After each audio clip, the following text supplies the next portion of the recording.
Hello, Kevin. And yeah, this is a new suit.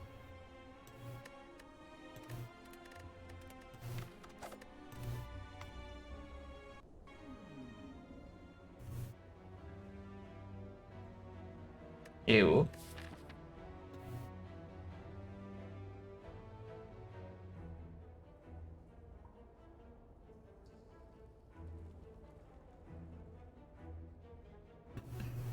Hello, Mappa. Thank you for the good luck. Hello, Love Crimson.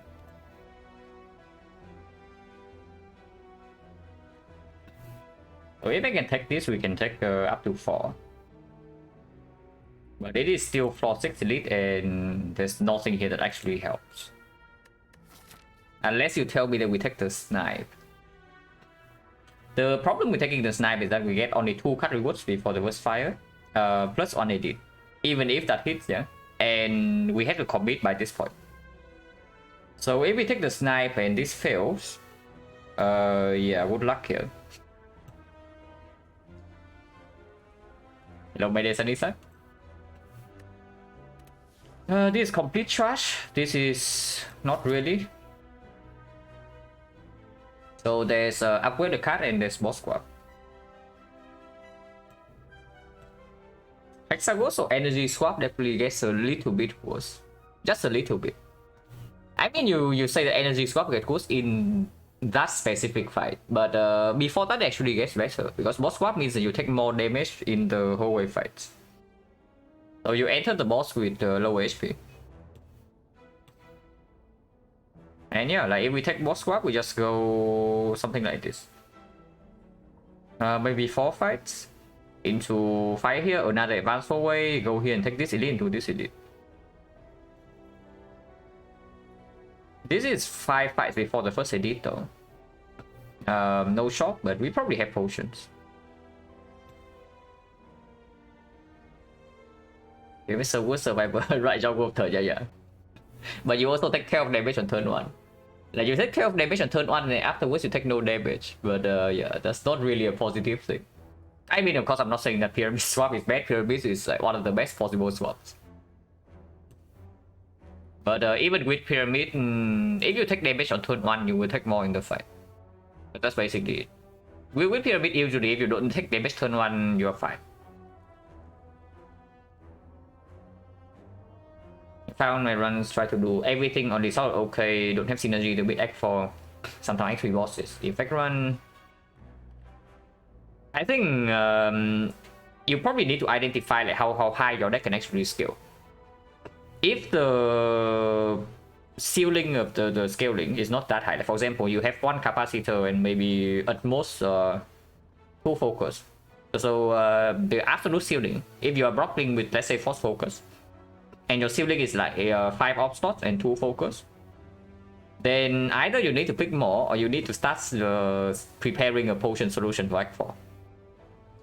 Actually, bosses, there are a lot of things that can get through there, but Act 4 you need to be quite fast, and you also need to scale like fairly high.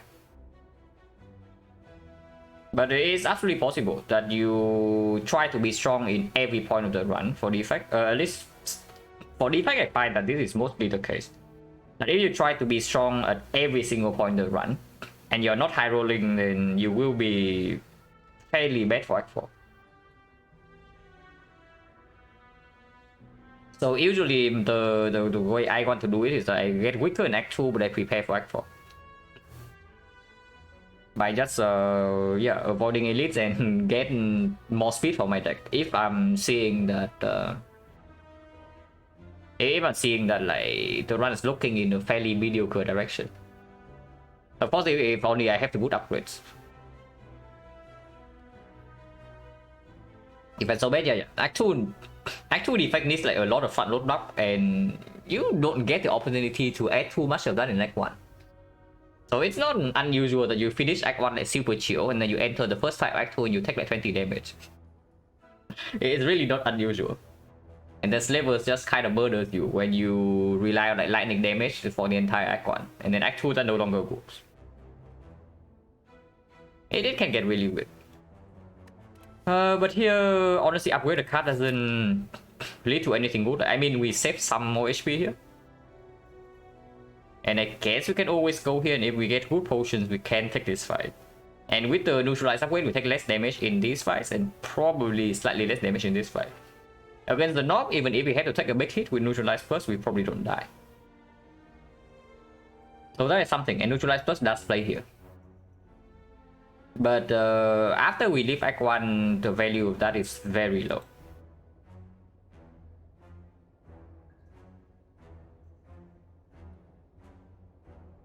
Hello, anything next? And don't mean every point the run trying to do reprogram or not committing to frost or dexterity. Yeah, that's why you... Okay, if you don't decide, yeah, if you don't commit to one of the two, then you better be improving your deck massively in some other way. Like for example, the run where we just simply did not upgrade the reprogram, and also we did not commit to focus at all. We leave the options open until very late Act 3. All the while, instead of building up like one or the other direction, I try to improve my deck speed. So that it would be ready for whichever commit I decided to do. And that was actually enough to just beat Act 4. Edging both fight and then up either song. Yeah, that's why you need to make your deck faster. If you don't commit to either one fairly early on, you want to wait for very late, then you better have a deck that is strong immediately after you decide to which one to commit. And usually that requires your deck to be very fast. Like a lot of draws, a lot of energy, very consistent. And of course, save up like some extra potions to Act 4. But it can definitely happen if you want to wait for too long. Because after all, it's true. One of the things about Deflect is that I find that the card packages are like very closely packed together. So of course, if you just, for example, you don't want to commit to the reprogram yet, so you don't pick the Hyper Beam, and then suddenly like you don't really pick a lot of Beam Cell, go for the Eyes, for example, and Steam Barrier and whatnot, and suddenly, even after committing, you are not having enough output. So something like that can definitely happen. And the same, like you don't want to commit to ops, you don't want to upgrade to defrag, and suddenly you don't really pick a lot of ops. Because if you pick like too many force ops, suddenly you commit to reprogram, and those are all useless. So definitely need to compensate in other ways. Your deck needs to be very fast. So even if you have to play with like a smaller package, it still functions. At least that's what I think should be done if you want to keep the option scaling option flexible until very late. Play after like a week, lost 4 in a row. You know, that's pretty rough. But yeah, sometimes it just happens. But better identify whether it's actually you playing poorly or you are low rolling, because these are two very different things. Like if you're actually low rolling, then no point letting it get to your mind, because it's just going to make you play worse. Have no sound. AFK. Just talking about some random stuff. Because honestly, I'm like kind of stunned up here. Upgraded card is like so insanely bad. But if it's not upgraded card, it's boss squad. The thing with boss squad is that our pathing is probably fixed. And I am not a huge fan of double advanced always here before the first edit. No sound. Okay, no. I think the guy means that he's not watching with sound. And when it was talking, like my cursor was not moving, right? So it's kind of like I was AFK. If he's watching with no sound. When I was just talking about the defect and stuff.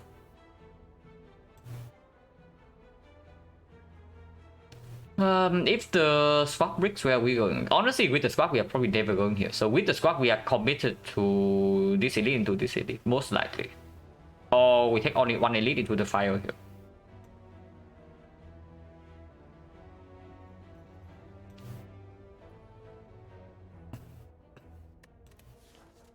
Upgrade the card, upgrade neutralize, advance away. If we cannot take this, which is honestly most likely the case, taking neutralize upgrade doesn't mean that we can get this elite. Like, not at all. Lagavulin damage still nowhere near solved. And yeah, sure, we don't take we don't really die from turn 3 hit from the north, but we are still losing like 25 here. Then the pathing is exactly the same, and then boss fight is just better.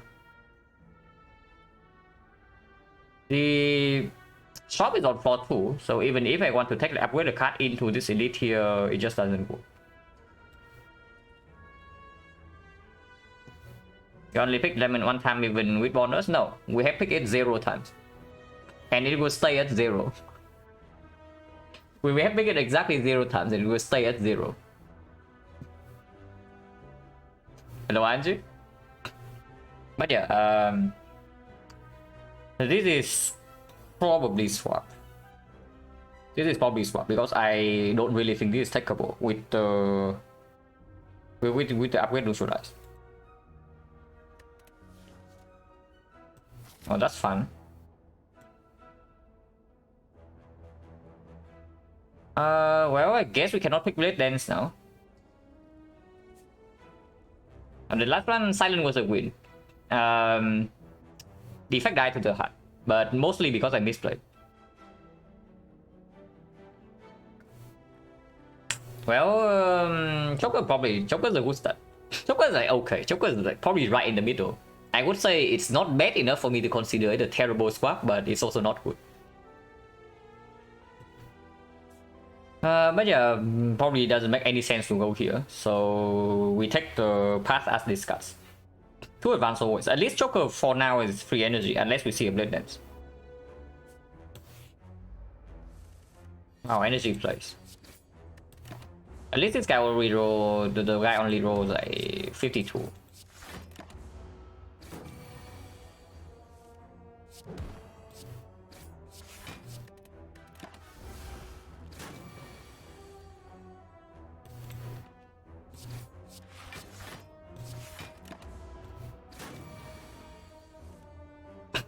Honest value Predator change with Joker? Not at all. Like exactly the same, still very good. If there's any card that you say that, okay, there are 2 cards that the value change drastically with the Joker. Of course, number 1 is Blade Dance. It changes from basically one of the best common attacks to unpickable. The second one is Skewer. Skewer goes from a mediocre attack to like insane. Everything else, evaluation almost exactly the same. That one, yeah, as good as ever. Like, I don't see why it's better than usual, and I don't see why it would be worse.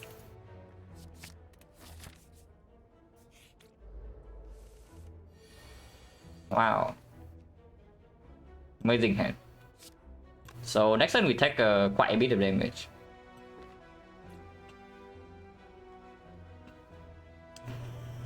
And there's no way getting here, going here is sensible, because this is only 15. So at most, next turn we have 2 here, 4 here, 6, 21. So we hit here and then cry. Unless you tell me next turn we draw Eviscerate always. But if I don't hit here, we need 3 strike to kill this next turn. If we miss on Eviscerate. So before that, I just waste, yeah, I just waste a little bit of damage. Hopefully I don't take the full 10 here. Yeah, that's fine. Take 4.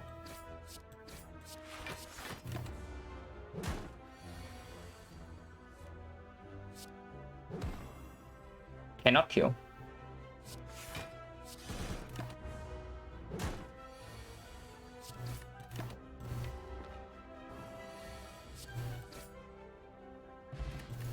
Attack potion, slightly worse the Joker, but still good enough. Garbage. If we have like maybe 2 floors before Hexaghost, then we can consider discount chops. But for now, no. And blow definitely not. Dodge and roll doesn't even play in the advanced forward, so I don't want it. Oh my god, it's actually 6 fights. Now I really want to be able to take this. Like we go here and then go here. I really want to be able to take that. But at the moment, we cannot do it, yeah? We need to see decent card rewards here. So, and finisher? Yeah. Like not at all. Like how big do you think your finisher is going to be? It Act 1 that is. So it has like no change whatsoever regarding the finisher in early Act 1. Because I'm assuming you are talking about like finisher before the Blade Dance. Well, maybe because the situation is the same. You don't have Blade Dance in your deck. Do this or the 2 strikes and actually kill.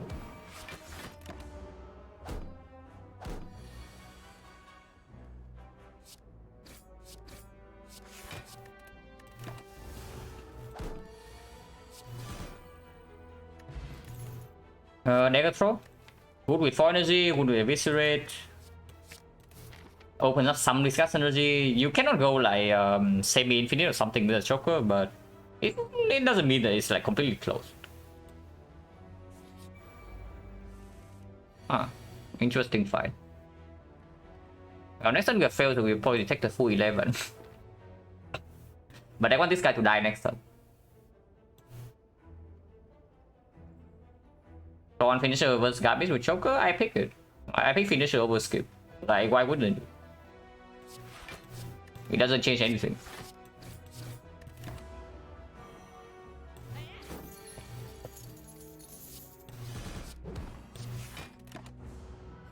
This guy's gonna... okay. I don't know whether this is actually good or not, but... he's... at least this way he probably doesn't run away without money. I say that. Actually, it's only a 28, so we can kill him.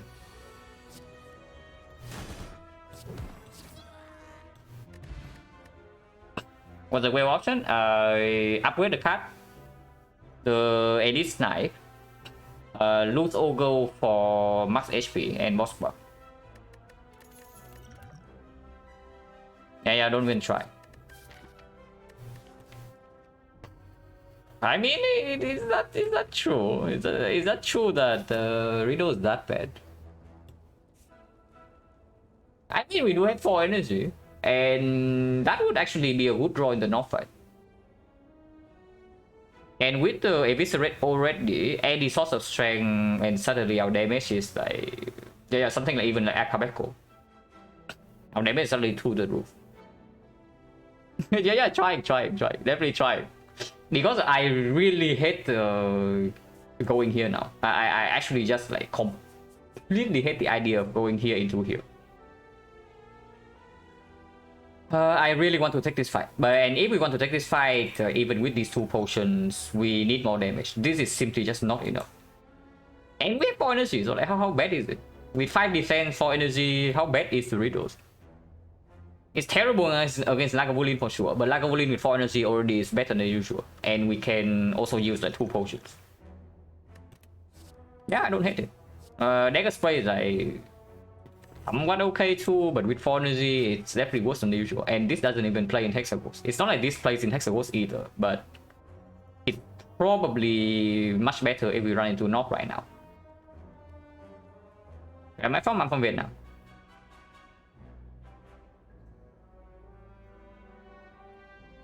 Honestly, if we have a few more flaws before the elite, then I would consider this expertise. I don't want this, right? There's no way I actually want to go here. Going here completely sucks. We have 2 potions already. Potion chance at the moment is 40%. And advanced hallway is complete trash. Either way. I would rather just brute force this fight into resting here than taking these 2 fights. Into mood, yeah, like, no kappa. Riddle into mood actually very strong. And yeah, I picked this over the Dagger Spray here. This is not even Slime Boss, so Dagger Spray doesn't play here. And yeah, we go left. And if we die to knock, we die to knock. That's just how it goes with the boss fight. Because this fight is not even, it's not good at all. If the question mark is a fight. If the question mark here was not a fight, then sure, I'm willing to go here. But with this, no way. 1%. 10% here into 10% here, yeah. But that's not good. And we are losing 8 immediately here. But does the question mark change my path? Because now suddenly I have 2 potions, and these are all advanced hallways. And when I have 2 potions already, the value of advanced hallways go down like drastically, because it just costs me a lot of HP. And I don't need to get more potions before the first elite. If I use the potion anywhere, I want it to be in the elite fight. I guess it does. Without the 4 energy here, I would never click with those with hope. -8. Nothing to do. Yeah, like here's exactly why I don't want the freaking advanced always, but it's here anyway, so we toss away a potion. Choke, yeah, not interested. If I only pick riddles with holes, I don't care about choke, like choker or not. Yeah, choker synergy, but not really. Choke attack potion synergy, kind of, but we already have upgrade targets. This is +6, this is +5. And choker 4 energy or not, I don't really want to carry around like this many mediocre attacks. And this doesn't even help against sentries. Flashette unpickable into Hexagons, not really good without the starter relic anyway, and Caltrops is back. If we take this, we don't die to knock.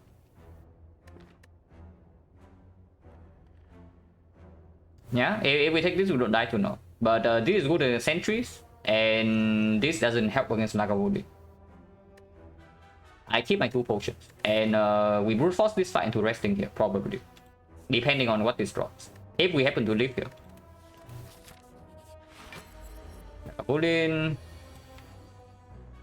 Not quite the open.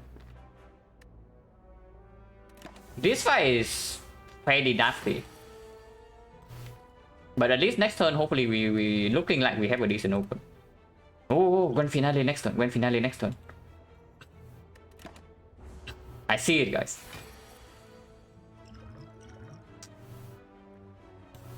Okay, not quite grand finale. This is fightful. Could be worse.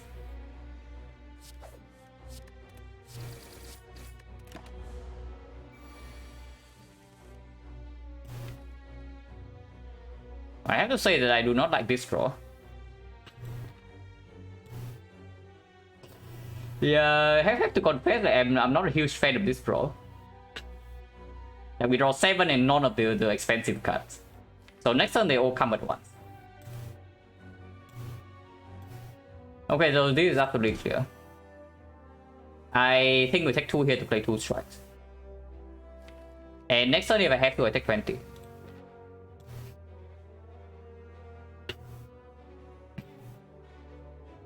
Hello, Petersburg? Scary? Yeah, absolutely. We do not want to get debuff here. This gets like debuff 5 times, and this gets a triple debuff. So of course we don't want to debuff, be debuff here. Double strike here goes to 61. Next turn. I mean, next turn attack again any off turn, so we don't want to like everything here. We can always play. Let's say we line up Negatory Eviscerate. 3 energy here. We have 8 energy in total. Yeah, 1, 2, 5, 6, 7, 8. So that would be 21, 21 plus 30, 51. 51. Yeah, we actually can get that. But if we miss this combo or we miss a Predator, I need both of the strike damage, basically. So we cannot hold the strike here for 2 HP.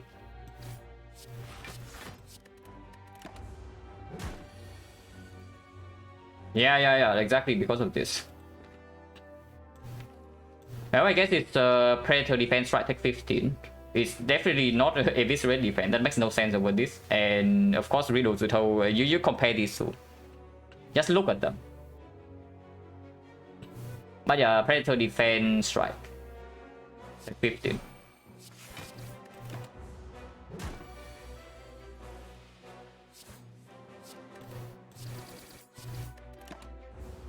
Oh yeah, this turn Predator lethal. Wow. The combo. Yeah, we have like the Joker kunai now, like it said combo. So that was pretty sick.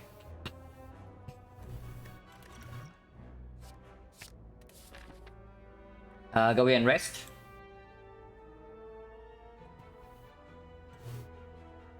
Potion chance at the moment is 20%. Against the knob, we got a little bit better against the knob with this. Doesn't mean anything.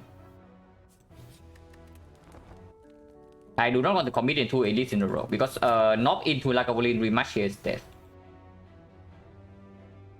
Dash is already very strong. Like you don't need the kunai for Dash to be strong with Joker Squad. But we probably go here and reevaluate.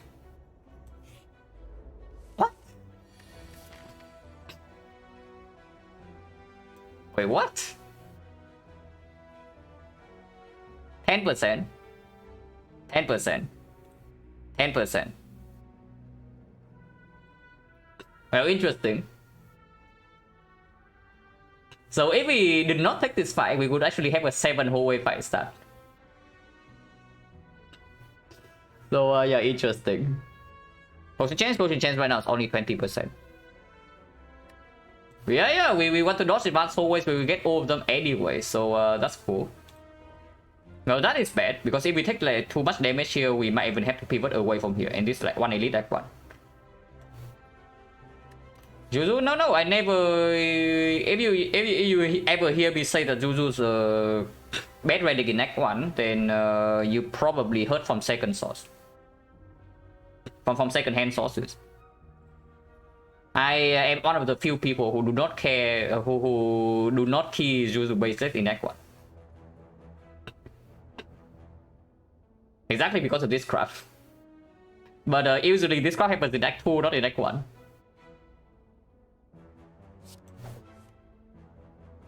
Huh. Interesting. Very interesting. Wow, kunai value.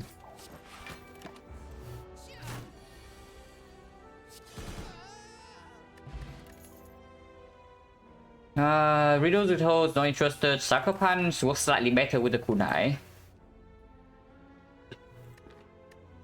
Potion chance right now is 30%. 29 HP is not enough to kill the knob.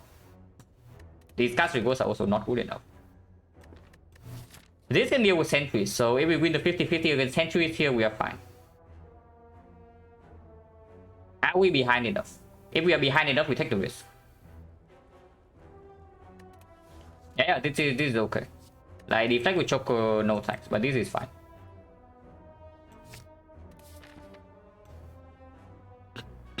This deck cannot play Act 2 at the moment. Like, there's no way. Even assuming we survive Hexagons, which right now we doesn't.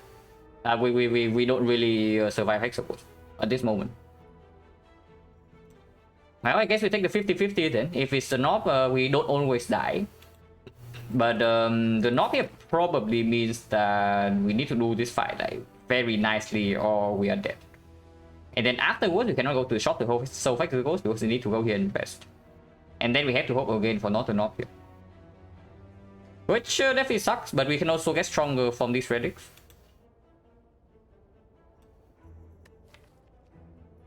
Knob damage is very hard to calculate because if we draw these two together, they just cannot play. How high do I raise Sucker Punch? Is an attack that I pick and feel safe.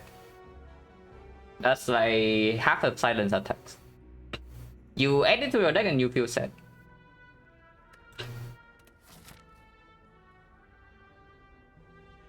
Going here give me 2 upgrades. So if it's a red upgrade, maybe Riddles with host upgrade. Maybe that can get through the Hexagons. Okay, how big is how high is the chance that we actually die to knock here? We need to deal, if I take 2 hits and weakness doesn't line up, we die. If weakness actually lines up, and let's say I don't play the Acro, then how bad is it? It's 8 into 18, 26. We go to 3 HP. Okay, so we die to advance hallway. So better kill the knob in 3 turns then. Can we do that? 3 turns we draw 15, plus this we draw 3 more, plus this, so we can draw to our entire deck in 3 turns. Energy wise we have 12, so 1, 2, 3, 4, 5, 6, 7, 8, 9, 10, 11, 12, 13. This can be discounted by 2. So minus on strike and maybe we can count everything else. Actually no, I should minus Riddles with host, because if it's drawn together with the Visceral, I cannot play that. And of course I play this over this. I mean not always, because this plus 2 strike is fucking kunai and the damage is the same. This plus 1 strike is the same as this, if it's not discounted. But yeah, probably maybe minus 2 strike then. 18, 48, 48, 63, 63, 70, 70, 80, 80, 83, 83, 89. So if we only float 1 strike, we kill the knob in 3 turns. If we float 2 strikes, we die.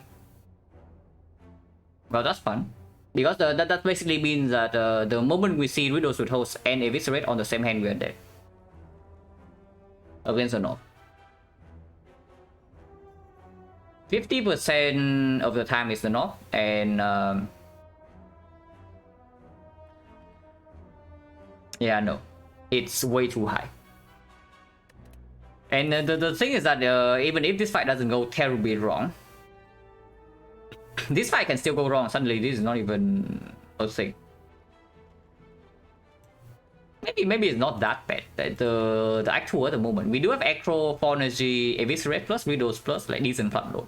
If we see the 5th energy, suddenly these cards can deal a lot. Like 27 here, 20 here. Maybe it's not that bad.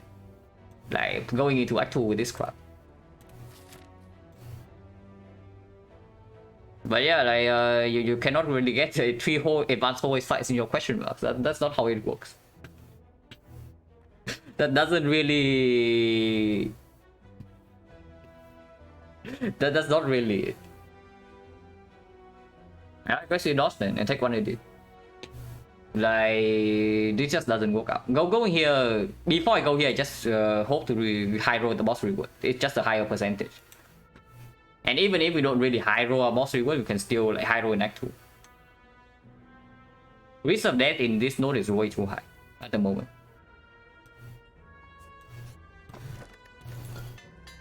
Yeah, upgraded immediately. Oh, wow. Kunai with our Blade Dance with our Kunai. Like amazing.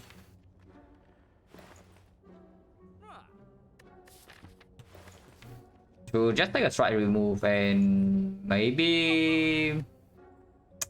Yeah, if only the Westone hit the Eviscerate, like this would actually be a mirror. Widow Plus? No, before I do that, it's just mirror Eviscerate. Like, why do you want to mirror freaking Widow Plus? Like, come on. If we are already very behind, yeah, and we're not even taking more elites in this act, then you don't want to waste gold, because otherwise your Act 2 is impossible. Only thing, magnetism. You want magnetism with a Joker. Interesting.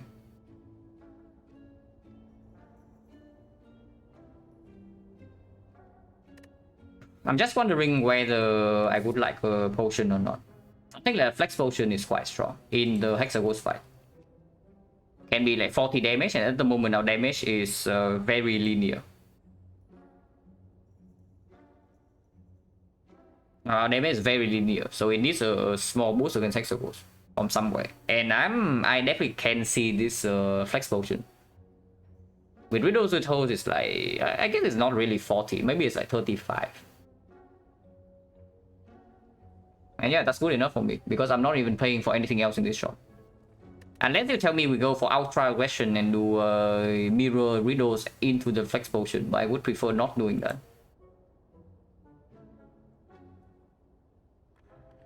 If we bet that it's awful, if it's less equally bad, can get to 3 very consistently. Yeah, but what do you want to do with Kunai in this fight? I know really, what do you want to do with Kunai in this fight?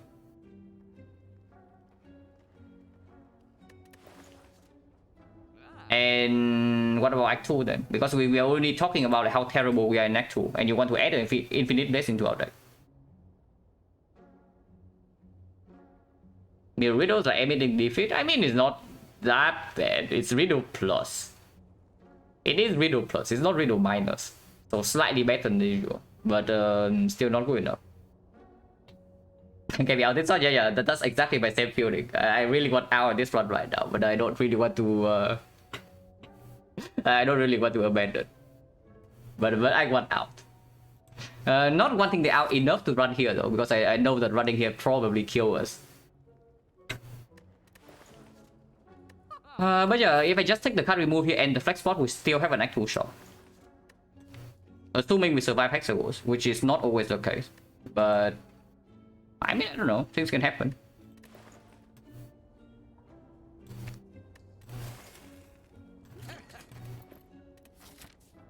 Upgrade on Eviscerate, and then we can get another upgrade here or another upgrade here. Finally we get a real event, like, for sure, and it's going to be like the Serpent. I know this is just going to be freaking Serpent.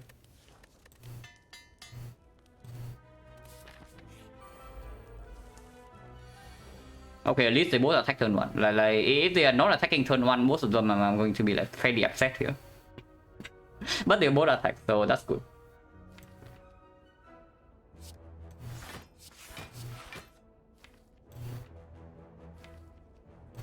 If it's already, it's already killing this. Where we put this neutralize does not matter. We already full block. So probably strike here just so that Riddles would hold instant kill.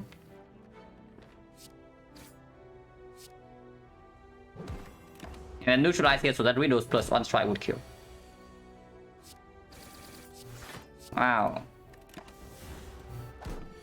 Well, at least good plays got rewarded. Good work. I mean, kind of okay with the Joker. With the Joker, of course, you need your cards to be like more efficient later on in the run. This doesn't kill Hexagons. Yeah, the footwork doesn't really kill Hexagons, but maybe it can make us survive Inferno, and then we brute force it down with good attacks. It's not like quick slash plus will kill Hexagons either, so before that I just take the footwork and upgrade my weakness card. I do not upgrade this footwork here. I think the first upgrade here is the Sucker Punch. Or the Acro, one of the two.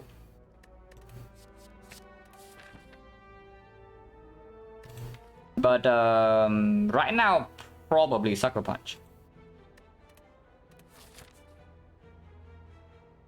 And with Sucker Punch will neutralize, yeah, it's plus 1 damage. And energy less of a concern. It's 2 damage upgrade over 1 damage upgrade. And if you think that we don't need every single point of damage here, then you probably underestimate the Hexagons a little bit. But I mean, okay. The nice thing about neutralize upgrade is that it does allow us to get a stronger flex potion. No, not really, it doesn't matter. Yeah, that's just complete nonsense because we use it with neutralize either way. And then it's not like upgrading neutralize to make the flex force stronger. Yeah, that's complete nonsense. So if I upgrade weakness here is the Sucker Punch and it's plus 2 damage upgrade. I don't hate that. Maybe it's Acro though, because Acro means that we draw into the strongest attacks in our deck more often.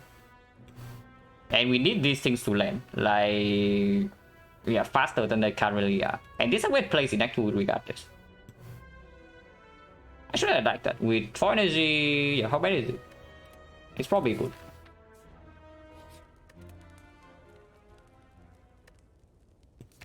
So do we actually take the question mark? Because any life loss right now is bad.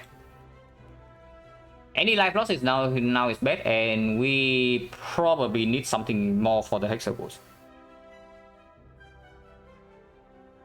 Healing is not even strong into the Hexagons. The effectiveness is half as usual. Yeah, we just take the advanced always, right? I know that we have been taking question marks into advanced, that turned into advanced always the entire run, but now we actually voluntarily take one because we actually need more card rewards. Even after taking every single goddamn advanced always in the entire run. We still have to do it. Like, how many fights is that? 1, 2, 3, 4, 5, 6, 7, 8, 9 fights, and we still cannot find a solution for this guy. Yeah, okay, cool. Actually, no, one question mark was a shock. So 8 fights only, wow. 8 fights only, potion change is what? We got explosive pot, we got attack pot, and we got skill pot, so 3 potion, 60%. So I am willing to use explosive pot because this is only 10 damage in this fight. If the explosive pot can save a decent amount of HP here, I can use it. Yeah, we just take the advance away.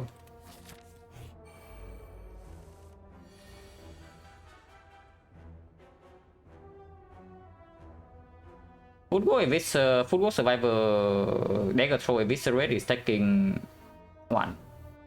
And that's fine. Lady in Blue, yeah, Lady in Blue is a shrine event. The other line is Defense Survivor Eviscerate takes 0. That is probably better because we do have Riddle Plus and Acro Plus in the deck. And Riddle Plus with 1 attack is a kill. Actually, no, this is nonsense.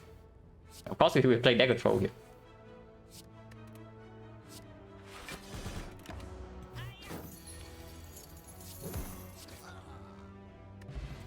Wow, cunning potion without choker, amazing. Oh god. No, don't do this, man. Well, we are scared of Hexagons. And then here's something like that kind of kills Hexagons for us. And we have an upgrade. Well, we probably click this and then cry. Okay, next question. Do we take this cunning potion or not? It is 18 damage and 1 dexterity, but it also means that we have 3 cards in our turn. I can see that because we can use it in conjunction with the thing. Oh, okay. So here's what's happening. Yeah, we take the cunning potion. We can use flex sword with the cunning potion in one turn with the riddle with host, and then we have two energy with two cards left, and that's perfect. If that's the case, the flex potion is going to deal. The flex potion is going to deal 5 hits, 8 hits, plus another potentially 2 hits. So 10 hits is like 40 to 50 damage. Yeah, 40 to 50 damage.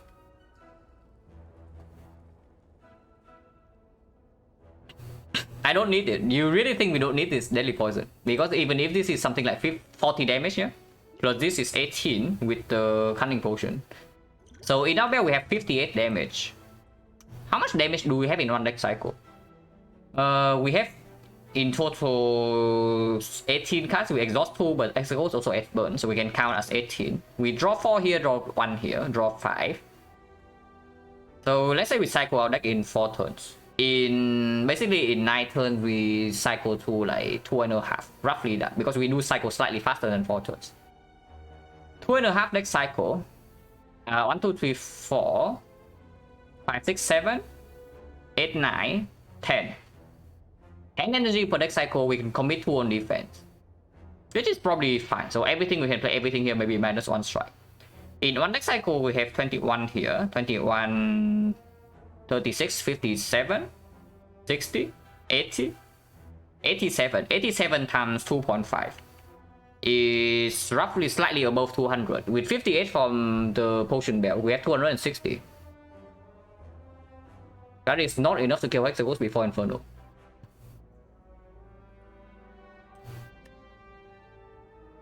And yeah, that is already assuming that nothing terribly wrong happens. That we line up Eviscerate and the Riddle with Host in one hand. Every time Eviscerate and Riddle with Host line up together, we flat out lose 20 damage in the one deck cycle. Another thing is that we can also just shuffle out Eviscerate or Riddle with Host, and suddenly our damage per cycle also goes down. And that is already assuming that we only block with 2 energy, which is not true. And assuming that we drop, we don't float energy, which is also not true. Yeah, I click this deadly poison, upgrade it, and then cry. It's basically the thing here.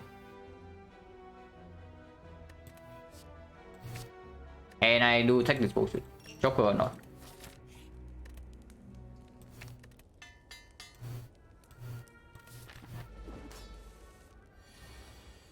Yeah, we can flex force right now.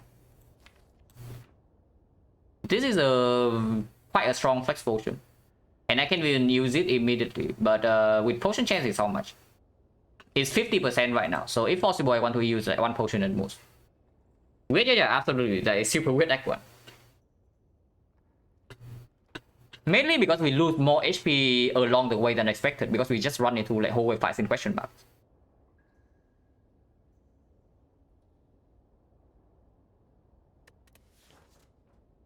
I mean, we can wait, but the next deck cycle we might actually not line this up with the riddles anymore.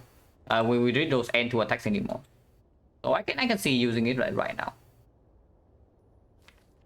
And yeah, our damage is still behind, even after adding Deadly Poison Plus. Because Deadly Poison Plus is how much damage? Like 7, 6, 5, 4, and then go to 10. So 7, 6, 5, 4, 10, 9, 8. 7, 6, 5, 4. It's 22. Yeah, it's 47 damage on energy. That is still not enough.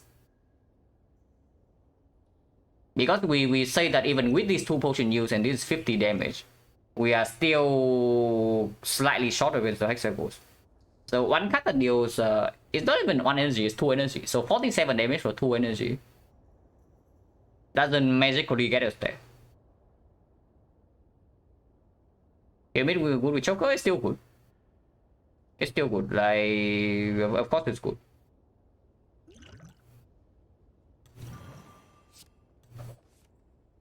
Okay, even better. But that means that this potion gets choked then. Do we care?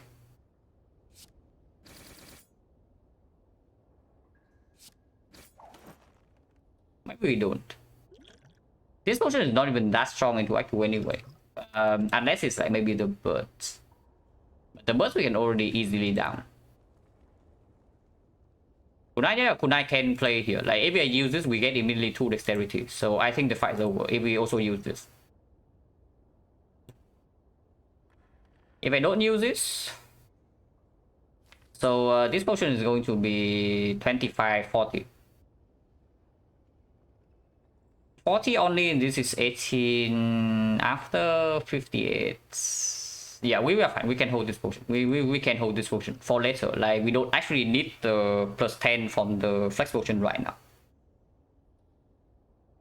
And it's good against level. It's good at choker though. You need to realize that if we see the 5th energy here, then this potion is probably very, very sad. But it's fine. We can hold this. Like, I do not think we actually need to damage here. Because we draw exactly into the neutralize.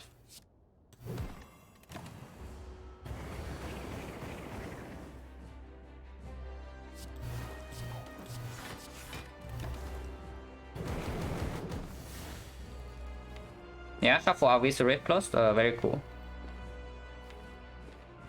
But I shuffle out because I don't really want to take 4 here. And shuffling these things out also means that I draw back into this thing faster. So like, how bad is it?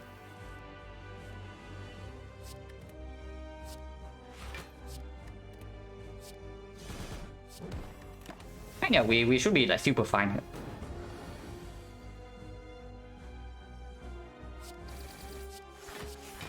Even if we shuffle out Daily Poison Plus right now.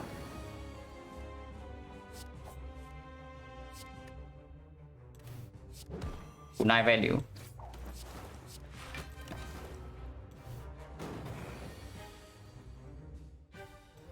And get Kunai value again at the cost of some damage. I don't care about the Kunai.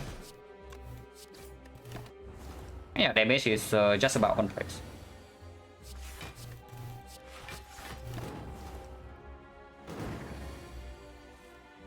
And this is after Deadly Poison Plus and the 40 damage potion here. So looking like Deadly Poison was necessary. And that's fine.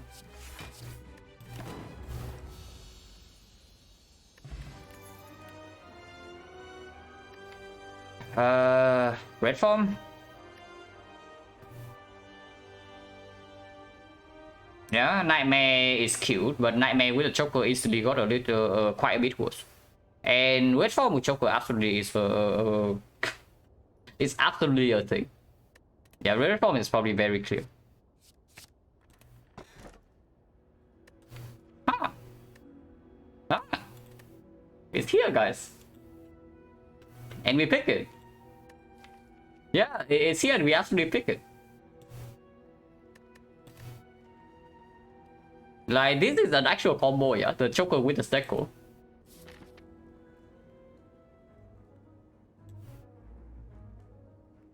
Or P-Box? No. P-Box only got worse than usual with the footwork, and it's even worse, doubly worse with the kunai. And this deck at the moment cannot consistently burst things down neck 2, and that's a bad position to pick P-Box in. So definitely want an upgrade before the elite. And there's no like ultra late elites, but we can go here, upgrade into 2 elites, into late question marks, and that's good. When do I want the shop? Can go to the shop here after 2 question mark, and go to the shop after 1 question mark. After 2 question mark is probably better, but if we run into ghost spending events here like Vagrant or Cleric, then this shop gotta gets a bit worse. Let's play the same run. Second Joker, yeah.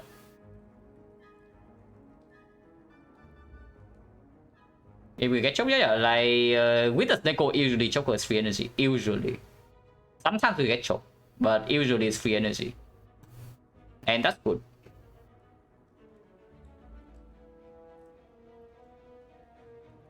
Unfortunately, we already saw the mirror, so that we definitely have to keep in mind, is that the mirror is gone.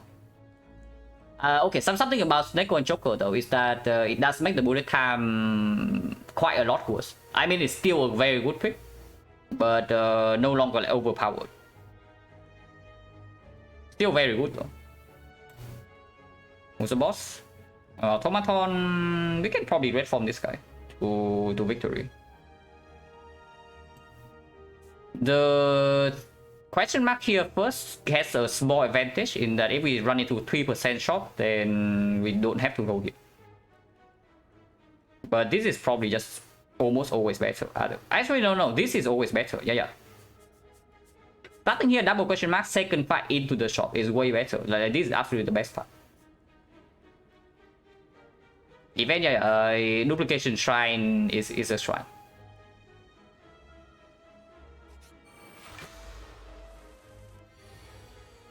Kunai value.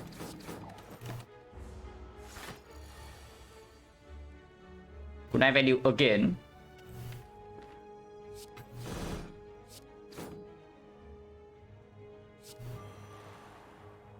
I play strike over deadly poison or the neutralize here. I don't care about artifact strip.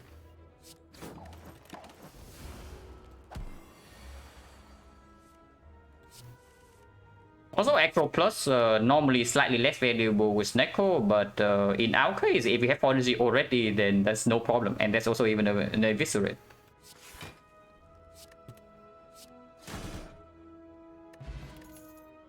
Sticky Strike with the Acro, with the Dagger Throw, it does cost 4. It's okay. It's not super good, but it's okay. I don't really want to upgrade it though. Our first upgrade target definitely is red form, and afterwards, I guess footwork is fine. So one upgrade here, we don't get a second upgrade in the act if we go for this into this. I don't want it because even if we get to get +2 energy in some turns, it doesn't really amount to anything with the Joker. And Sticky Plus is just deal 12. We can do better than deal 12 in this deck.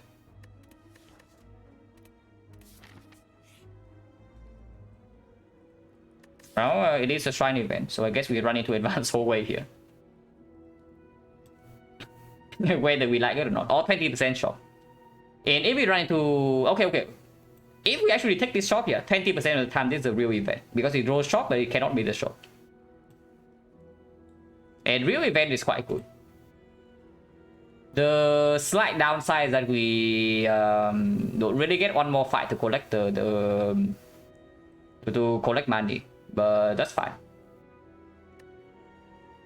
If this is 20% shop, then I guess it's the same. Because if we hit the 20% shop right here, then this could be real event anyway.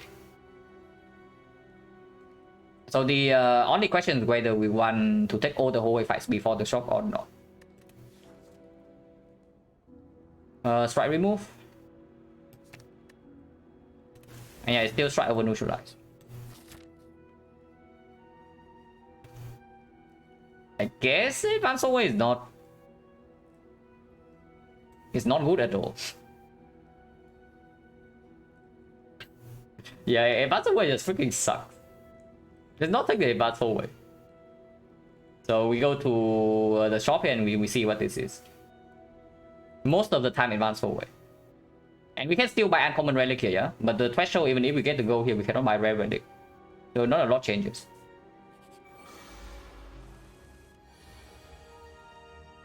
Quite rude. And it's red form minus, not red form plus. So we probably should take 2 here.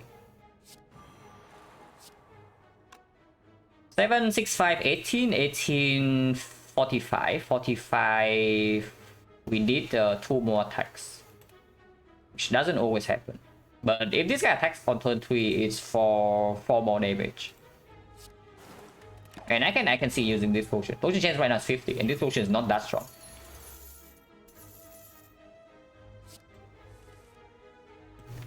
Interesting.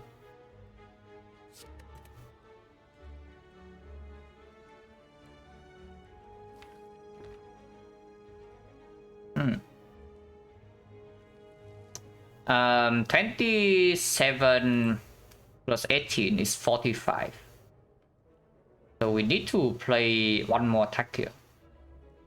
To unless they both attack next turn. If only one of them attack, we can always kill with Eviscerate plus this potion.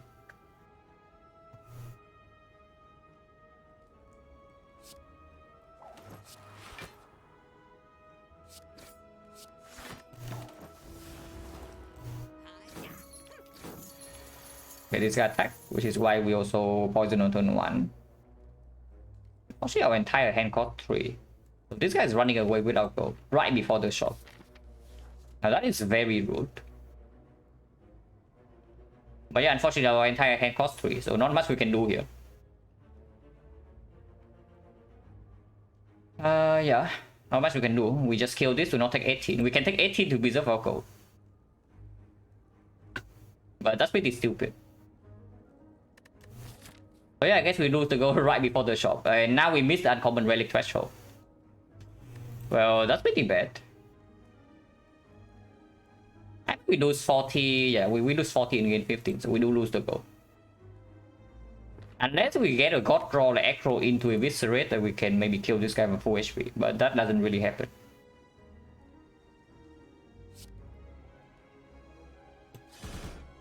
If I use the potion right now, hit this once, and then double shift here with the strike, it goes to 20, we deal 21 damage, it goes to 25, 31. 31, so I need to aggro exactly to Eviscerate, or I need to play Riddles plus 2 strike. Yeah, it doesn't happen. We just accept that we lose our gold. Especially when Necro cost 3 right here.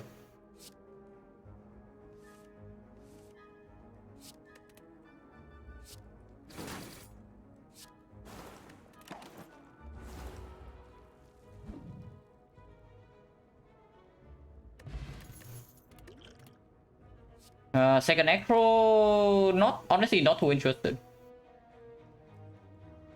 Like, we don't really have any relic that plays with this card, and the value of Echo definitely goes down slightly with the Snake Code.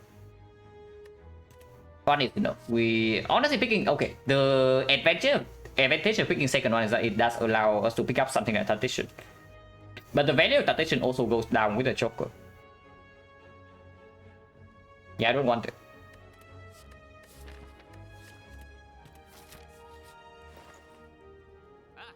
This has no uncommon relic here that's like super wood. Catalyst without deadly poison. This shot kind of sucks. I mean, Count Game was okay, but definitely worse with the slightly worse with the Snecko.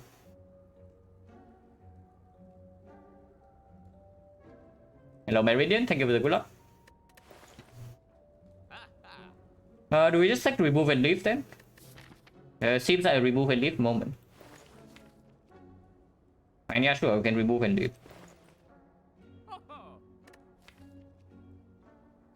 Yeah, red form or not, we still remove strike over defense here.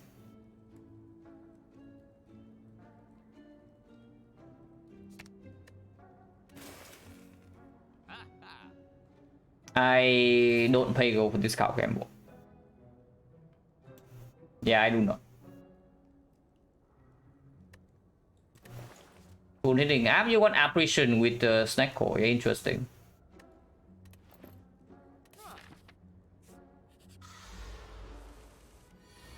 This fight.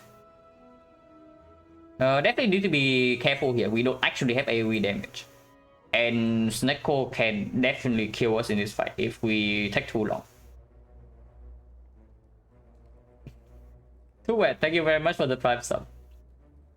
Appreciate it a lot.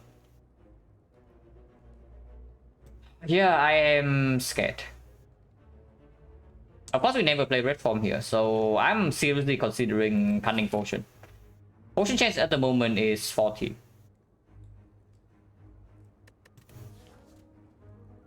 This would be 7, 6, 5, 18, 18, 27, 27, 33, 33, 51. So middle guy.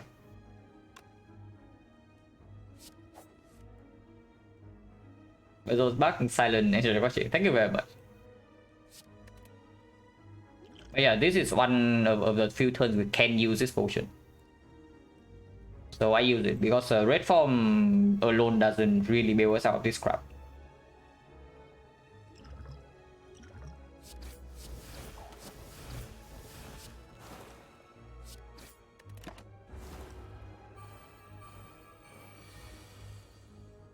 Okay, this hand's very good though.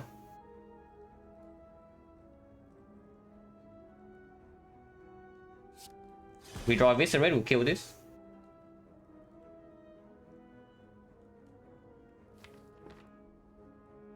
Footwork, Survivor. Oh, we ignore the footwork. We can also just do Strike, Sucker Punch, Survivor, Defend, and that is full block.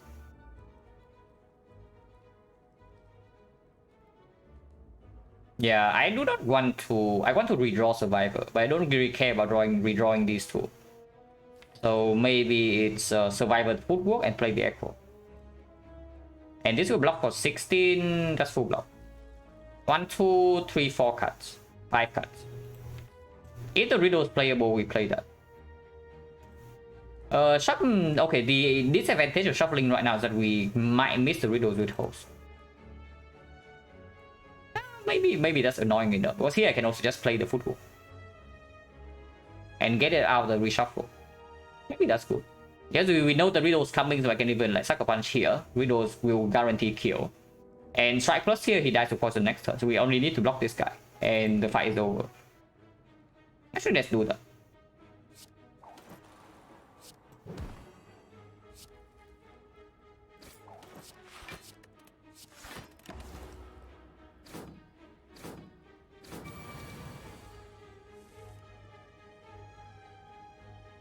Only need one card to block this, so we can always start with this. 9 value again. Okay, now we are fine.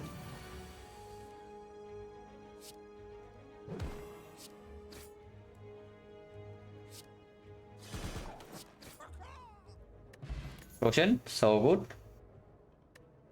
30% chance now. Sucker Punch plus. Slightly better than before. Slightly weaker than before because of the Snake Core, but I want leg sweep, right? If I pick up any more weakness source in this deck, it's leg sweep, not the Sucker Punch, even if it's green. Maybe I pick Tripping Cloud, but yeah, Sucker Punch is just not it. Outmaneuver definitely got worse with the Joker. Usually Outmaneuver Snake Core can be a thing, but in this case it's weird. So probably a skip. We upgrade red form.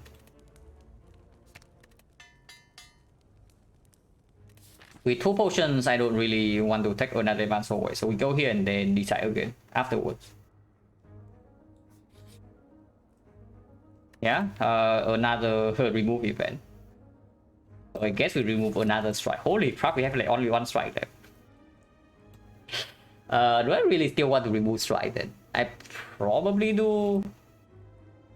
Maybe it's time to remove 1 defense. Not really, right?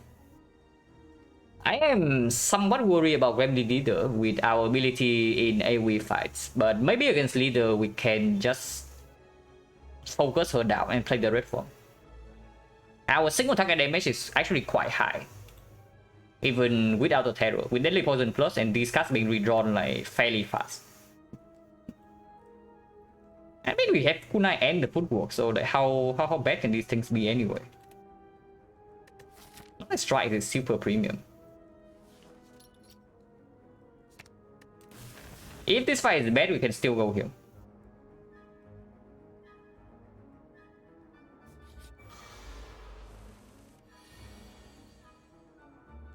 A lot of trees I see.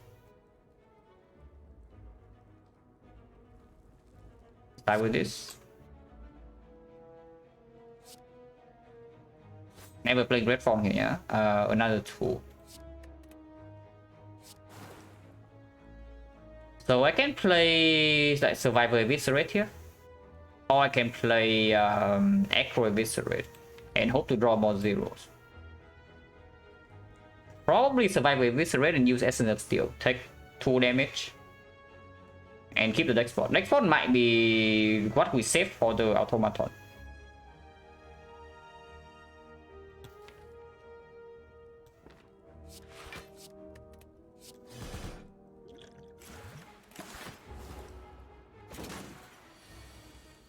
Cannot fool around this fight for too long either.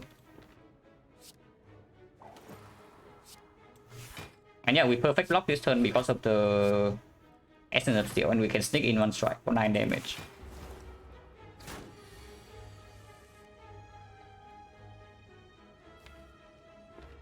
Not a huge fan of this, but hopefully the red form is not 3 cost if we draw into it here, otherwise it would be bad. But I do think we need to play Echo. Of course, I can also just play like Dagger Throw Defend, but not really.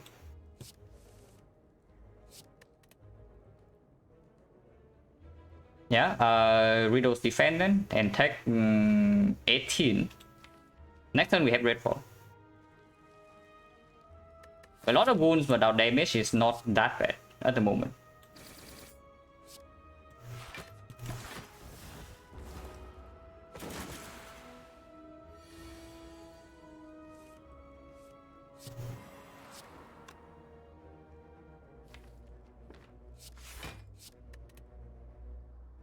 $29 with the 7 poison, 4 turns. We actually kill before that. If we don't kill before then, we die. And take 1 here to deal more damage. And yeah, I guess because when intangible runs out and we still have not killed, then we die. So let's do that. Echo is being very rude in this fight, by the way, yeah. Just saying.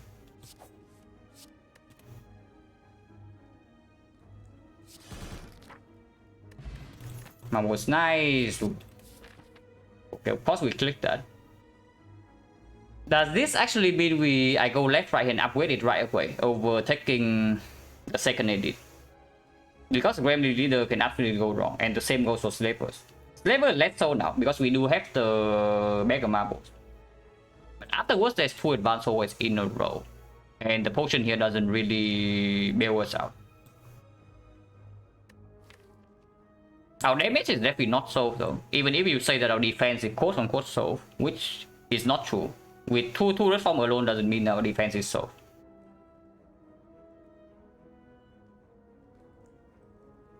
Yeah, we take the edit. We take the edit. I'm honestly more scared of Leader than the Slavers, but we'll see. The fish with Snecko is very weird, and this is already an Act 2 fish. We kill this. This is the Leader. At least we attack turn 1.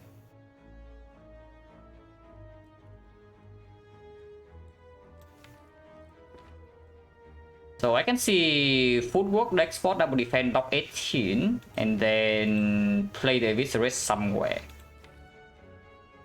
Probably still here. Ignoring Wizard is slightly scary, but we have 2 turns, and we know that next turn she never attacks. And this is already 20.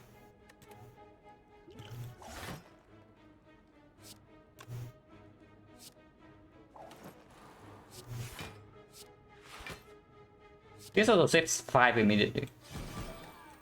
Yeah, this is why I'm like slightly scared of the Leader, because our our ability to deal with AoE fight is genuinely terrible. Especially if we draw a hand like this. But if we... Okay, we can actually go for the line where we play 2 red forms here and completely ignore the wizard and the leader, and we just go all in. Taking 3 damage chip every 2 turns and 1 damage chip every turn here. So that means we take -4 next turn, and then -5, -6, -10. But by then we should be able to kill, because our deck is very small here, so we can play Eviscerate like almost every turn. With Deadly Poison as well. Yeah, I'm down to do that. I'm really down to do that.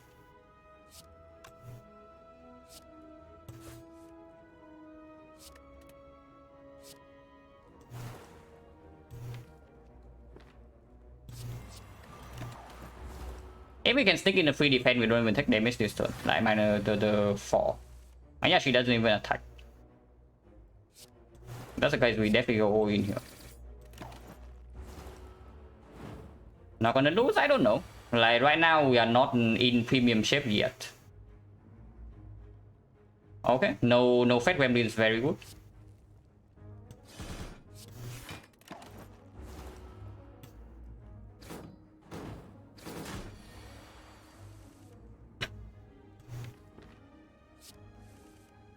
Yeah, it's costing 3, but it actually costs 2 because of the aggro. We are still intangible next turn, so she dies.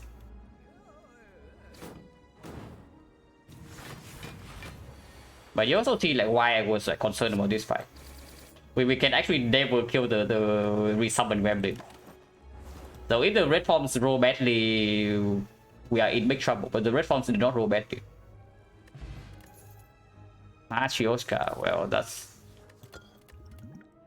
I guess that's something.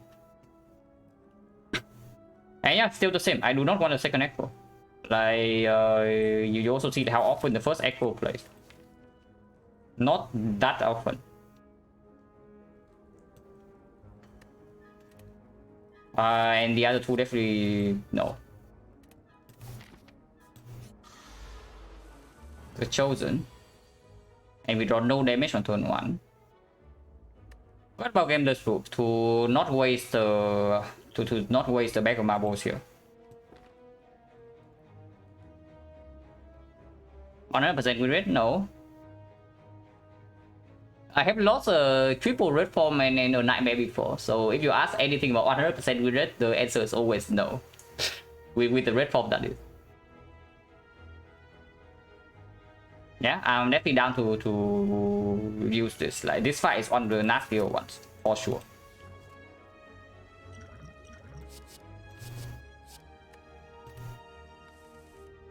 Okay, much better.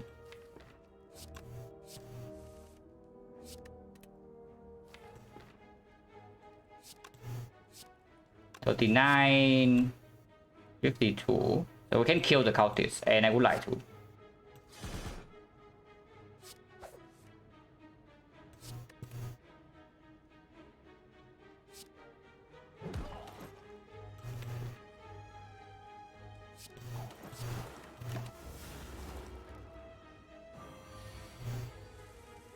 Not samples, triple red form nightmare. Yeah, that's the most famous troll on this channel.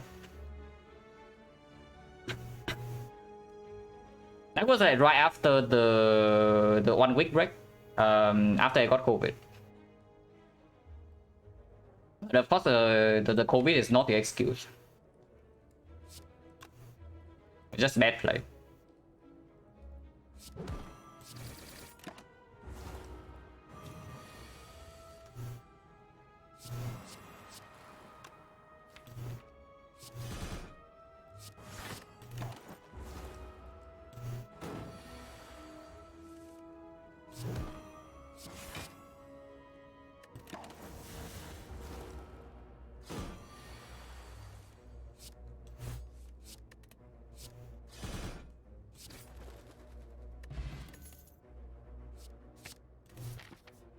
That is a good card.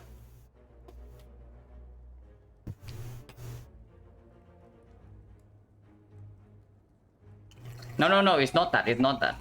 It was from the first 200.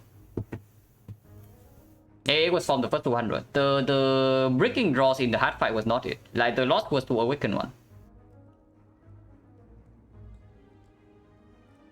That loss got me tilted for like basically a week. Because I just lost my attention for like maybe a minute or so, and then yeah, just through the entire run. Oh wait, Colosseum right here, yeah. Not quite Colosseum, but just as good. Could be better, but Eviscerate is fine. Yeah, could be better, but Eviscerate is completely fine. Skewer is okay too, but Eviscerate is probably just better. I wonder what this guy's doing. What is he doing? I know really.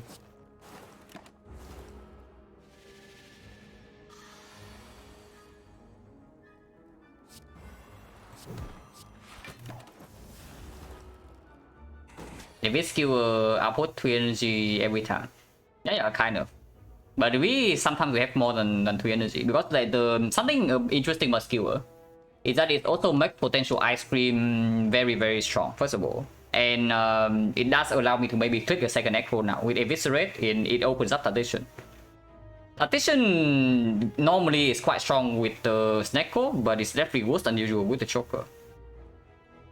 But if I have an energy dump, then sure, like it always plays. And now with the honestly with the second Eviscerate, I'm down to pick a second echo here. If I see one.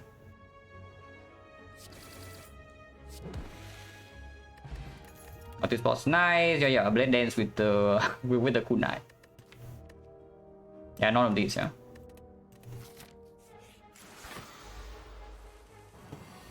Can be nasty. Good thing we have the card. One here to make use of marble is probably good.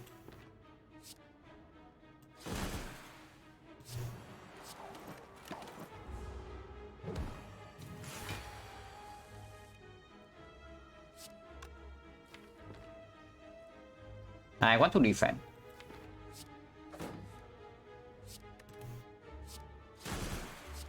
Kunai value.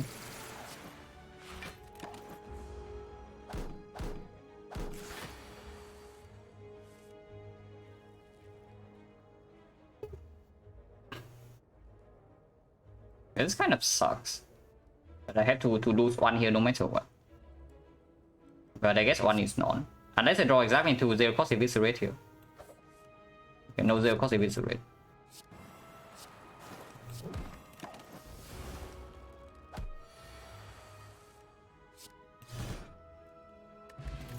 Potion, I guess it's still okay. Yeah, I guess it's still okay. We don't really have the 5th energy yet, so I guess it's still okay. It does mean that the blind acro, the playing the acro blindly in the draw pile gets better. So it's not even that bad.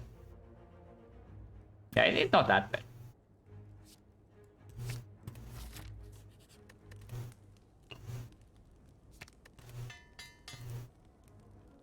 Depending on the draw here, I might choose to use this turn 1.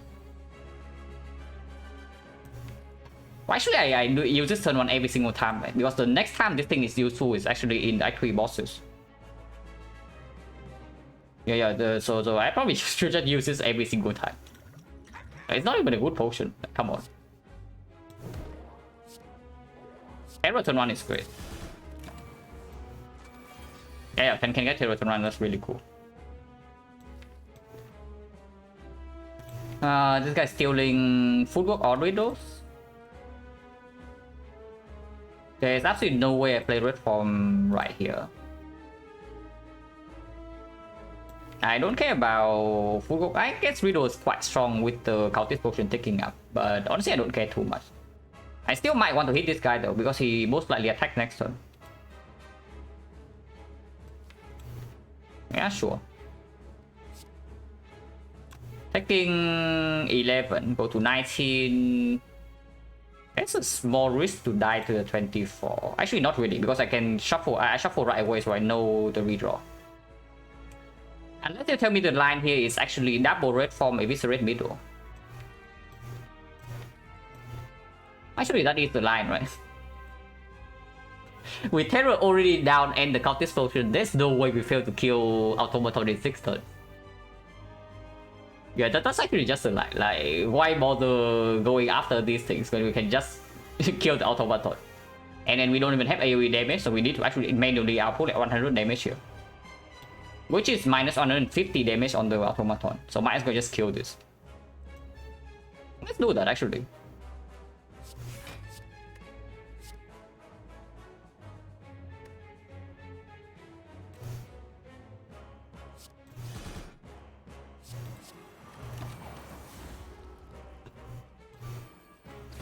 Zeroing Riddle is quite set. It is one of the stronger damage cards that we have. Maybe I can attack this, but... Oh, missing both the thing. So this thing is stealing the other damage card. Or it can steal Tradition. One of the 3. Maybe that means I want to actually start killing this then. And get my damage card back.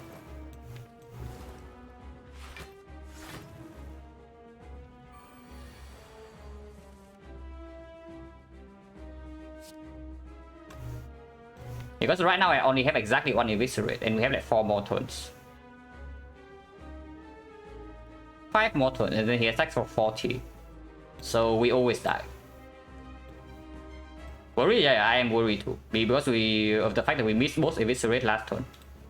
Otherwise I can prepare this right away. 48. 48 is fine. Maybe hitting this guy. Hitting this right now returns Riddle Host to our hand next turn. But it wastes poison damage. Hitting this right now for 48. Then we play Dagger Throw, it returns Eviscerate to our hand. But it gets discounted immediately. And then we can play the second Eviscerate on maybe here or here. If we go all in right here, it's 54. 72. 48, and then we need to redraw to this 2 or 3 more times. Let's actually kill this.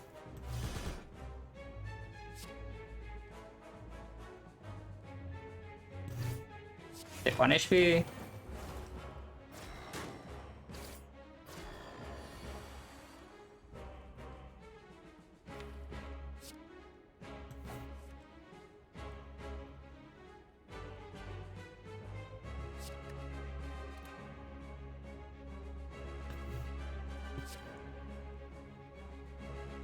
I no longer need to go after this, yeah. We just kill this with 2 Eviscerates.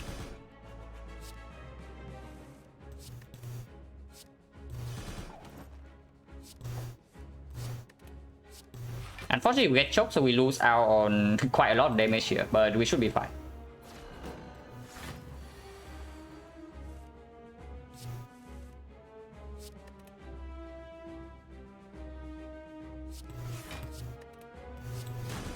Good thing I use Cultist Potion. Is what I'm seeing here.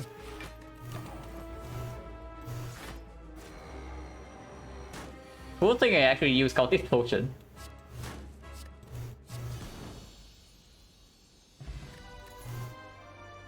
Mana is, yeah, energy dump. We kind of have a Witch Chain, but not really. And this also helps us delay the Awaken on fight, for example, when we cannot start with the red forms. It's not quite Nightmare, it's not quite 3rd red form, but Mana is still exceptional.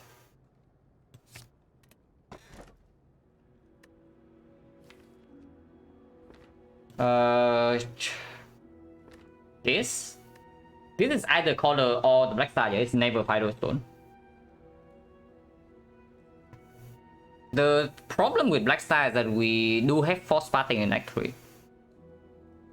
And 5 energy with Neko still plays, like Choker or not. Yeah, Choker or not, 5 energy still plays with the Neko, especially when we have energy dump with the Malays now. So even if we have excess energy in some turns, doesn't matter. We can always spend them it on the Malays. I don't hate it. I don't hate the Choker though. And force parting, I just do not like Black Star when we still have Burning Elite actually. I think deck need a miracle. And actually, if you buy a miracle, you mean that one duplication potion, then sure. We have one duplication potion and a little bit more damage and the hard dice. So I don't know like how big a miracle we actually did. And do not forget, we still have 2 red forms and a terror in our deck.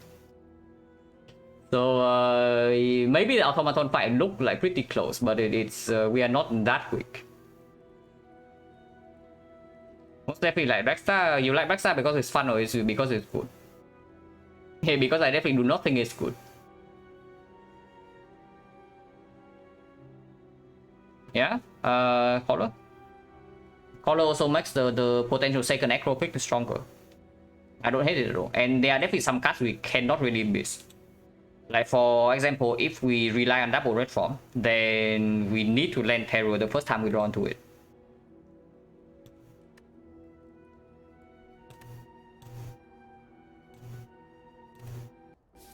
Yeah, time meter. 5 energy Malays can deal with this. And force fighting would mean that we get two elites in this run. 2 elites in this deck. I don't mind double shopping. But do I want upgrades or not? This upgrade is worth if it's less effective than normal. This upgrade is still +6. This upgrade is +1 dexterity. This upgrade is +1 energy, but it doesn't make the choker worse. Our upgrades are decent. They are not premium, but they are serviceable. So does that mean I opt for a path like this then? Like starting here, double question mark, and go to single shop with 2 fires in between. The other way, up until here is false, yeah. So the other way is either to this elite or this elite. If it's to this elite, we are probably double shopping. So how much gold do we actually have for 2 shops, if that's the case? 1, 2, 3, 4, 75, 375 for 2 shops. Yeah, not interested. We single shop because they still act 4 shop.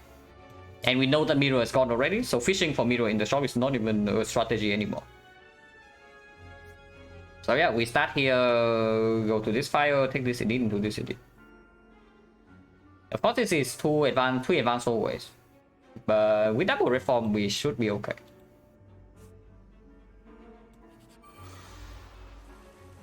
And good thing we have deadly poison. They all attack on turn 1. And it seems that we have not drawn enough defense.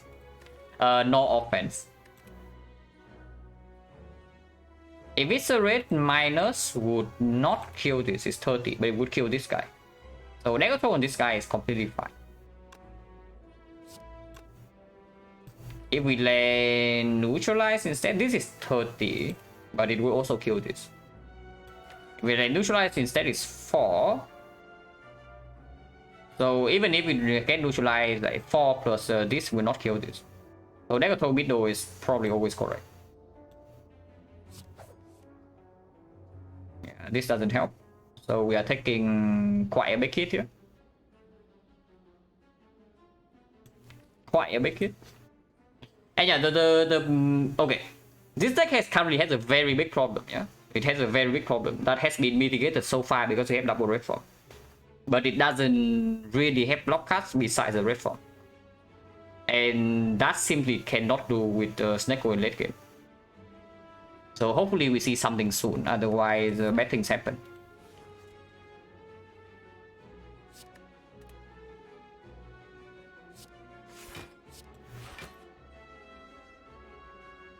Taking heavy damage here. We are killing this with deadly poison, so Malays can probably go here because it blocks the most this turn. And yeah, Terror goes here because this thing still needs to die in 3 turns.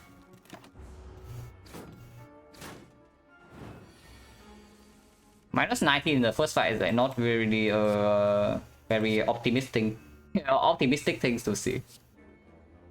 But what can you do? Nice stack.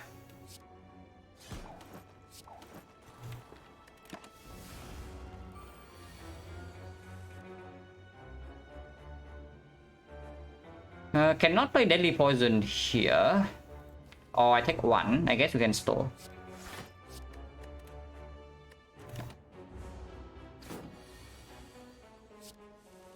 It's not that urgent. And we can always do this.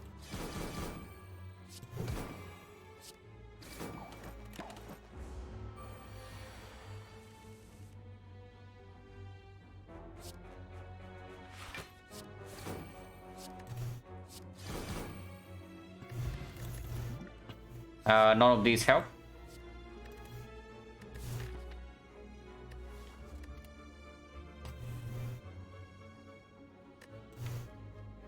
Deadly Poison Plus, yeah, not really. When we have Terror already, no Catalyst, and Snake Ghost Scout also gone from the shop. And Upgrader doesn't mean anything. This is still straight up worse than a Bouncing Fast. And we would not pick Bouncing Fast minus. So let's not get baited by the plus here. It doesn't mean anything.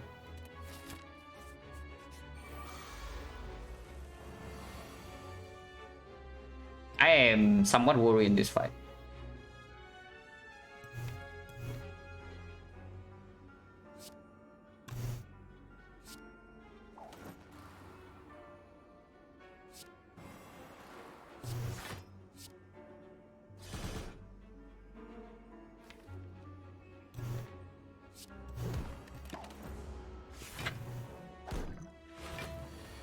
But we do have the energy potion. We need to distribute damage evenly. Like killing them one by one is never going to cut it. We need to get them somewhat low, and then kill them like together. Red Stream, go study, finish attack. Yeah. Heal Shuriken. Cannot play any attack here. Don't need to red form yet. Actually, we should play one attack. I don't want to miss Terror, I don't want to miss Eviscerate. Probably Strike plus middle. Losing the 70 slowly is also fine.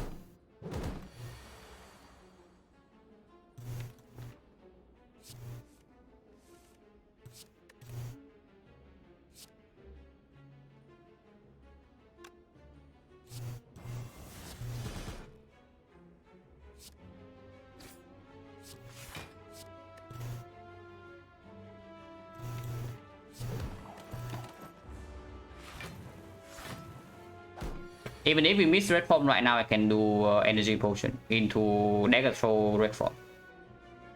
So no real risk this turn.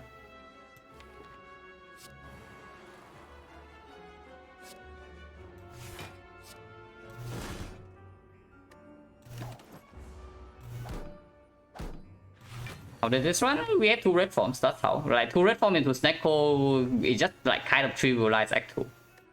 Basically. You don't need that many relics to be strong in early game.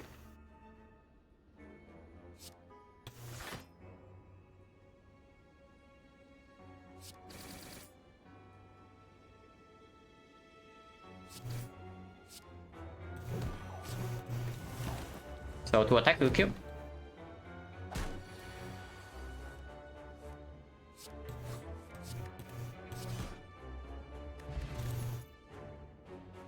It's green, but we really don't have a second acro, and we only have 5 energy in elite boss fights. Catalyst? What do you mean Catalyst waiting room? We are waiting for like some way better things than that. Like before Catalyst, I would just want maybe a third red form, or after a miss tungsten rod or something, and then we can play the entire run like without any damage and we still win.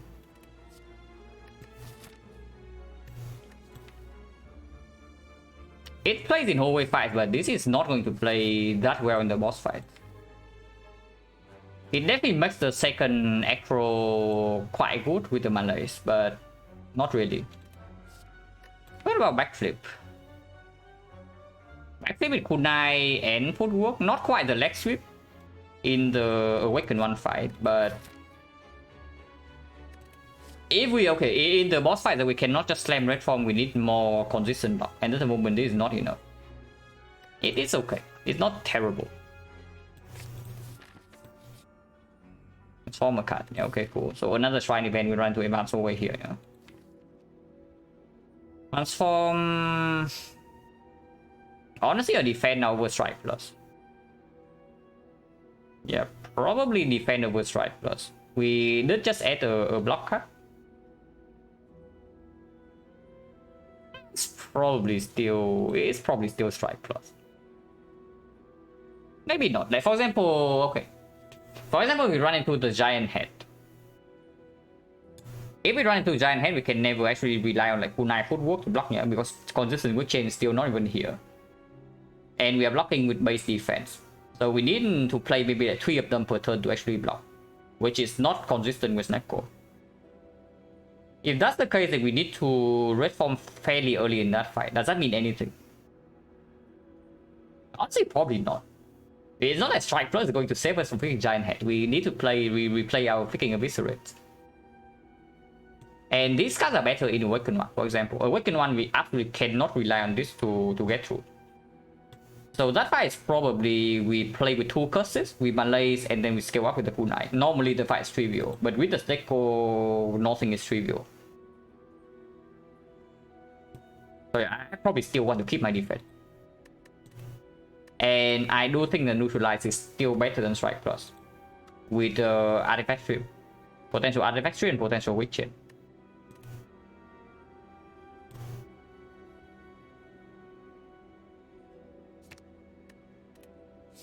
Wow.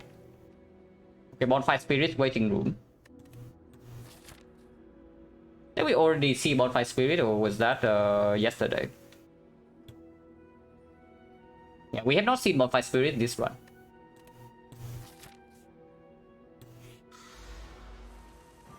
This fight is scary. This fight is terrifying. If we brick on red from next turn, that is. So they play footwork, they play Malaise for 3. What am I doing? Footwork and Malaise for 1 is probably the line. Because if we slam red from next turn, which we most definitely are if we draw into 1, then our goal is just killing quickly. Otherwise we lose 2 HP every turn.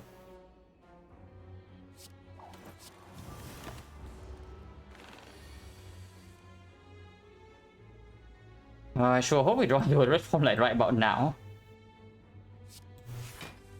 Okay, we did not draw into red form. We can triple block and take 9 damage.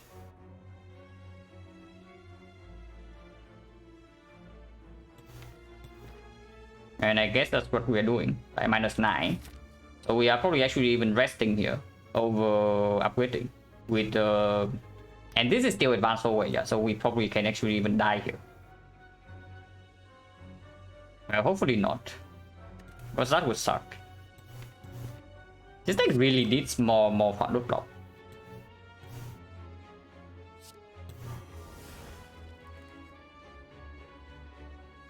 At least I play footwork in the last turn, so this turn we block for 6 more.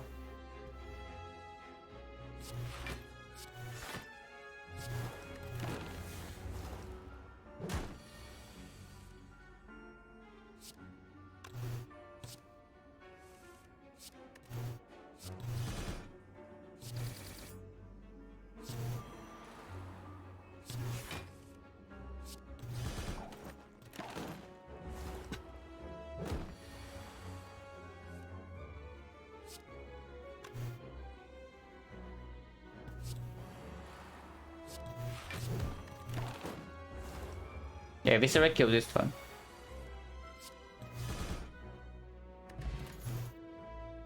These are not it.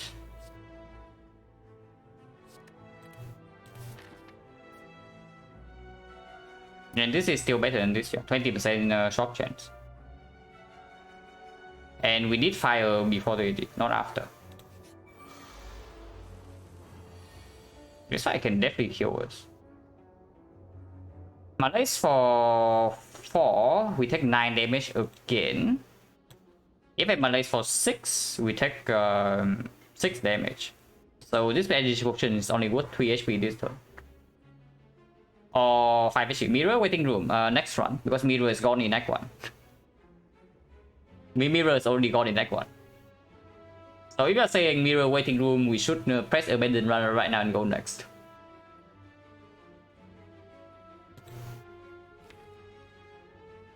Yeah, just Malaise and take this hit. Like -9.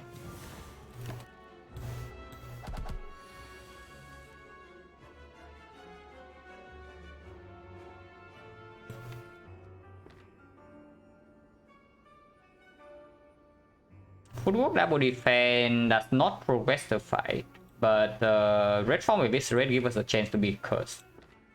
That's another annoying thing, is that our attacks, our main attacks in this fight are all multi-hits, so they deal less damage than usual, and we also like cannot control the curse.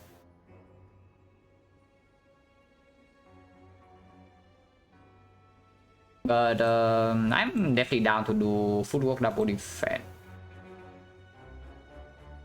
Or even backflip? No, backflip means I cannot play footwork. It's still weaken next turn, and we might not be forced to red form. If I do not play red form this turn though, next turn maybe I need to play red form and not the terror. And missing terror first cycle in this fight is terrible. Yeah, if it curses me, so weird, right? 6 in debuff. Now debuff is nasty, so yeah, red form right now probably fine.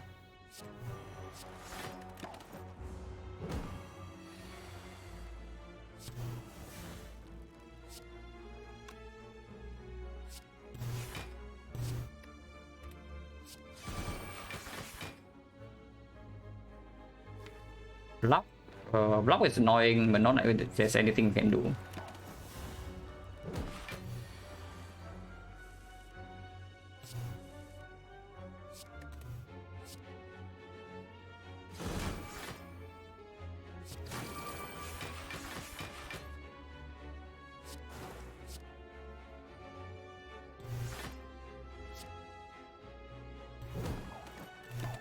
Wrong order, -1.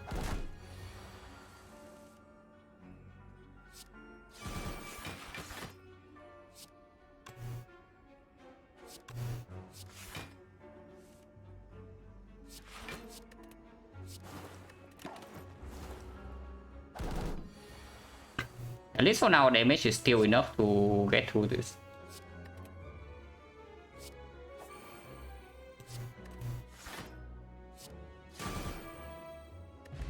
Force is very good. Backflip plus, sure. Not quite leg sweep, but it's good enough. And yeah, we rest here for 19. Upgrade not that strong anyway. It's like +6 damage here is quite good. +1 dexterity is quite good. +1 energy is like whatever in elite fight. And this is good in boss scarlet, but right now, not yet. And we might take more cheap damage here.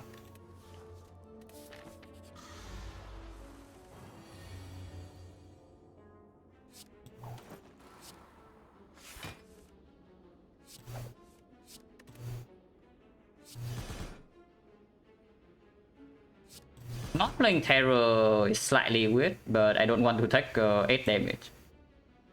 I'm not playing Storm of Steel. Yeah, you see it right here. This is exactly why. You don't want to redraw shits with the Snack Core, and you cannot play the shit with the Choker. So Storm of Steel is just a deck card in our deck right now. Like, just ignore it, pretend it doesn't exist.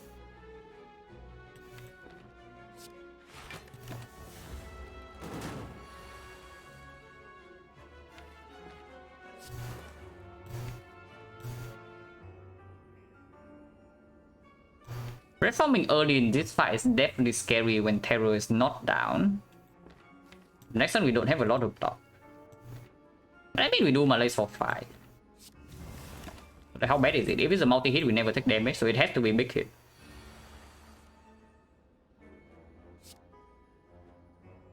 For our all the crap, which is good.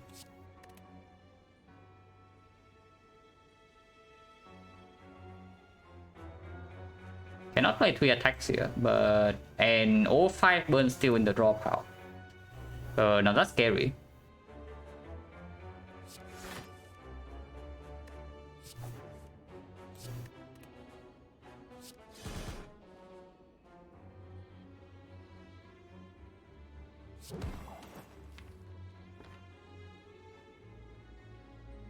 Yeah, no way, right? This is worth more than that.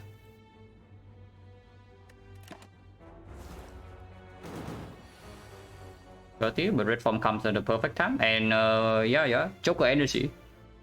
Like Black Star right here would have been slightly sad. Only slightly. Because maybe you're still fine, even without the terror.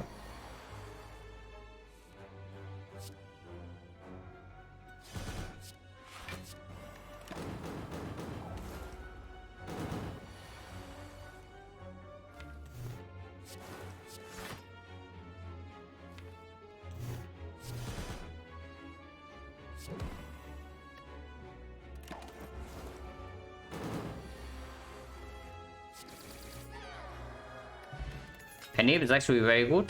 Dash. Yeah, not quite, again, not quite leg sweep, but it's good.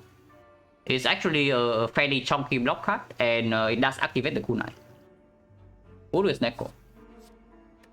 And Venom, very unnecessary now, even if it's actually not too bad.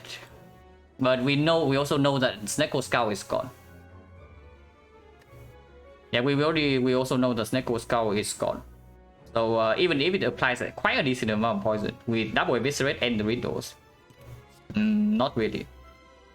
Before that, I would just prefer to pen my freaking eviscerate with terror, and that is already, how much damage is that? It's 81 damage.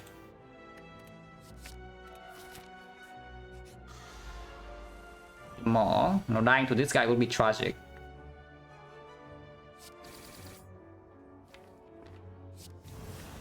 But this fight is not trivial. Even if he decides to do 0 right here, this fight is still not trivial. One shift in the deck for some kunai stack. No.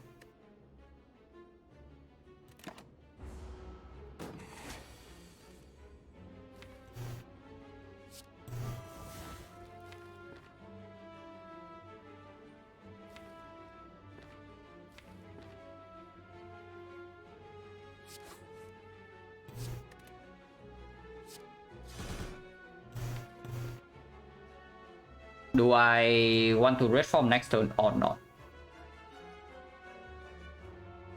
Hello, Byron.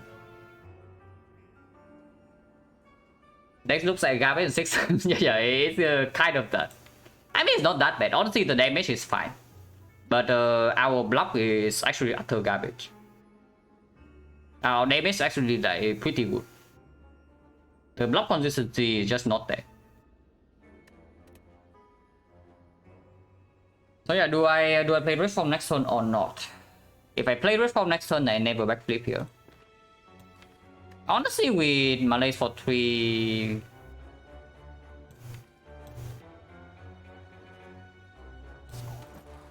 yeah, I might play red form next turn. If it's the multi-hit, then we don't need to, but the big hit, slightly different.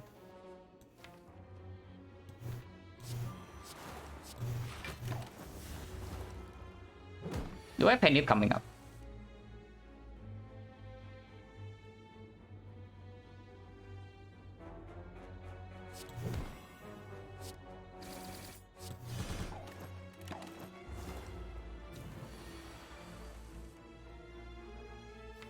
Yeah, like look at this. Like our damage is not bad. 60 through weaken is not bad at all.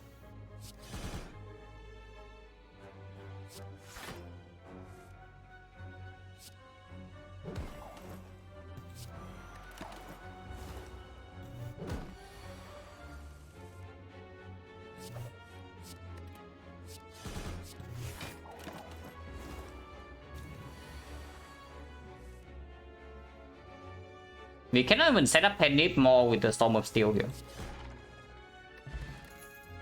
Garbage.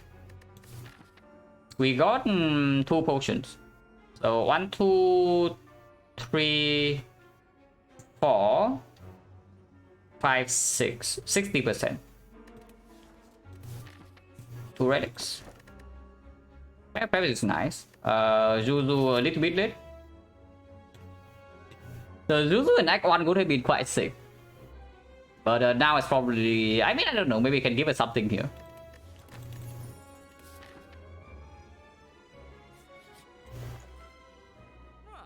Orrery? Yeah, Orrery over everything else in here. And I definitely spend my gold. Oh, we're just taking remove and going for X4 shop.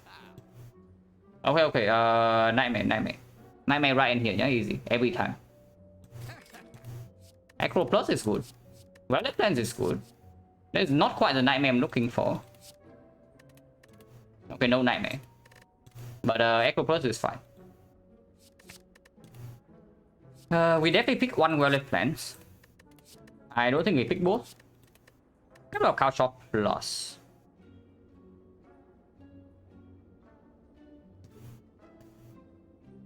And Venom Bridge is some missing damage card. If you want to pick damage in the hard fight, then you pick Cow Shop Plus over Venom every time. And it's not like Cow Shop is bad in this fight either. Cow Shop Plus is a lot of damage here. Like, a lot. We definitely pick 1 Violet Plant and we never pick Dagger Spray Quick Slash or the Shift Cut. So we can just click 1 Violet Plant.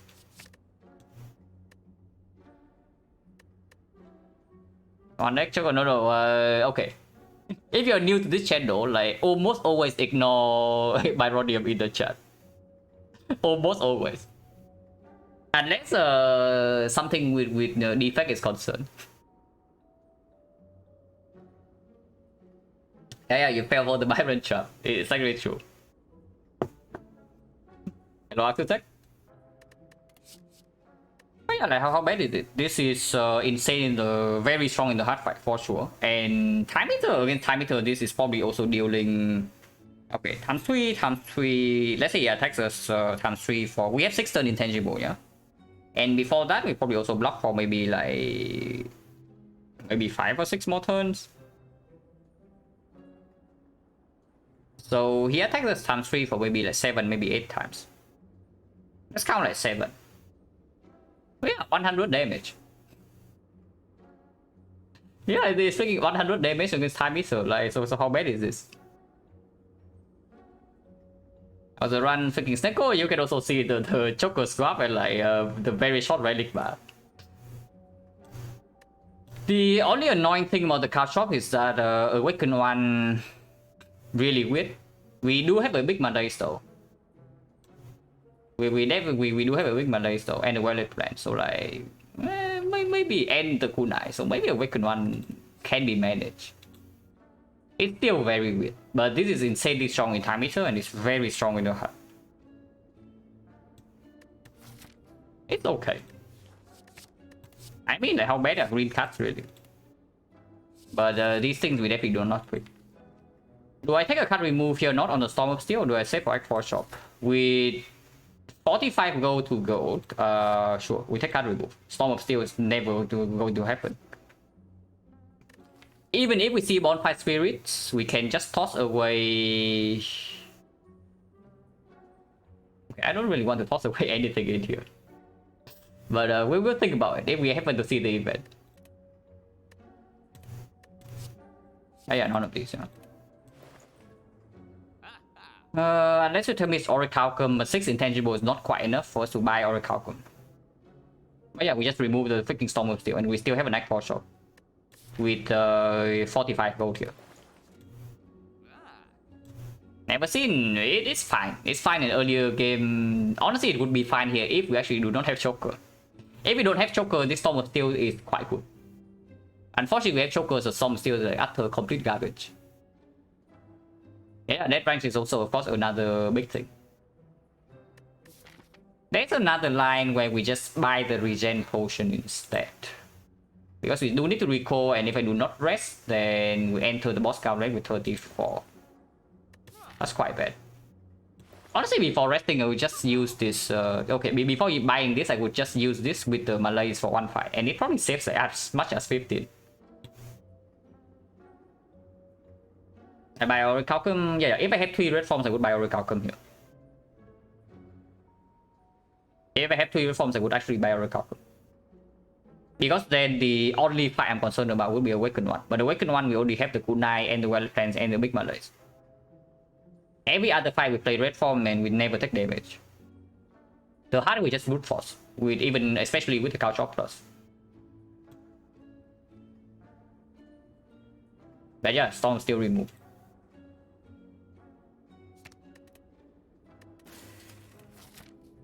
Recall first or rest first? Resting first means that we probably never die here, but the amount of HP is still the same.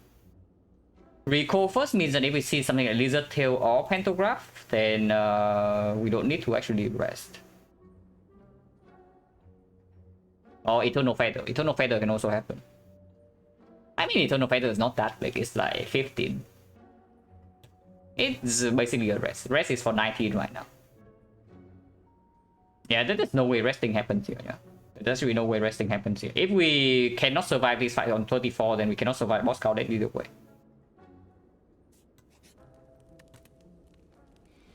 And I don't even know whether I want to rest here or not. So we'll have to see after these draws. Should have rested.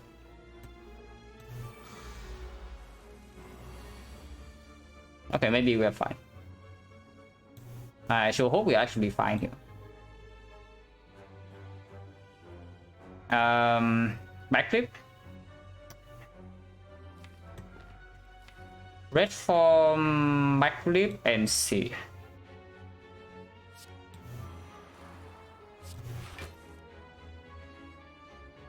Missing 30 damage. Missing the terror. So even energy potion doesn't bail us. That doesn't give the terror here.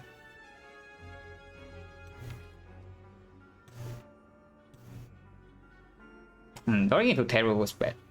I was hoping to draw into 1 cost attack and then I can energy potion to make use of the bag of marbles and not take 2 damage while also advancing the fight. Missing 30 damage is really bad. Missing the terror. Terror is more than 30. But we can also just redraw. Okay, so we put 30 damage here, yeah? And then we kill this guy without vulnerable, and then we cycle back into terror and kill this guy afterwards. Is probably the plan here. We do cycle fairly fast and then don't shuffle burns in on turn 1. Of course, worst come to worst, we still have this, but if possible, I don't want to use it.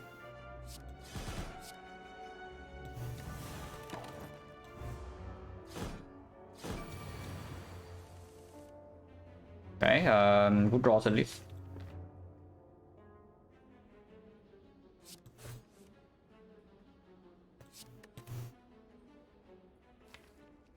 Do I aggro? There is a transition in the draw power, 50%. Otherwise, transition just happens next turn. And I play red form right here, so we just take cheap damage to every turn. Missing relic plans, honestly, not that terrible. But not like the aggro here also gives me the Couch play. And Couch is basically 5 damage every turn, AoE. This is like combat at home. Basically in this fight. We lose 2 HP per turn, but we deal 5 damage AoE. Yeah, I guess taking the damage, like plus 1 rare relic is worth the rest. And we have another aggro in here to activate this transition next turn.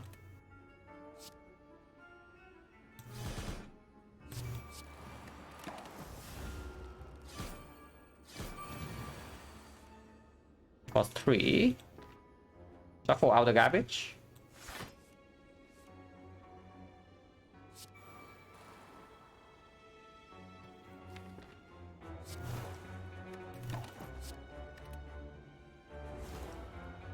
Might get to panic this guy, which would be great.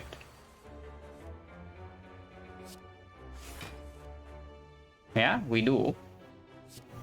And Ted will redraw as planned. So fight's over. Panic is not set up, but I don't care.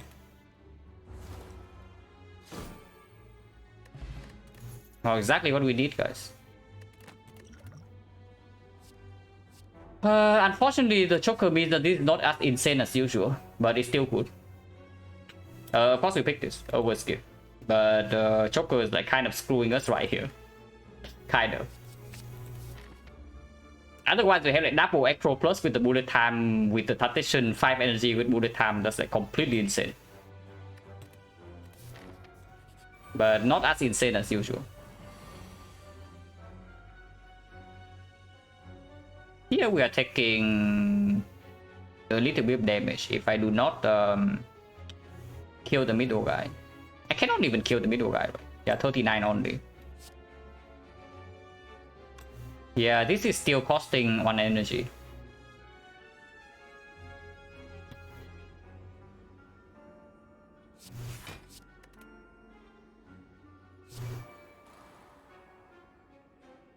Cannot play Violet Plans though, or I cannot weaken this guy, so it's like -5. I guess the Violet Plan is not that important.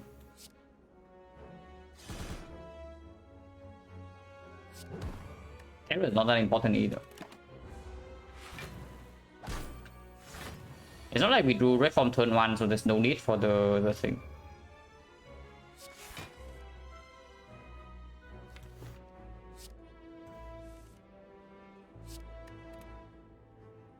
I mean, yeah, it's not terrible here.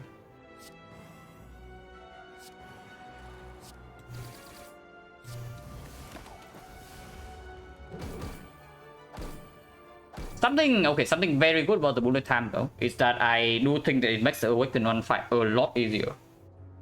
And that's a pretty big load off our back if we can deal with the Awaken 1 consistently.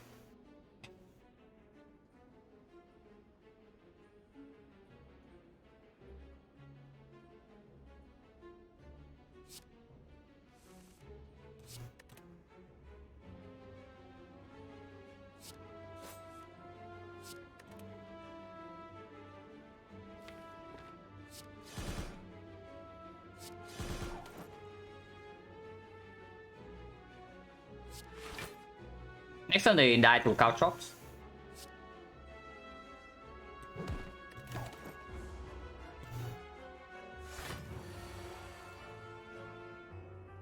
Or they die to deadly poison. Or they die to riddles with holes. Wow. You can smoke bomb away from the burning elite. Amazing.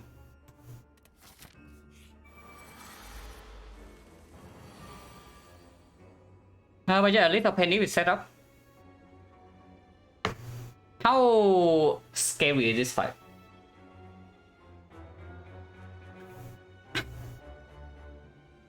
Yeah, how scary is this fight? Because if it's really scary, I can see strength pot right away. But the strength pot is quite strong. With the penny and we have like in the 3 attacks in our deck are actually all multi hits, like ×5, ×3, ×3. The strength potion is very, very strong. What's the potion chance? We got 1, 2, 3, 4, 5, 6 by the time here is 60%. One more fight for strength pot. One more fight for smoke bomb. So we got 2 potion drops from here. Let's go to 40 now.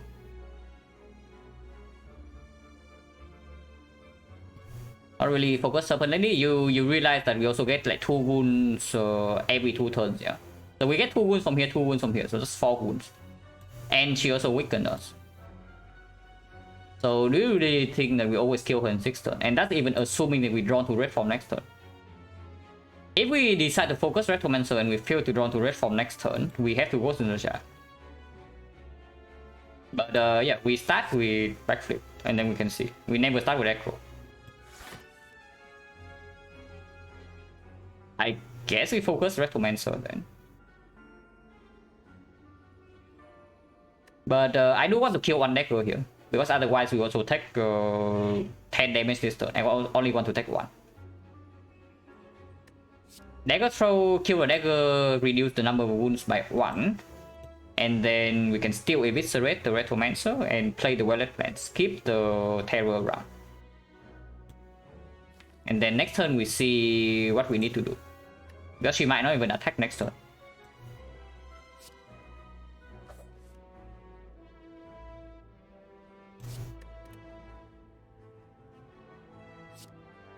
We can also just kill this guy, like -30.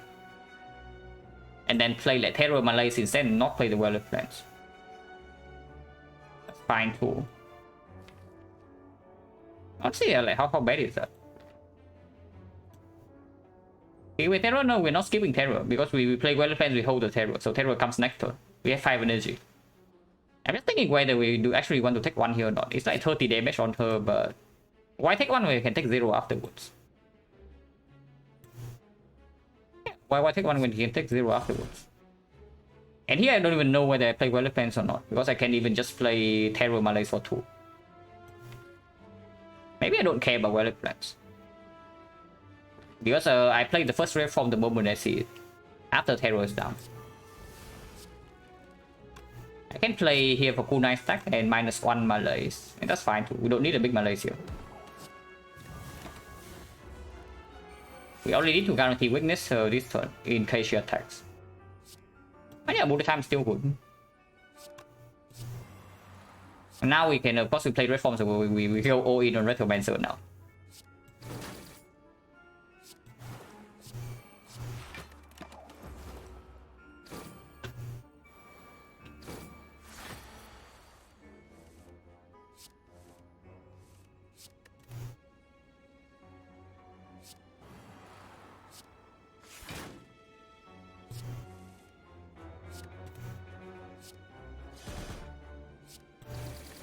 We are fine.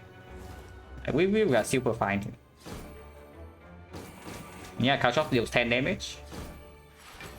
She resummons again, so she's very smart. She's actually very smart.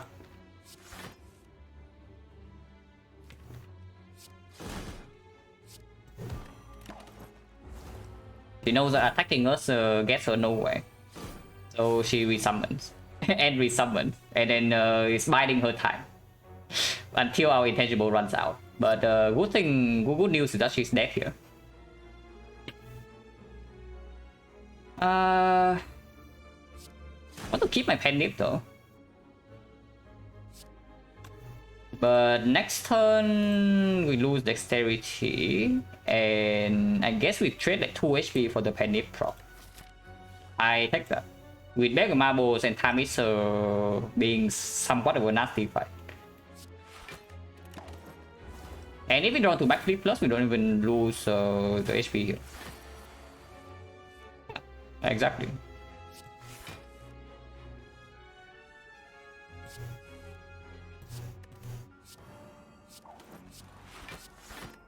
Would deadly poison her as well, but I want to kill with cow chops. Ancient Tea set. Actually pretty nice. If we draw mana turn 1, that can do like a lot of good things in the time Eater. Man, without this choker, we are so freaking strong. Like, no, seriously, without the choker, we are like so insanely strong here. But we have the choker. So unlucky. Okay, do I need the Violet Plans upgrade? Or the Malaise upgrade, or any other upgrades into Act 4? Because if I need 2 upgrades, then we do not rest here. But I don't feel like any upgrade is that urgent. And honestly, before upgrading Violet Plans, I probably just Topo Defend instead in the Act 4 file. Yeah, because the hard fight at the moment with our actual front load block, our plan is actually just like slamming red form. First cycle we block with like Malaise Ghost, and then second cycle we play red form immediately. So the defense are not even doing much. And we need to kill fairly fast afterwards with cow shots and whatnot. None of these actually help, yeah? Especially with the bullet time, this doesn't do anything. So yeah, we rest here. For another 19.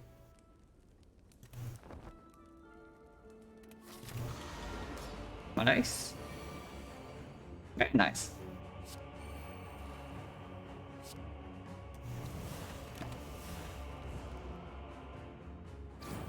Okay, Ancient set already paid for itself. Like I don't care what happened in the rest of this run. In for the rest of this fight, Ancient set has already done its job. We don't need anything else from it.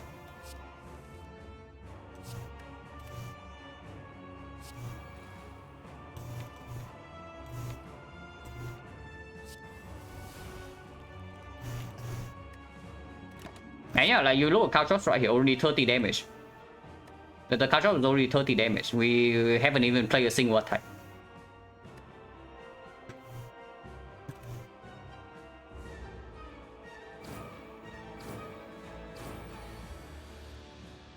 Now we play the first attack and it's 81 damage.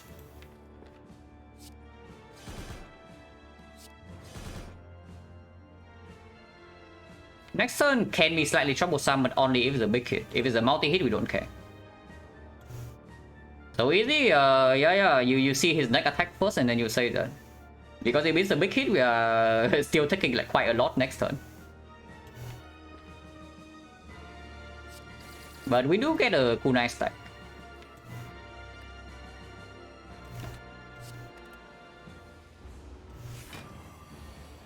Yeah, time meter is very easy.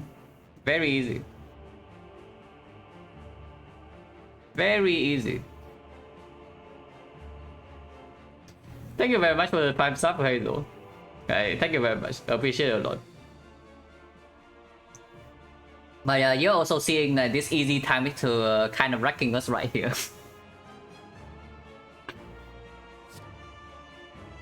Good news though, we don't actually need to play 4 cards. Because multi-hit can never deal damage to us. So minus 12. And next one cannot be the big hit. So we can just hold the Eviscerate here and then see his intent.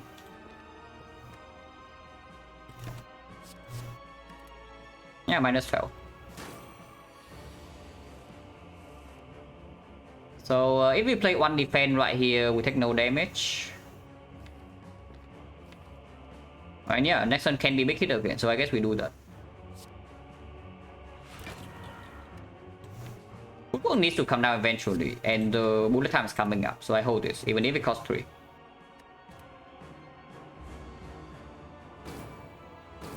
I just have done 50 damage in this fight. 30, 40, this splits. So I guess we do that.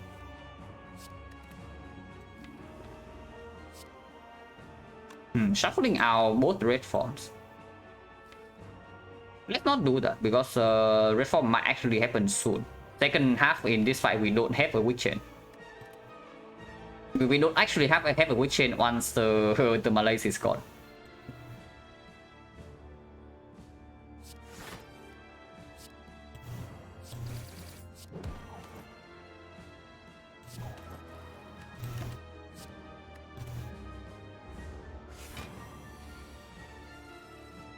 If I can play 6 cards this turn would be great. If not, that's fine too. Honestly, yeah, probably just do slime and turn here and hold the backflip.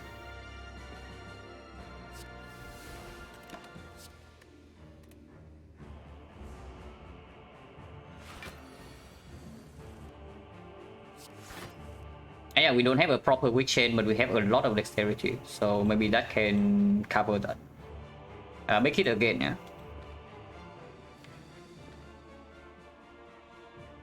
Four cards. 1, 2, 3. Cannot play this. So 1, 2, 3, 4.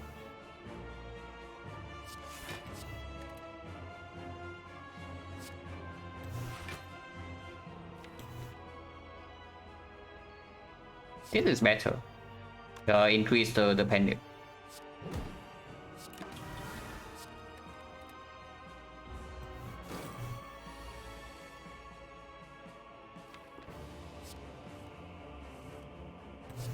And yeah, like bullet time is still very good.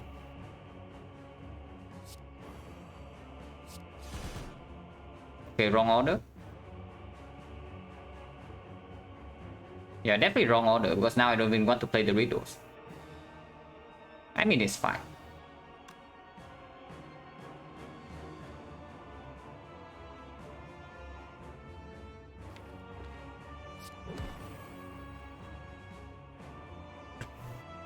it's fine. We can take 1 damage here.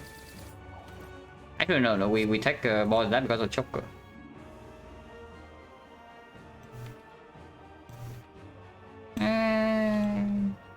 -3.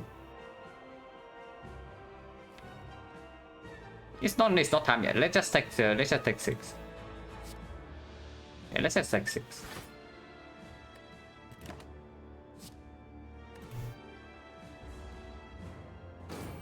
Turn 6, not if he change debuff with the thing.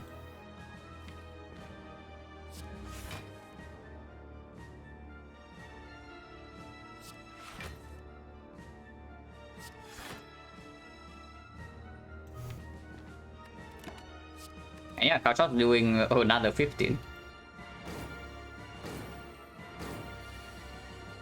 Okay, now I can red form.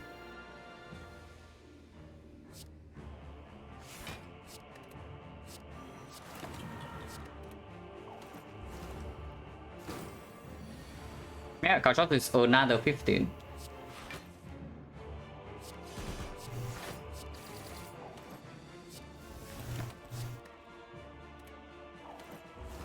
This time is not that good at the game. Like, he really doesn't debuff in the second half at all. And if he doesn't debuff, he's like no threat to us after we play the red form.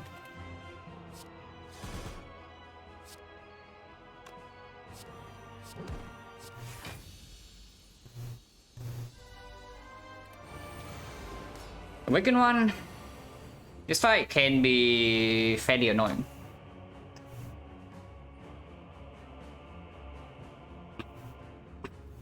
You might take a look, White 1. Yeah, sure thing.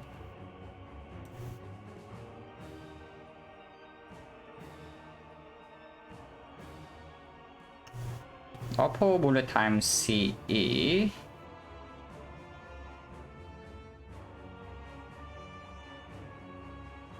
Probably not the Oppo because the Pocket Watch is already doing the same thing. I freaking love the bullet time here, but I don't know where the CE is stronger enough. This doesn't really have too many cards.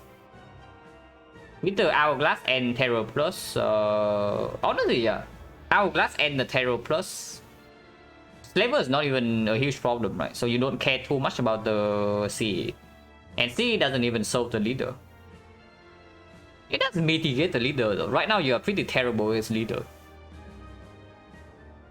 But ignoring the leader fight, then bullet time is probably way stronger than CE here. You have both the Pocket Watch and the Predator, like, it's just completely insane. And it opens... I mean, it kind of opens Neko, but it kind of not. Because this deck sucks with Neko even with the bullet time. I would probably still pick the bullet time though. It plays better with your relics, current relics, for sure.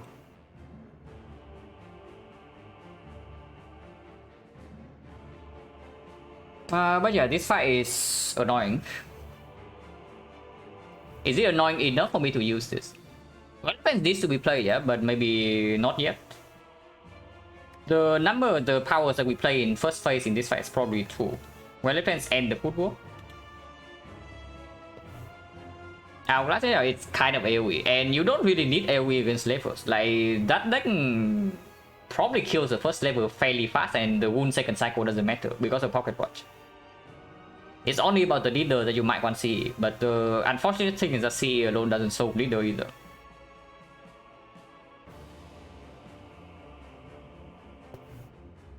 Also, this hand kind of sucks. Yeah, this hand kind of sucks. Start with backflip and then CE. Unless you tell me the line here is actually defend, neutralize, riddles. But I want to backflip. Okay, much better. Man, I wish I have like one more energy here somehow.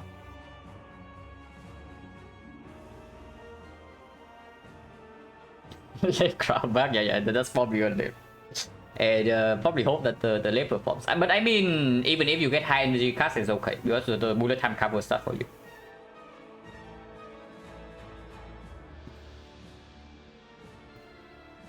Do I strength pot here or not? Because currently we are already taking 9. And we need to kill this. We actually don't have AoE in this fight. Strength pot is quite strong into Spear and Shield, but Spear and Shield we also have 6 intangible. And the shot. Yeah, I strength pot. I want to save this, top priority is saving this.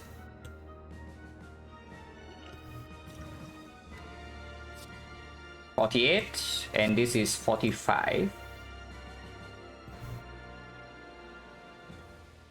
Cannot kill one of them unless we massively overkill.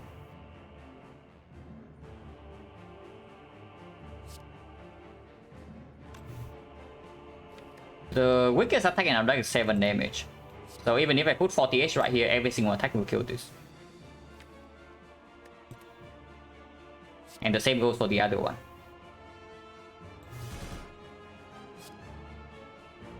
Unless you tell me we double defend here instead and not play the riddles for 45 damage.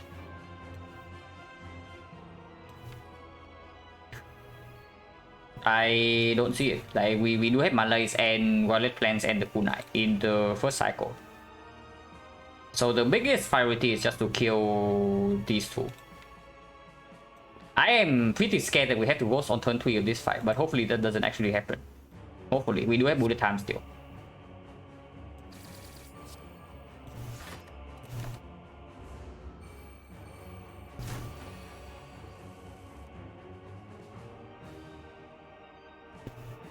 Yeah, we can kill both.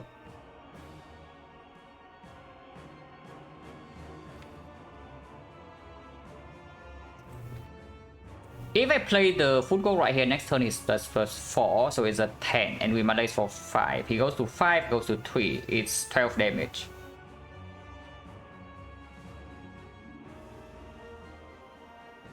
Otherwise, we also don't get a Kunai stack.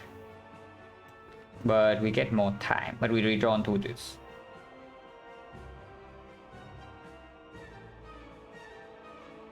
We don't really take damage this turn, so that's good news. It's probably good enough to not play backflip here, to not play footwork here, to Malays for 5 next turn, and that would be 8. 8 goes to 3, so we take 8 damage next turn, and then hopefully the fight under control from there. Yeah, another turn with no Kunai stack, slightly sad.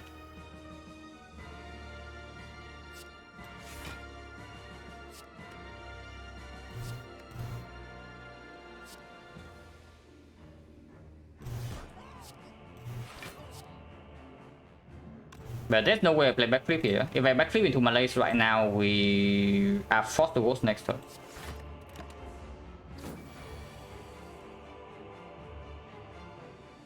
Bullet time costing 1 does not actually mean anything, right?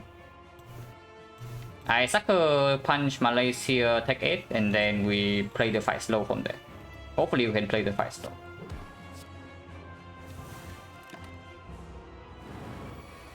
At the very least, the rest has already paid off.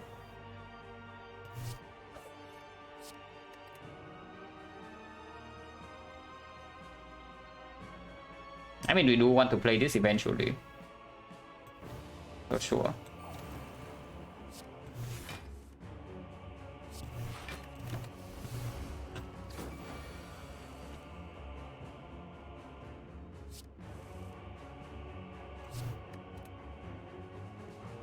Terror probably comes down right away. Next one is a multi-hit, so it's going to be 12 damage only, and that's fine. Yeah, 12 damage only, yes, that's fine. We can cover that. We block for 11 with Survivor alone. Do we wait with the Terror, or do we for the second half? Because second half, he also, I mean, he doesn't really regain the strength because he's going to have +1 strength if we play the Violet Plants. But second half we also get voided, so our damage output is slightly lower. And playing Terror right now gets it out of the deck. We already have the Couch Shock floating around that we cannot play. Saving terror is better, right? Because we played red form second cycle, we need to go fast. Blocking the 40 after he splits is only possible if we stack up a lot of dexterity beforehand. Okay, give me a second.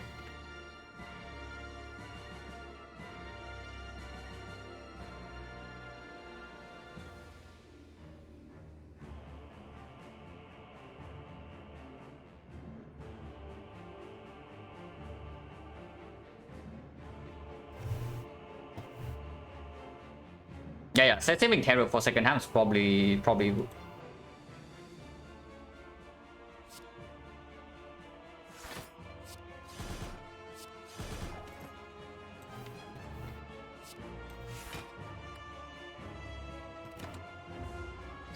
Because second half we also don't have an actual weak chain, so blocking second half is very difficult.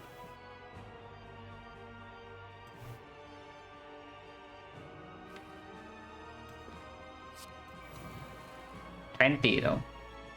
20 is significantly more difficult to block than 12. I mean, we are taking 1 here. I guess that's fine. Extend weak chain.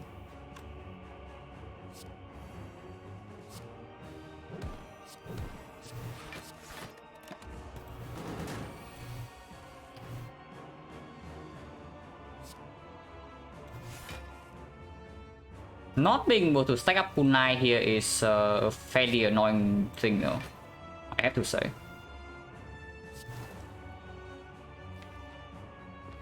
But our blocks are fairly consistent. Now the Joker, yeah, we with the Steko. I mean, right now it's pretty set because we do have bullet time and the kunai. But before this, we do not get chocolate very much. Right now, the Joker is definitely hurting us.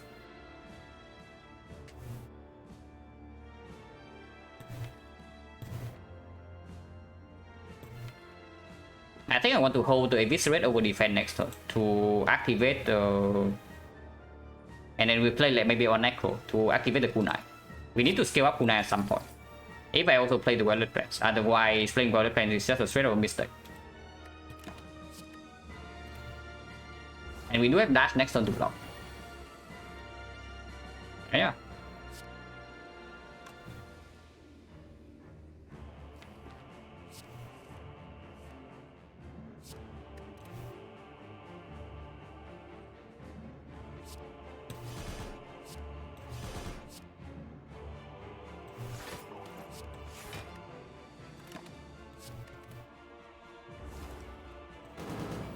But our weakness is running out like very quickly. And second half, of course, we don't have weakness, so...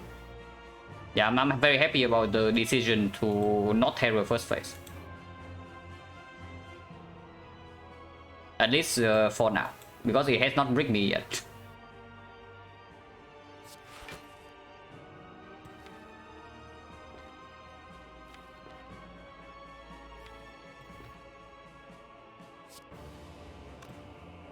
Keep the bullet time for next turn so that I can reapply both the weakness card. Is probably it.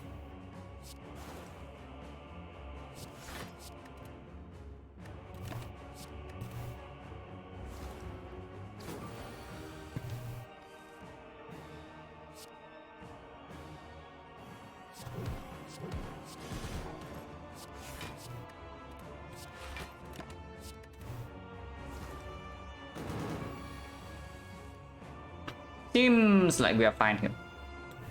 We should be completely fine here. With 6 dexterity now. At least in the first half. Second half, I do have a red form 0 cost in hand. We can even kill right now.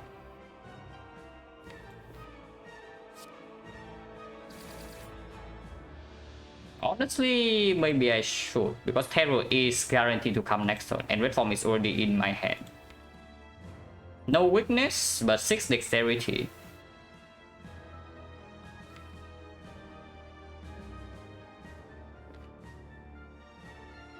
What if I hold the defense instead? We block for 10 guarantee here. He's for 41. So 2 more block cards and we are getting there, and this can also activate addition. Next upgrade, maybe, but I don't know. Maybe we just want to talk instead. Because the Act 4 fights are not going to be long. And we don't actually have a pissing wheel to save against 1 times 15.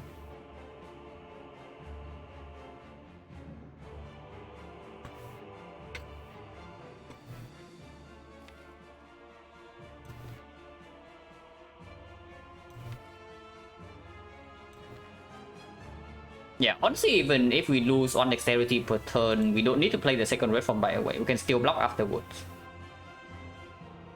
So probably hit right here and hold the red form. It is the line. Don't need to try to be too clever here.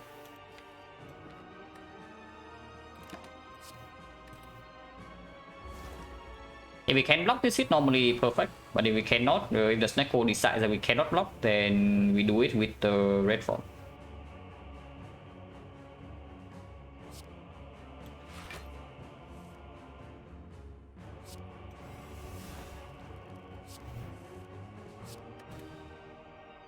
Yeah, looks like we are using red form. That's completely fine.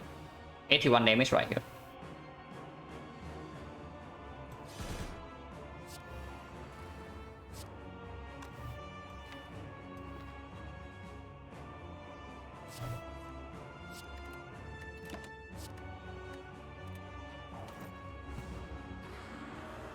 Seven kill, yeah, once on stream.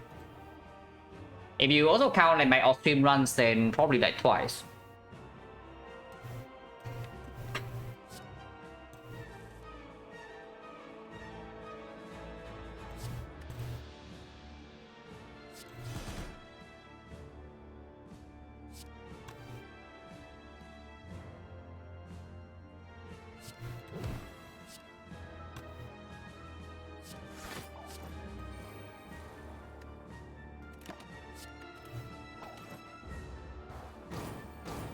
And now we still have 5 dexterity, so like how bad is it even if we are not intangible again next turn?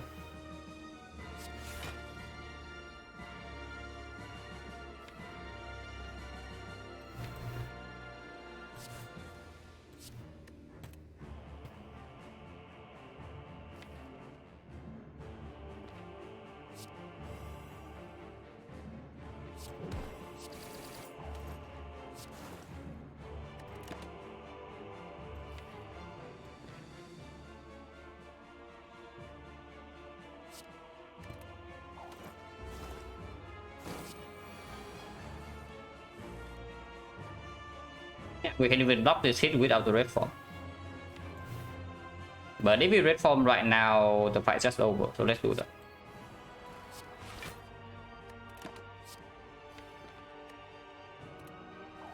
Can I kill with one attack somehow? Probably not. Yeah, not possible, right?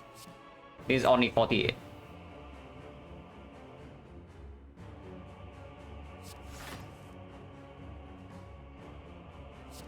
But I can penny a smaller attack so that we set it up like slightly more. This kills.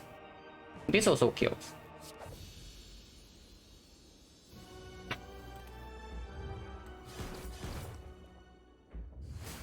So we took Relic Plan. We took the defense or upgrade Relic Plans, one of the two. We can also rest for 13.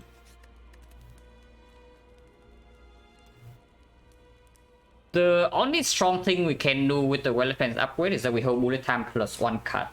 And then we guarantee to get maybe 1 cooldown stack the turn after. That is not relevant in the Spear and Shield, but it can be relevant in the Heart. On the other hand, yeah, I can also just talk the defense. Let's talk. Talking defense also increase the chance we draw to red from early in Spear and Shield, and that is necessary. Waffle right here is 20 HP. 20 HP goes a very long way in the Heart if we are doing what we're trying to do. Like we cannot do Taunt's Potion and the Waffle though, unfortunately. That would have been quite strong. But I am definitely down to do Waffle Fire Potion, and I think Waffle is way stronger than anything else in the shop here. Yeah, walk for 5 pot and we use 5 pot on spear and shield. Need another footwork? No. You see our plan right now in the hard fight is first cycle Malay goes in the jar, second cycle red form, third cycle red form, and then the hard is dead. So that's basically our line here. We do not want to store with footwork at all, and footwork draw is not a good draw into spear and shield. Like, do you really think we can footwork turn against turn 2 spear and shield or not? Because the way I see it, we either burst them down immediately, which is probably not possible with Penny not set up, or we have to red form. And footwork just gets in the way. And yeah, I take my 20 HP right here. And the only thing left in this shop is like 5 pot, unless you tell me dodge and roll is it. Dodge and roll is not it.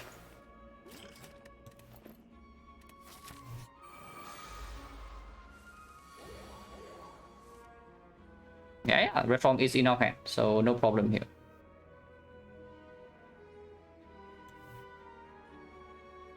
Then yeah, we have Cow Shock Plus and we have Terror Eviscerate Pendip. Like, do you see like how fast we actually kill the Awakened one in second half? I know that is because we had the 2 strength potion. But 2 strength doesn't magically double our damage or anything. And the Cow Shock in the hard fight is way stronger than in the Awakened one.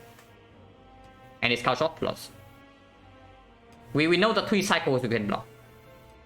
So that is already... And then sometimes we don't even need to red form second cycle, yeah. Because after first cycle we should be close to full HP still. Then second cycle we can face tank with some dexterity help. And then third cycle we red form, fourth cycle we red form. But let's assume that we can only block 3 cycles. Even then, the Cow Chop is still 80 damage per deck cycle. So that's already the per attack cycle. So that's like 240. 240 with Terror. So the 240 means that the heart is at 560, yeah. With the Terror, and let's say Deadly Poison is dealing something like 40 damage. Then 520. 520 means that we only need to deal like 300 damage. To 350 damage. Before any modifier. And that is without the pendant. Every deck cycle, if we can play these two, that's already 50. I'm pretty sure we can get there in 9 turns. I'm just scared that our HP runs out before then, which is why I bought like this 20 HP. Because we are going to take like cheaper ones like crazy if the fight doesn't go well. If the fight goes well, we might not even take real damage. But if the fight doesn't go well and we are forced to red form in awkward spots, it's going to be weird. And it's not like Firepot is useless in this fight. So there's actually also a line where I just do Well-Led Plan, Sucker Punch Malaysia for 6. That works too. That actually just works.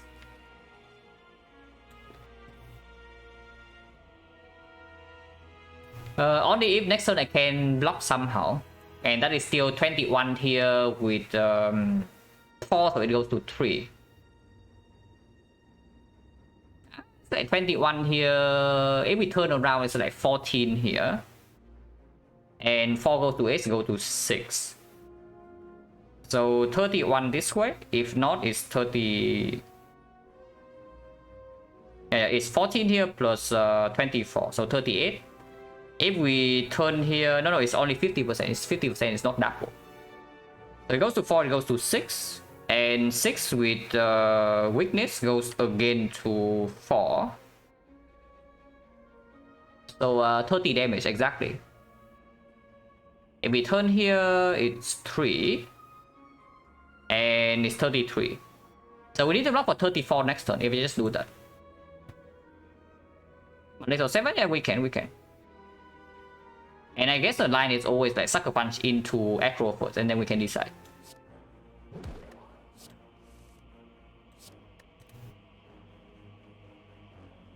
We can also Mondays for 8, but then Well-Led Plan is not in play. I do think I want to play Well-Led Plans. Yeah, that's definitely a line here where I just Mondays for 7 and hold the backflip instead. If I Mondays for 7 and hold the back flip, what happens then?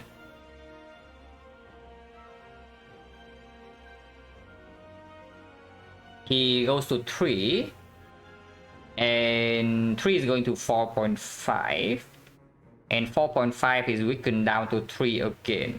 So it's 28, 32. 32, and we block for 8, so we need to block for 24 more. Actually very doable with what's in the deck. And we draw +2 from here, +2 from the Snecko. And there's another red form that we can draw into. I like that a lot. Only if we actually draw into something to turn. So if we cannot actually turn next turn, what happens? It's going to be 21 here.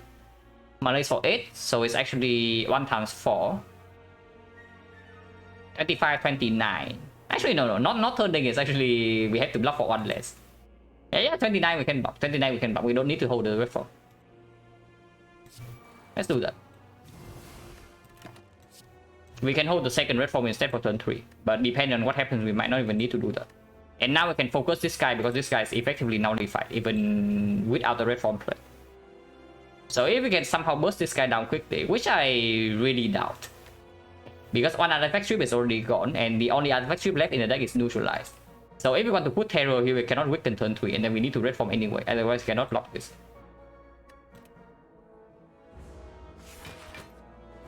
I mean, we can turn with 5 potion, always.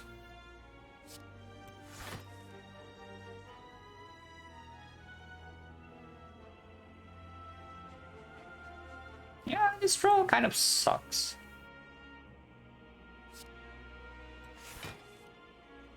So we can red form right now to take no damage this turn and next turn. And I can hold Eviscerate, and next turn we have guaranteed artifact strip into terror. Yeah, we went for the line that might have been able to block this turn, but I guess if this is the hand, then we cannot really block. And before I lose HP, I should play red form. So yeah, let's do that. Because next turn we need to red form either way against this crowd.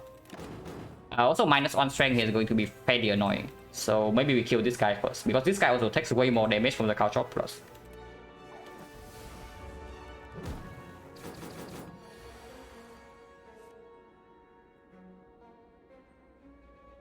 But let's try and turn 3 is fairly annoying. Oh my god, Riddle's Behold is like neutered. It's a Riddle minus now, like what a tragedy.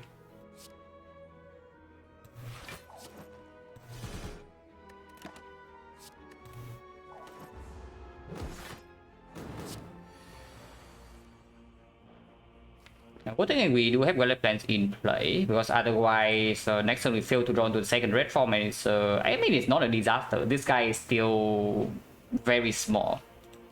But with no bullet time, we can absolutely be screwed over next turn.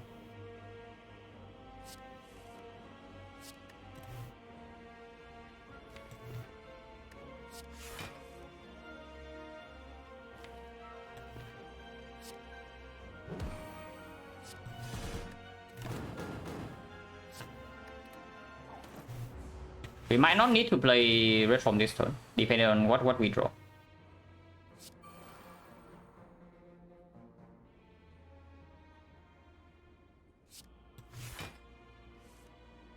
I guess we red form then.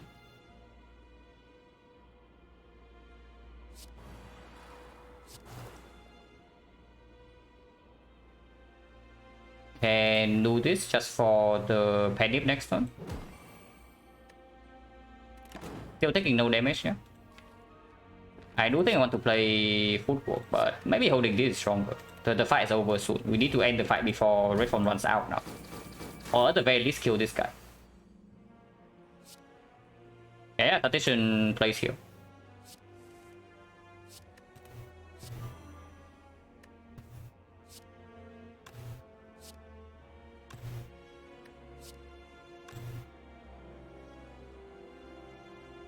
Do this and he dies to the Caltrothon.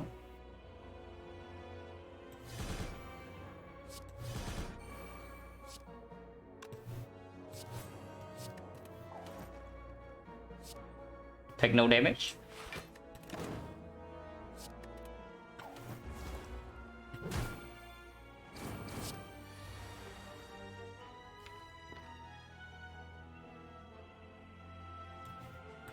Hypod can come down.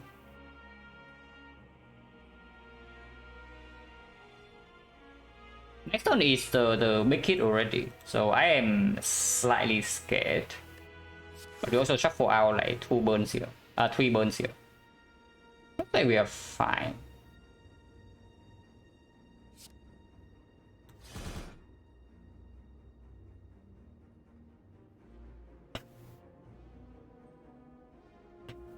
Are we fine?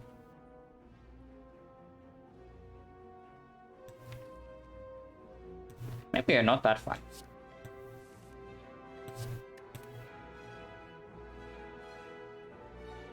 All the time costing 3 is pretty annoying. But maybe we're fine.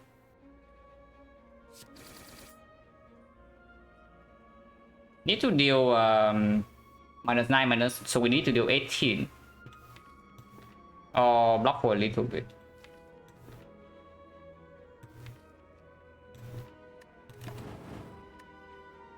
So Eviscerate can do that. Dash plus Dagger Throw is not enough. I think bullet time then. Yeah, Eviscerate is enough.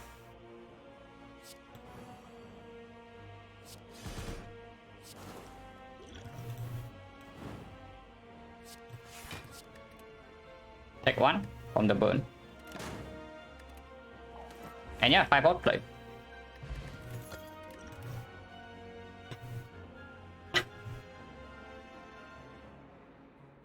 Prepare plus, we double Eviscerate, but we have no way to mitigate Beat of Death. We do have a Tactician. Poison Stab plus. Honestly, not terrible. Yeah, honestly, not terrible. The Poison Stab plus. After we get the red form, I only want to deal damage. And then if the prepared costs 2 or more, we are never playing it, even if it discounts for 2. Unless we already have the Eviscerate in hand, which doesn't always happen. Yeah, I honestly I don't mind it at all, like this thing.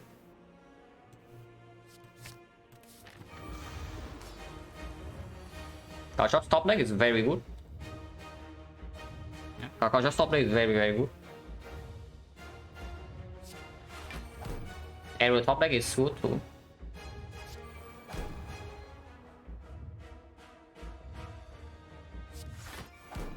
Malay's top deck is exceptional.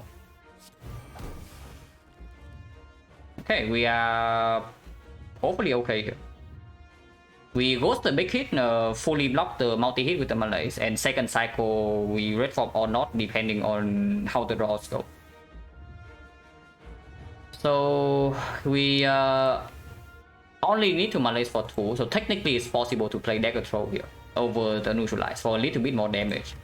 But if it lands exactly on Violet Plains or the Footwork or the Deadly Poison or the Eviscerate, we cannot play those. I just play the Neutralize, yeah. So it's like Neutralize Malays here in turn.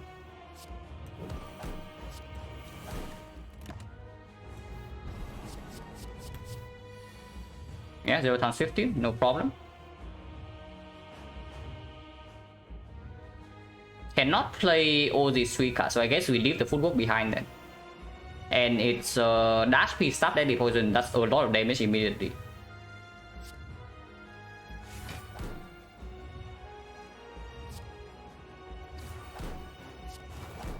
Yeah, that's like a lot of damage.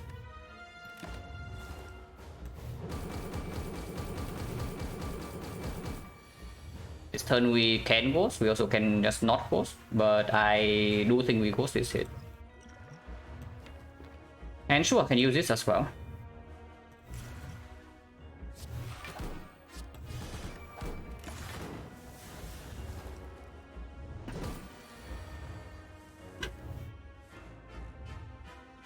So second cycle, even if we don't have red form immediately, we don't die. Usually, no, second cycle weakness runs out here unless I play the Sucker Punch, and we have not drawn back into the red form yet. If we have to take the full next cycle hit, we can die second cycle. Backflip first. With Weather Fence already in hand, we can always start with this. And before I deal damage, I want to have a red form in my hand first. So we start with Acro, and the void is already drawn, so there's no risk here. Acro before the Violet Fence in case we draw to bullet time, or Violet Fence into Acro because it draws one more card. Actually, we have 5 energy, so I can actually just hold the Acro for next turn. And panic this hit instead. But I do think that I want to play the Sucker Punch though over this 63 damage because to keep the weakness down. And I hold the Acro. Let's do that.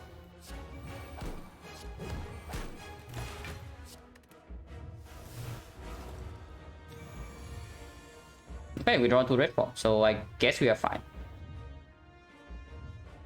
We also can just not red form this turn. We have enough HP to do that. Not red forming this turn allow me to play some artifact strip. Probably not. Oh my god, this is so freaking good. Like drawing into Muratab right here is completely insane because now we get to strip all the artifact layers and reapply the poison. Well, that's okay. This probably wins then if we draw into bullet time this turn. We only have 3 cards though, but that's not a problem.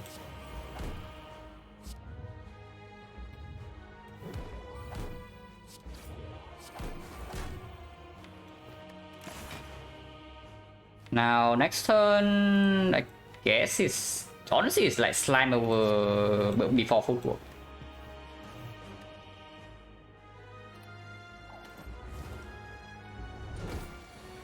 On 15, we have 6 energy.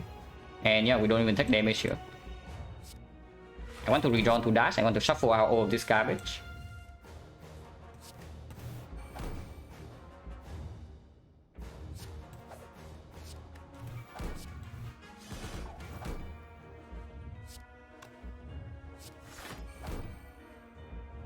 And play one more card. And slime and footwork function to be the same, except this one gives me 2 dexterity. So of course it's footwork over slime.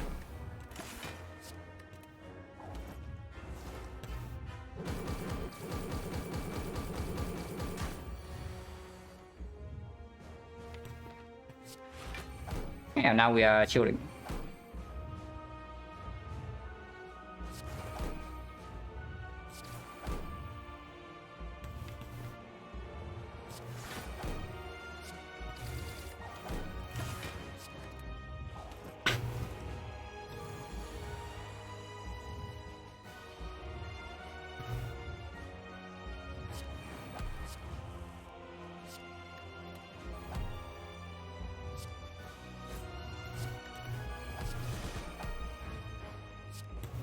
Now we just go all in on damage. I no longer care about HP because the moment we run out of intangible, we die.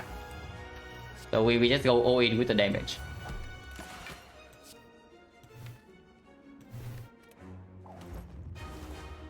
But we are way ahead.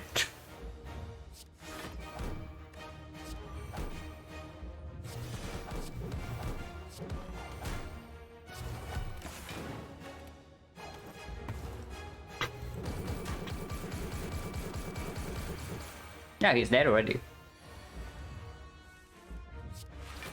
And yeah, our plan worked out like exactly as envisioned, right? We first cycle we block with Malay's Ghost Inertia, second cycle with red form, third cycle with red form, and we kill in time. And yeah, the first draw was amazing. So that was great. With the worst draw, this fight would have been much closer, but I do think that the playing line would have been face tanking second cycle with dexterity, and then we red from third cycle into fourth cycle instead, which could have been close.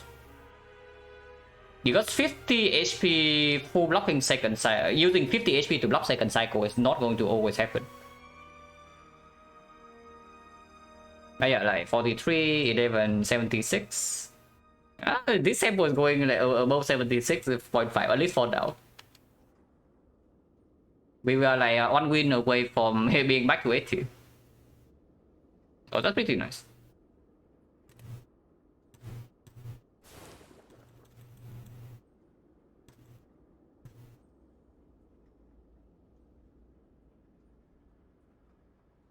Snecko was very bad this round actually, regarding card cost, but we don't care because the Snecko Joker is just a mega combo. But yeah, the Snecko this run like, apparently was really trying to kill us, but we did not feel the impact. Because we probably like we barely had any base cards, and we had the abundant energy to play with this thing. So even if it tried to screw us, it doesn't matter. The draw is like super strong. I believe after Act 1, yeah, no problem. Like, honestly, Joker's Neko with red form high potential Act 1, like, no problem. Okay, if we leave Act 1, yeah, the thing is that we left Act 1 with 2 good damage cards. We actually had Riddles with Hold Plus and Eviscerate Plus. If we had no good damage cards going into Act 2, then you can say that the run is looking like insanely bad. But with those 2 cards, I always knew that we had potential. Of course, near the end, it got a little bit iffy because we never figured out how to consistently block. And took like a bunch of cheap damage in hallway fights. But there were enough fires in Act 3 to cover for that. And all the rest actually matter. Like resting in Act 3, after we rest into boss gauntlet, we ended up with less than 19 HP. We left the gauntlet at, I think, 15. So the rest mattered there. 0.4, yeah. Stecko just tries to screw you over like sometimes. But yeah, here we barely had any base cards and we had 4 energy from right from the start, so like we barely felt the impact, even if it was like pretty low rolling.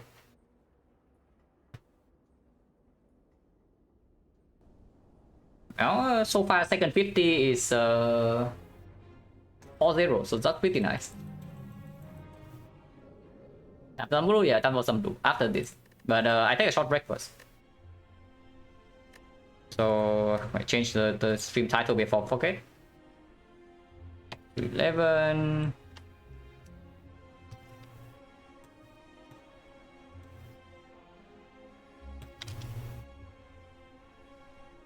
Wait, what?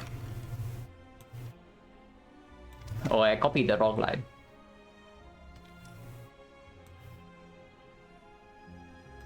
But yeah, this defect death was like pretty sad because the whole run was so clean. They made like maybe one mistake here into one mistake here, and then we just died. Which is pretty sad, but whatever. That's why we are learning. But yeah, time for defect next. I take a 5 minutes break and then we do defect. So be right back.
Hello Snail.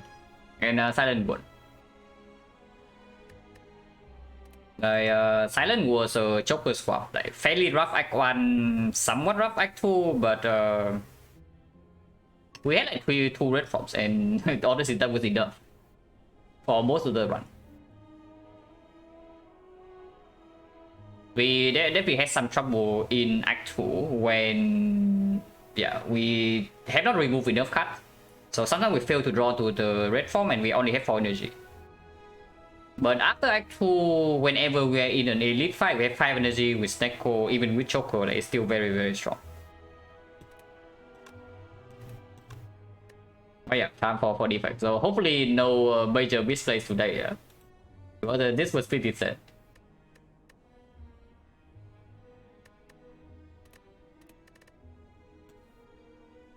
But then with Relic Swap, the other options were upgrade the card. The Neo Slamman, lose all gold for max HP, and yeah, and then there's the boss swap. And the only potential difference in passing between upgrade the card and boss swap would be the floor 6 elite. If we cannot take the floor 6 elite either way, then I boss swap over it. Also, the Act 1 was really weird. We went into 3 question marks in early Act 1 to avoid advanced always, but all of them were fights. So we rolled the 0.1% chance for 3 question marks in a row to be a fight. That was pretty harsh. Like, we took advanced always for the entire act.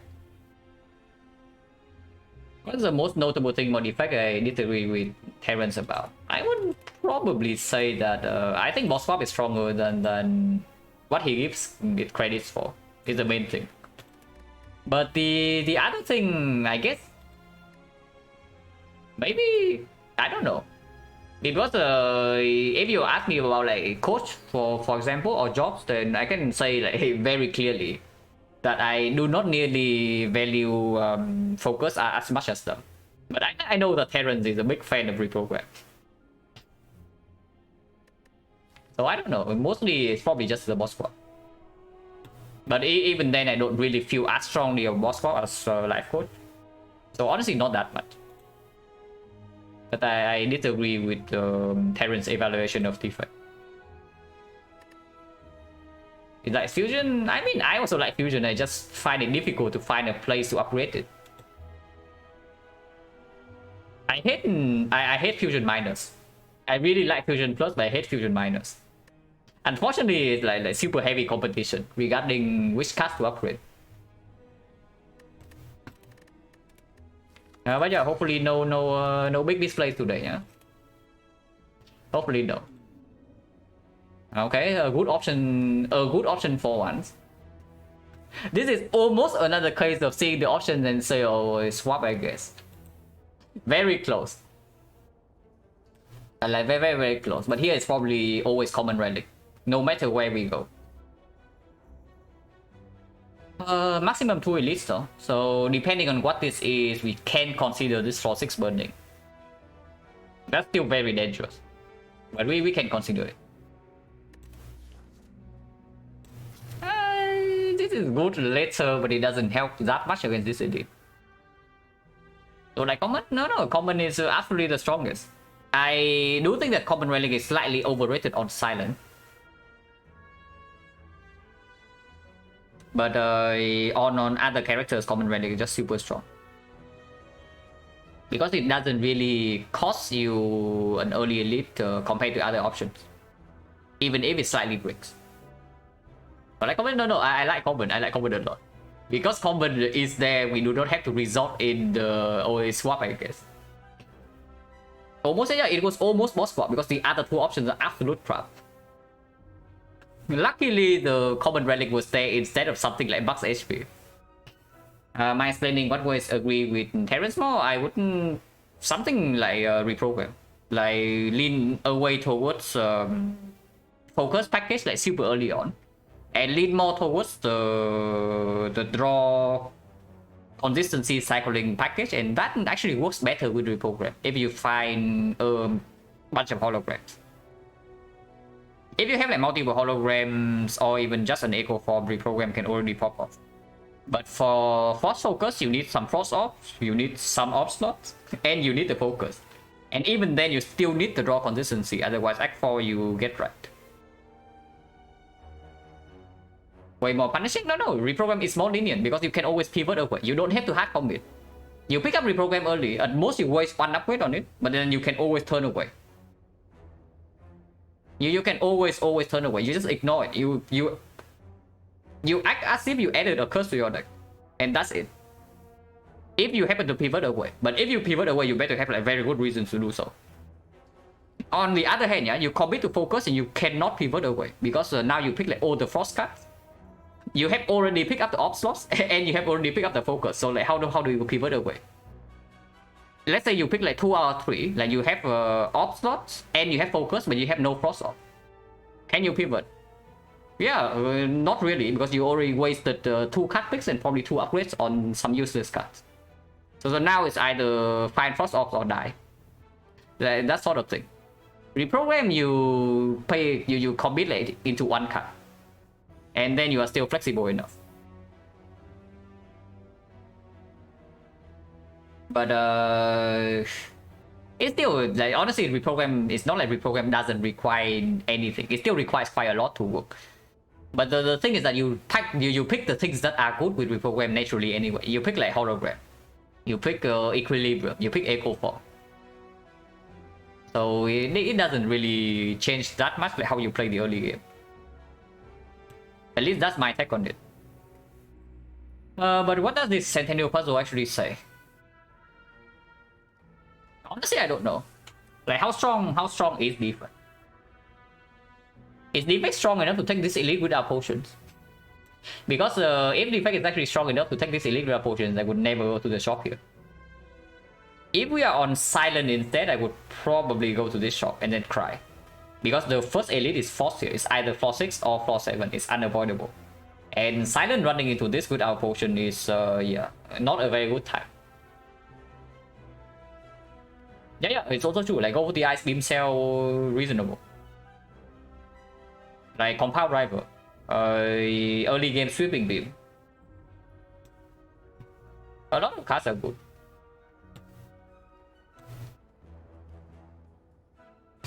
Well, first elite is forced, so I hope that we don't get knocked here. That would be quite a sad story if we get knocked on floor 7. But with 2 elites only, I don't really want to play too safe. Yeah, with 2 elites only, I don't really want to play too safe. The effect hits Evaso is way more than Silent, though, I would say, in Act 1. So this floor potentially can be very bad.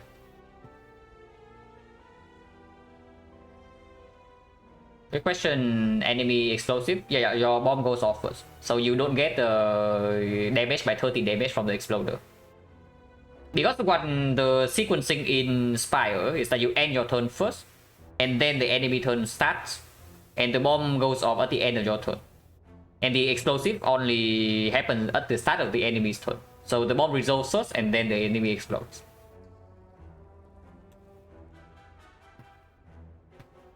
The annoying thing is that if we get no potion in the first 3 floors, then going here means that we take elite before the fire, and that's bad as well. But I don't want this shot. I don't really want this shot. And going here means that we take... I guess going here might be better.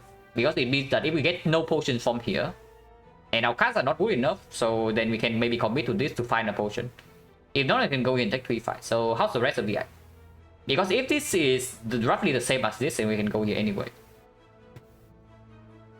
This is 1 fire, so the same. 1 advance away beforehand, so slightly worse.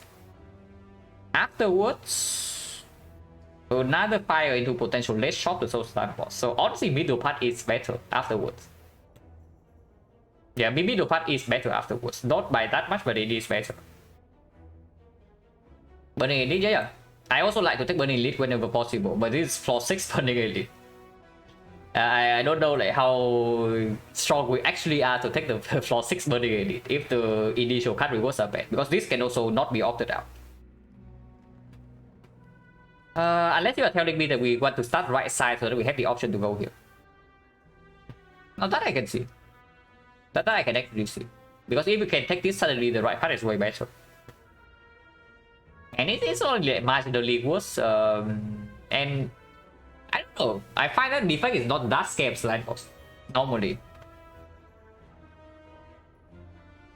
Our Silent was a win piece also. So for defect, Guardian is usually very free, yeah? And Slime Boss probably is easier than Hexables. So we probably don't need to actually go to the shop to find the Slime Boss solution. So we start right side.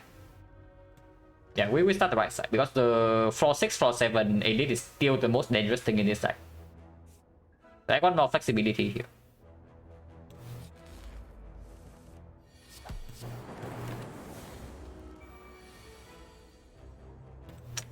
Actually forced to take one against Cultist, that's pretty cringe.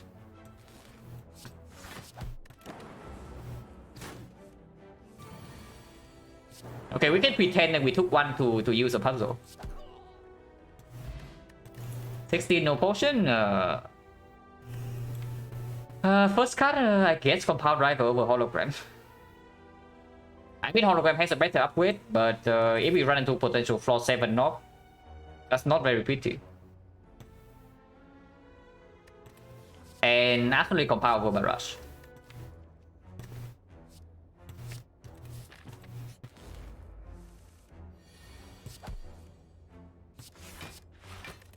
This time we have Sentinel puzzle, so maybe we don't get 7 HP attacks turn 2, even if he attacks. And we don't.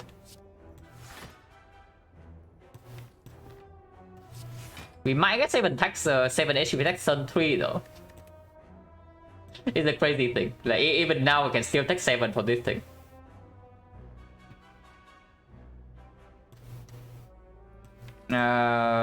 Compound Zap. Don't really want to play dual cards here, because we can redraw to dual cards afterwards. Then it's probably Compound with that. Because it, if we redraw to dual cards immediately, we can kill. Yeah, exactly like this. Catalyst Spot. Okay, Beam Cell's good. Beam Cell's great. Works with Compound Driver, deals with Slime Boss, deals with the knob, and can be upgraded here. Catalyst Spot, however, is probably not good enough for me to take floor 6 burning. Because at the moment, okay, we are probably somewhat okay against knob, but only after Beam Cell upgrade. Before Beam Cell upgrade, knob is not always okay. And sentries right now is very bad.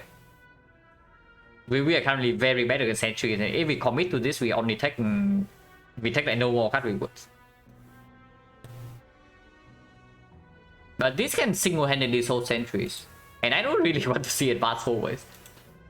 So I don't want to see advanced forwards. We have 1 potion already, and we only have an upgrade target with the Beam Cell. So I think I choose the right path here. And then we take the first advanced forwards after the edit. It's probably the line.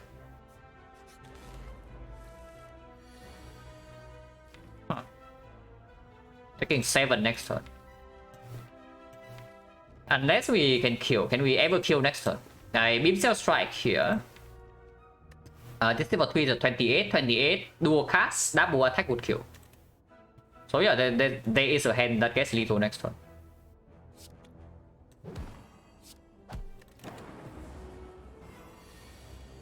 Yeah, lethal. 16 no potion, so 50% chance. Go for the ice, charge battery.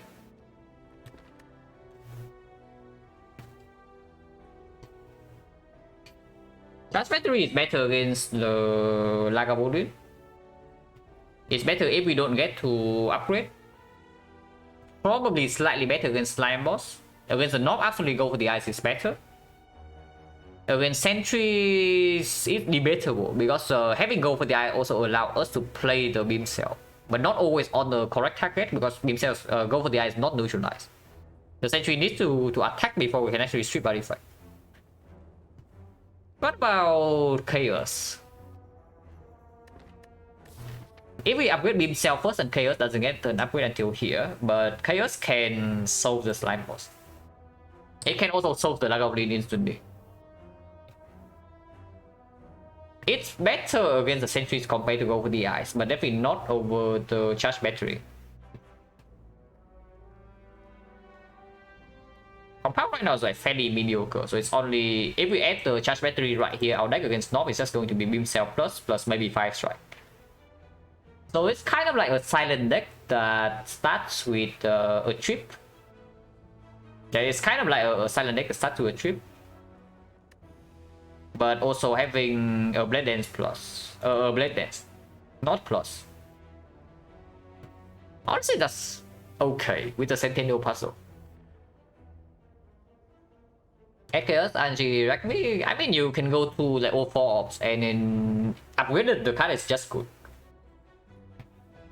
Like 2 lightning, yeah, sure. 2 lightning is already the worst case, and even then it's still very good. On the other hand, you can get like Plasma for your Compound Driver, you get Dark Orb, which solves the fight instantly, and you get Frost Orb. Yeah, Chaos Minor is really sad, but Chaos Plus is actually quite good in this case. The upgrade doesn't come until here, so probably not. Yeah, probably charge battery then, because we also want a card that front load block at some point before we enter Act 2. And yeah, like starting with Compound Driver Beam Cell charge battery already opens up a reprogram at some point. Like we have not even seen it yet, but it already is open.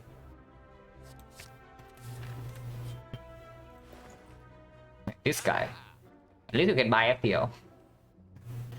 And yeah, like buying FTL also means that reprogram is even more open than before. And I definitely buy FTL over card remove. I definitely buy FTL over card remove.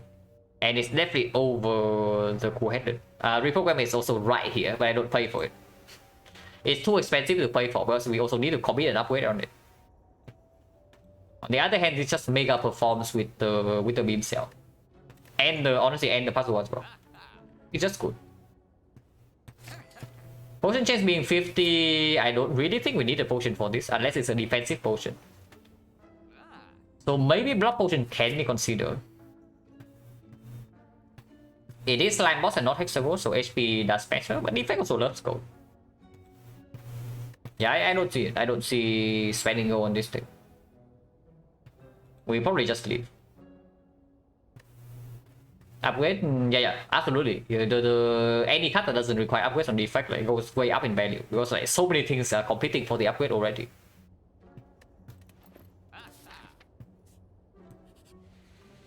Wow, after the shop. Yeah, after the shop, not before, yeah.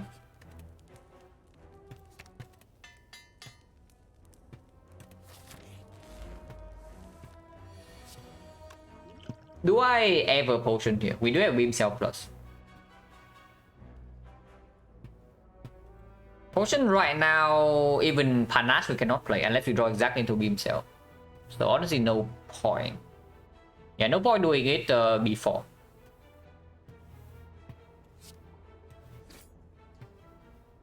Yeah, probably fine, right? Like I do Zap Dual Cast Strike here.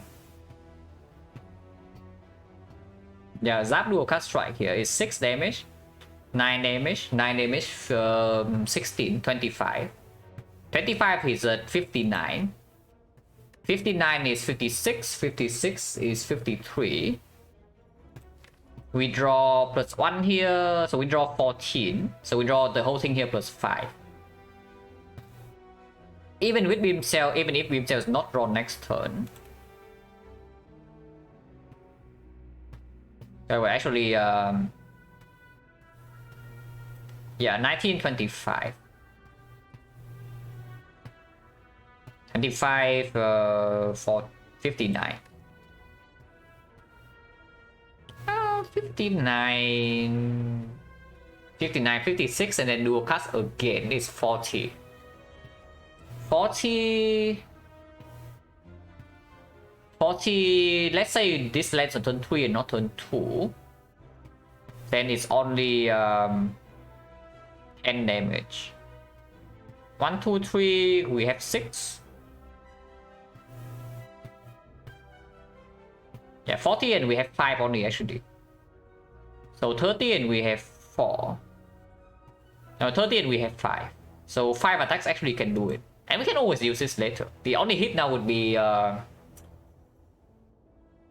bomb. Yeah, no way, right? We only take 2 release in this side. We can preserve this.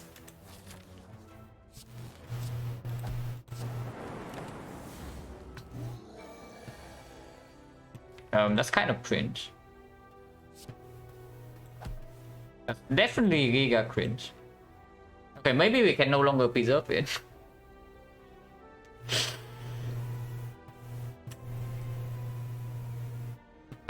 Charge battery right here is positive in the sense that it just gives us the energy.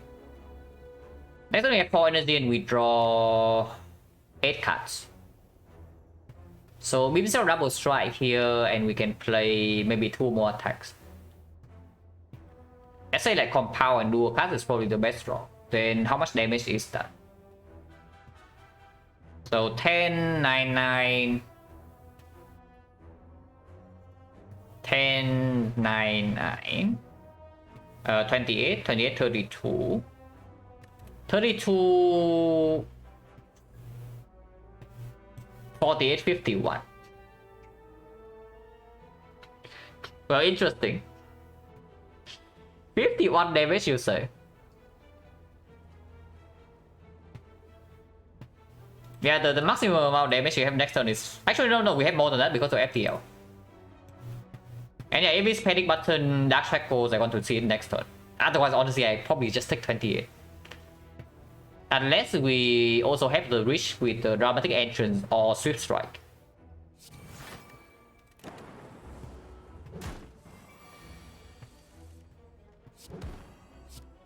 Yeah, we are fine.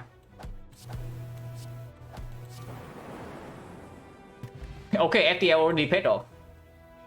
I don't care like what else happened in this act, like the FTL buy already paid off. Unfortunately, we only have 2 elites, but this probably makes Act 2 fairly good. And yeah, here's another go for the ice. At the moment, if we take the second compound driver, we don't really have anything to do here. I guess we can upgrade the charge battery. That's not too bad.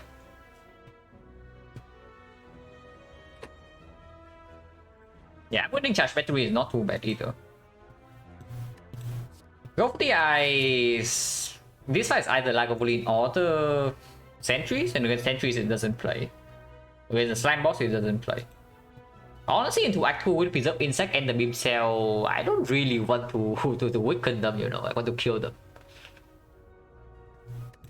I can definitely see second compound into upgrading charge battery, and it opens up the... Actually, we already picked the first Cold Snap, but it does make the first Cold Snap or the Dark Orb to Soul Slime Boss more pickable. Oh, that we again book, yeah, already upgraded. So we also lose out on the battery plus against the actual hallway fights.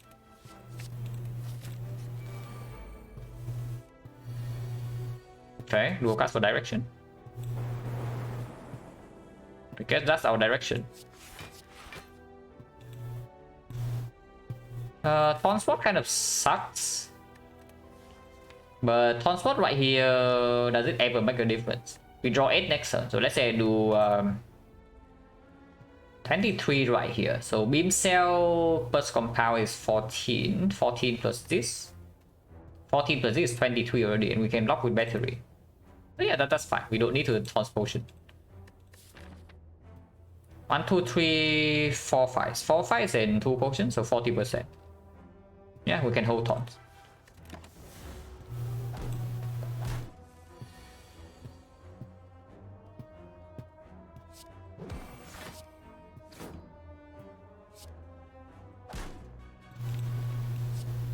Wait, that was a mistake. Yeah, that was definitely a mistake. Like -1. The proper line was to triple block. Okay, 1 is not.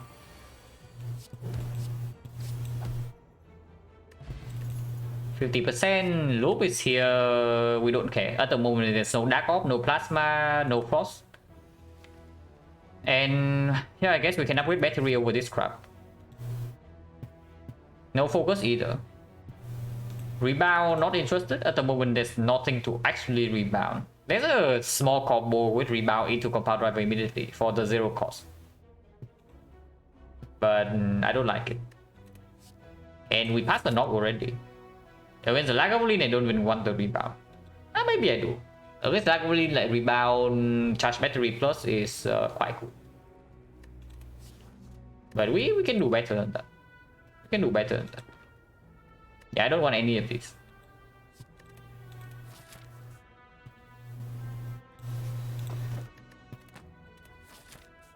With the thing. And yeah, this is only 3 block, but this block upgrade actually matters in Act 2.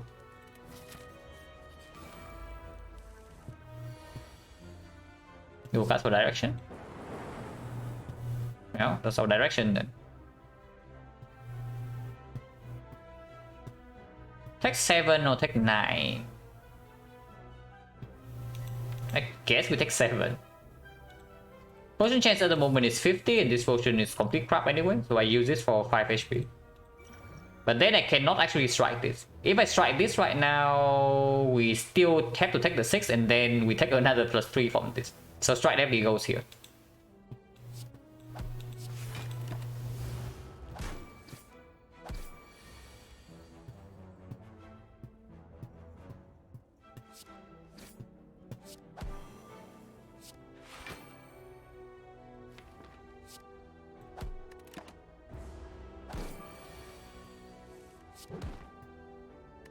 Yeah, 5 potion. So potion chance 40. And I do want to keep 5 pot for this guy, so I'm willing to use Catalyst Spot in the elite fight. Sweeping Beam. Yeah, first AoE card. Decent with Beam Cell. Can be upgraded. Good against Slime Boss. And potential Sentries fight here, 50%.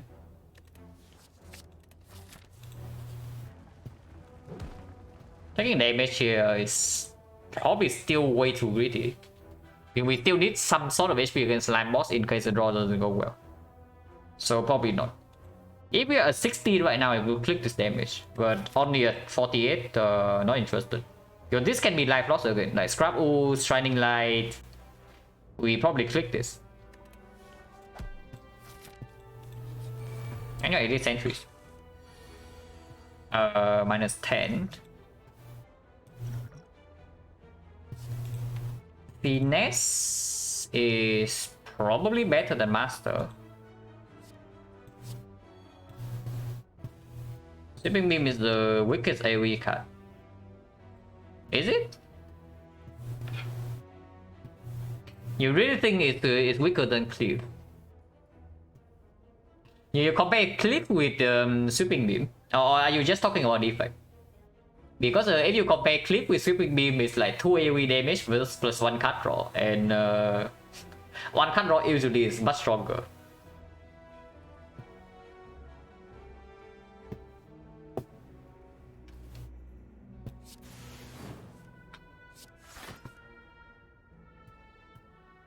Do cast for direction or just pinpoint the damage? Thunderclap? Maybe Thunderclap is slightly worse than Clip. Slightly.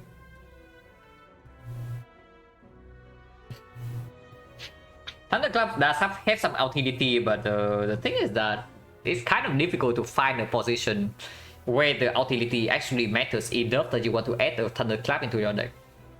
Because later on in the run it becomes like a pretty big burden, and early game it doesn't even solve any problem.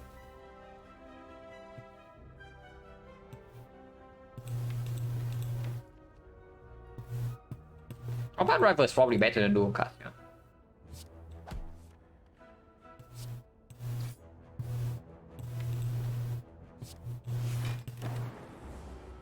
Okay, very good lightning hit, because now we can double strike kill this and full block with the charge battery.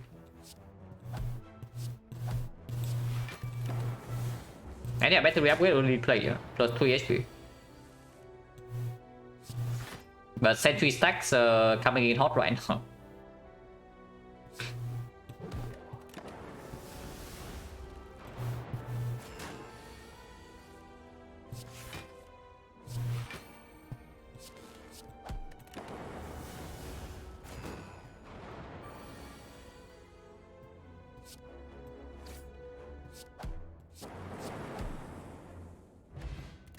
Oh my god, man. Shuriken. Well, Shuriken's pretty good. Yeah, Shuriken with this is like super sick. So now O for 1 is absolutely available. Like, I don't care whether we have zero cost block or not, O for 1 is already open. But yeah, like the FTL purchase is totally worth. Doing Loom is fine. Yeah, don't even start. Highest rank scaling in the game. Doing Gloom is completely fine. The secondary resource, so it does make this pick a little bit sad, but it's still Dark Orb to make this draw small. And Dark Orb against Slime Boss still very good.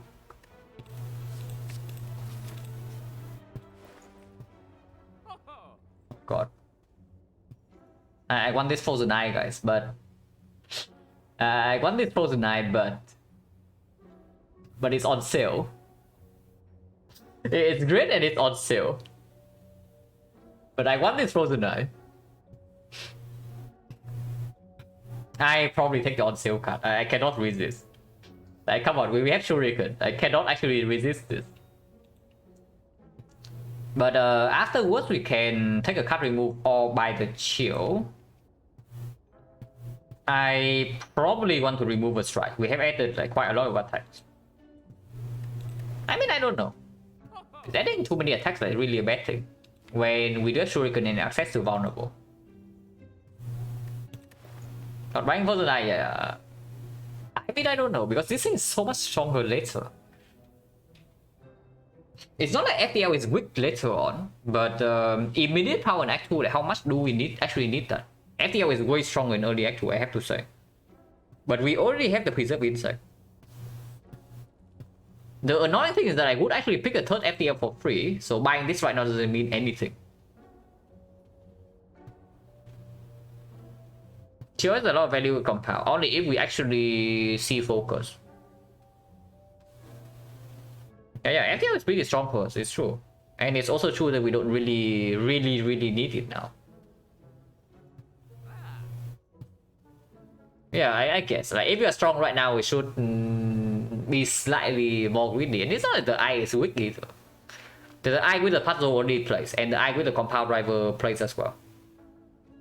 Yeah, eye is just super sick, and it's the cheapest it can be right now. 157. It doesn't get cheaper than this.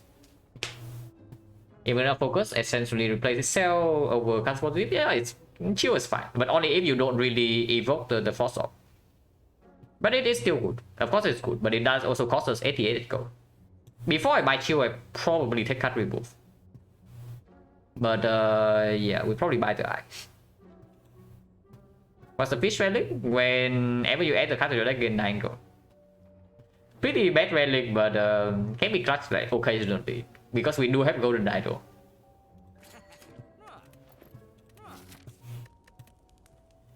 Upgrade on Dooming Loom or Sweeping Beam, one of the two.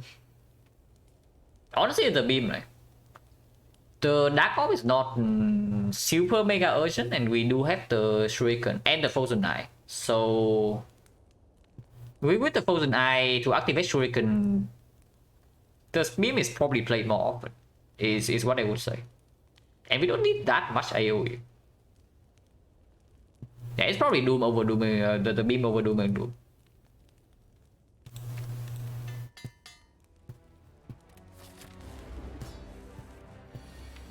Yeah, we draw into the beam right now. Next turn we have Doom and Doom. Turn 3 we have Beam Cell. So we bottom deck the Beam Cell, but that does not matter, or does it? Like this turn is Compound, Strike, Sweeping Beam, draw until here. Turn after is just Dooming Loom, maybe Zap, maybe Dual Cast. And turn 3 is like Beam Cell, FTL, Compound, Strike. How much damage is that? It's like 22, 26 plus 1 strength. So 37. Probably Zap over Dual Cast unless Zap does not give us a split. Otherwise, Compound only draws 1. But yeah, 22 here, 25. 25, 36, 52. 52 plus 5 plus 9. is 66. 66 plus 12. 78. 78 plus 78 plus 12 is 90. It splits at like 60. Before the fire potion, then we have a dark orb. Yeah, it's fine. It's fine.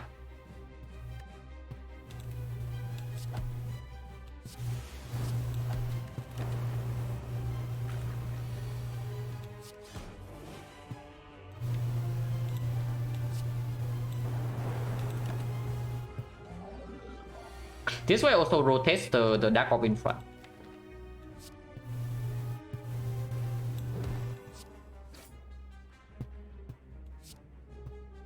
Because right now, I think I want the strike in the reshuffle. But playing compound first gives me slightly more damage.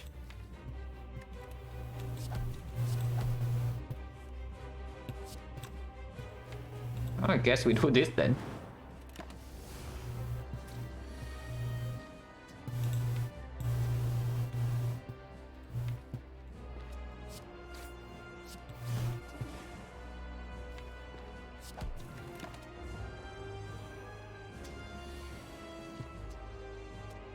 Root.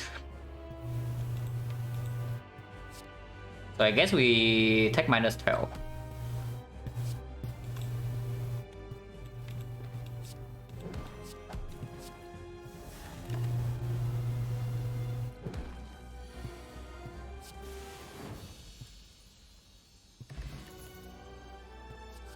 I mean, I already said it. It's already open. And it's here. Meteor Strike is cute. But no.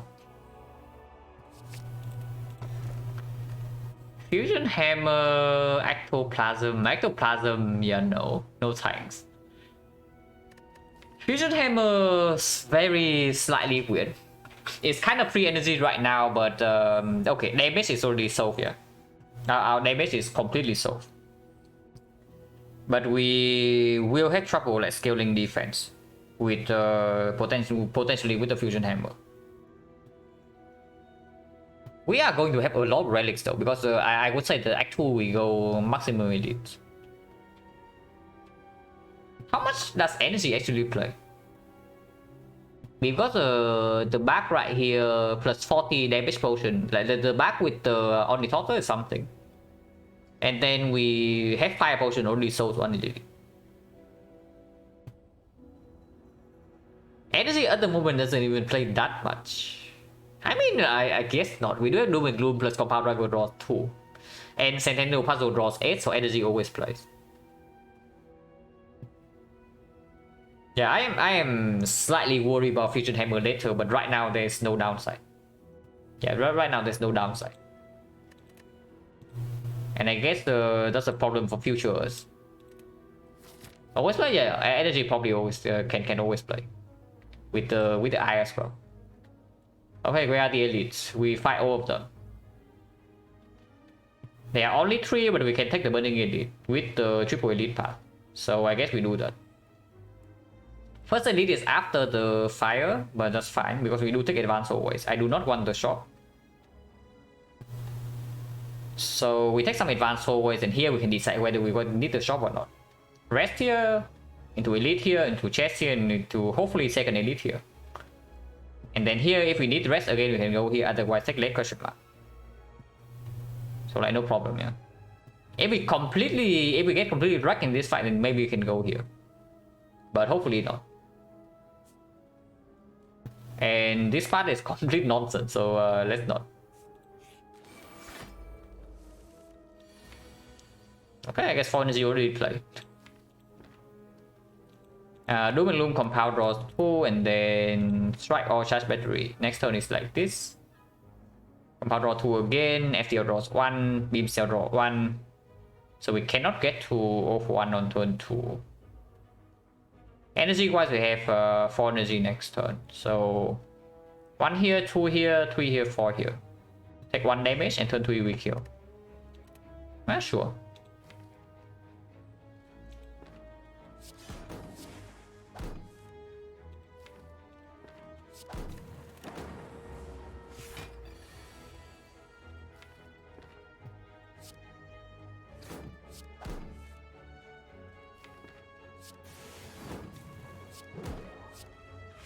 39 we can absolutely deal, yeah, with 36 with 2 strength.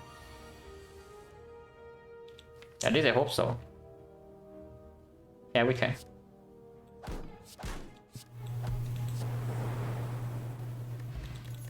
Snack Core with the Frozen Knight. Hologram minus, really sad that we can never upgrade this, but it's still very good. Fusion Hammer close off reprogram minus, it depends, but potentially yes, potentially no, depending on what we actually get. Because honestly, yeah, if we never rely on ops for defense, then it doesn't matter. It's still one card for one dex, one strength. Like, how bad is that? This is still good, even if we cannot upgrade. And I guess we commit to the advanced always part.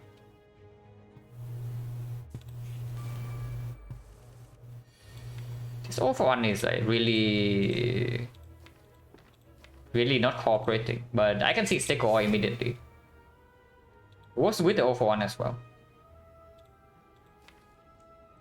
Stick Ore draw until here, and then Sentinel Puzzle we draw until here.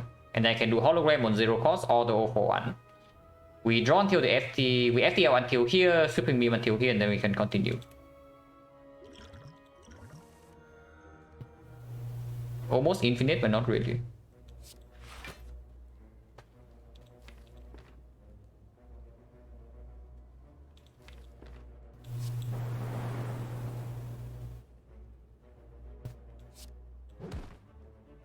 I take 2 damage here, yeah, to draw with the puzzle.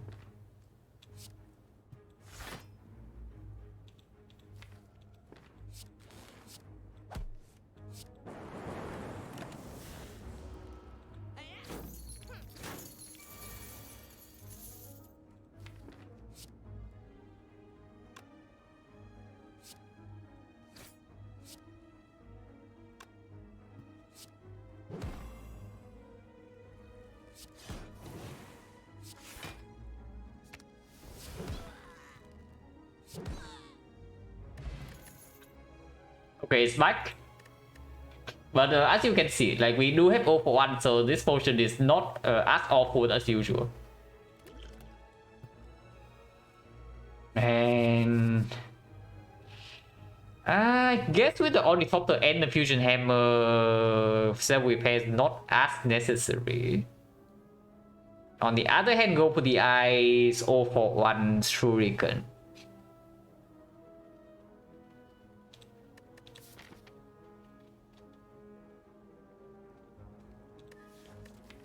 I definitely do want one copy of Go for the Eyes at some point. So is this it? The thing is that if I pick this one, yeah, and I happen to see another one upgraded at some point, I would be very, very sad. And Self Repair can play immediately. Especially when we know that we are running into... We know that we're running into here. I don't know, for one good way to use Decoy with something like Nightmare, like anything that can duplicate cards. The cards that are good with the Snecko, the Snecko Eye would be good with Snecko Eye. Like the Red Form, the Nightmare, Bullet Time, and when you know that you are drawing into them. And even if the rest of your hand sucks, it doesn't matter. It's good. And yeah, like we already know that we run into 2 fights here. And I want to be able to take maximum minutes. It's probably still self-repair.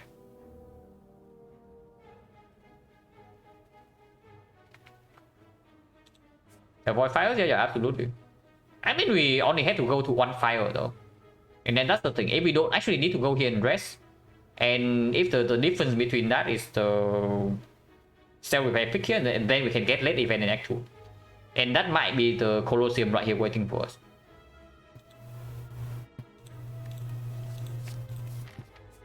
Bloody Idol? Or what? Okay, good thing we have self-repair, guys. And of course we read this, but good thing we have self-repair.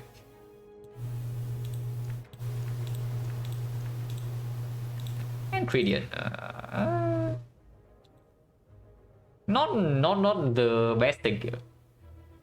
Necro is like super sick. We have 0 for 1 and the Doom and Gloom and the Shuriken.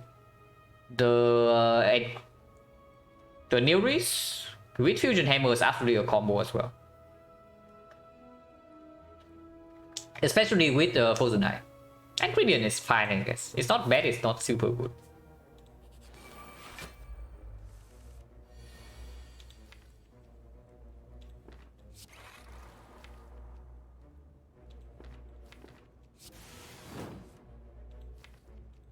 Yeah, I guess here Self Repair can be played for free.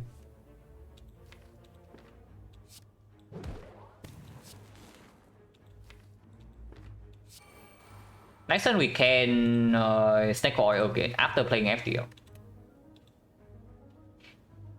What mod do I run? Just the... So base mod is what you need to run every other mod. The Slay Relics is the Twitch extension. If you're watching on PC, you can hover your mouse over this thing, and you can also click here to look at my deck.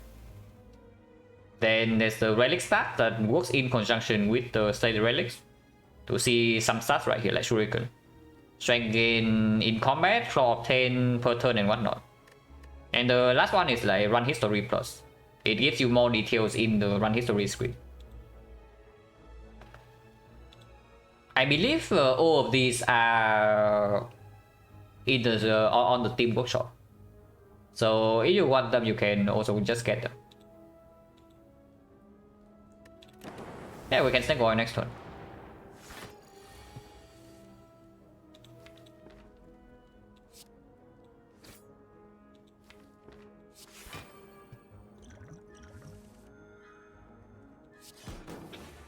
Yeah, Snake Oil for one kind of sick.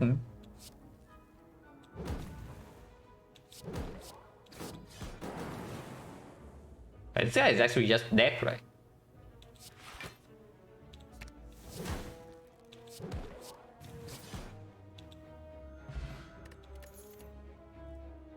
Yeah, there's the card. We see the card and we probably click the card. Yeah, it's also a claw with the off one shuriken, but yeah, we click the card. 1, 2, 3, and 2 potion drops. So 30%.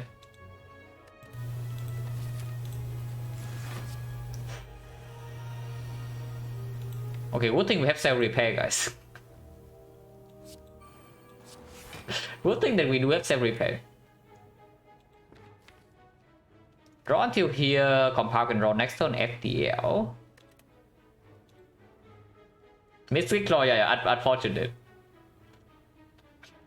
Unfortunate, but misclicks do happen. I want to kill the avocado first. Bottom decking beam cell slightly sucks for that, but we might still be able to do it. We have a lot of damage.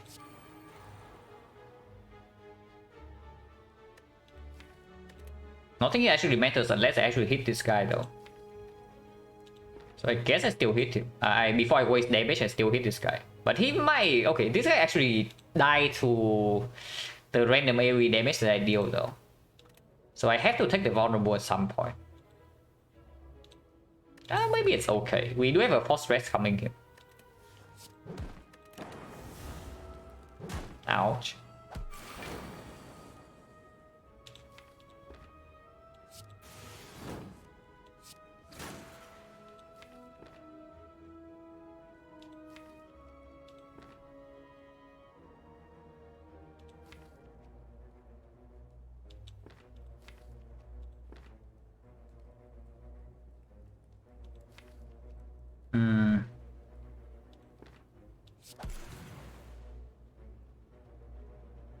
Queen this, and next time we only draw 4 cards. But I can hologram the charge battery.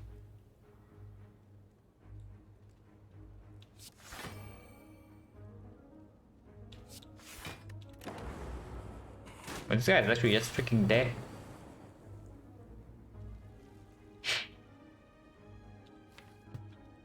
And he 21 mil again on turn 3. So killing this guy right now get mega wrecked. But if we don't kill this guy, we also get wrecked. So that is pretty screwed up. Yeah. That definitely like hurts quite a bit, but at least we have a force rest here, and at least we have self repair. But man, this fight sucks. This fight sucks like very badly. I probably has to beat this.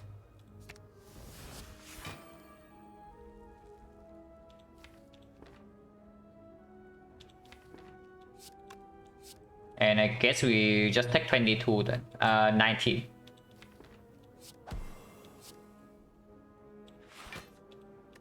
But if we roll this fight and we also roll the tarot pattern, then cannot do much. We draw into like 4 strike here. That is pretty cringe.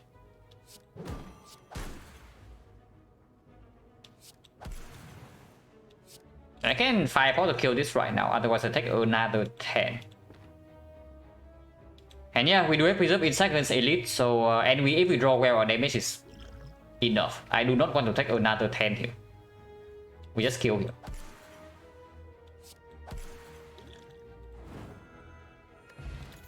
No potion. Not interested. So 1, 2, 3, 4, 40%. And yeah, of course we still run into elite. This is actually easier than this most of the time. And yeah, we top deck beam cells, our damage should be much better here.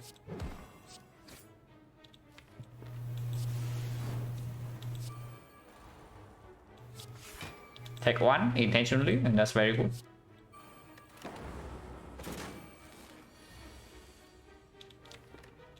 Gets back beam cell and FTL. Is this a kill or not?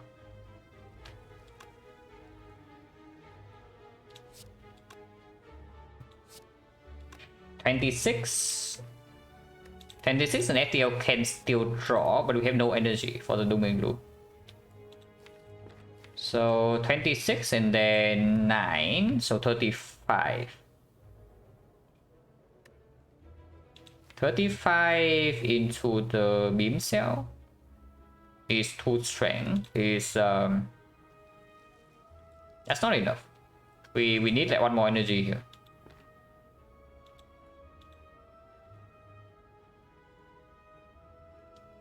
Can hologram the Equi? But next turn vulnerable runs out, so that's not even good.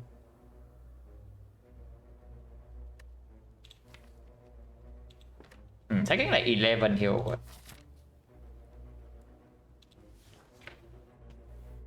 Double defense 0 for 1 is the quote obvious line. Looking at this, I would say we probably need the another block cut for whatever that might be. Something like a steam barrier would be great.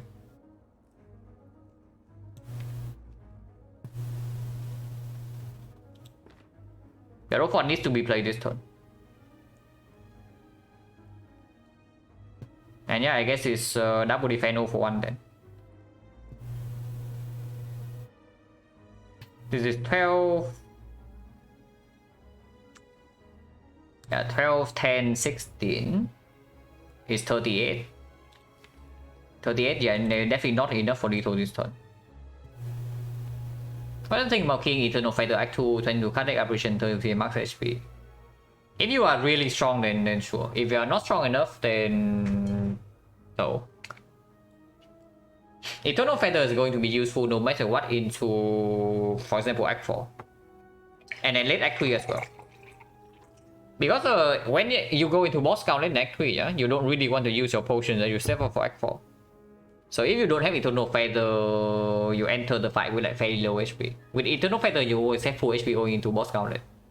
And you get another full heal when you step into Act 4. It still definitely has value. But of course, if you're strong enough that you don't really take damage that often, then can kill that. I guess we take another 11 here.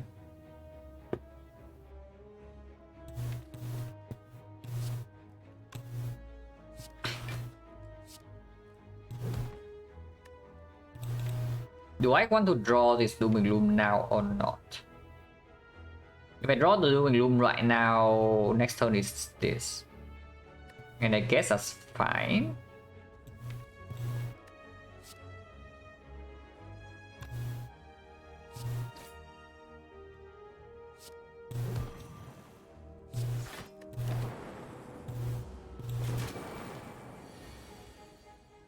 And now we draw into the battery.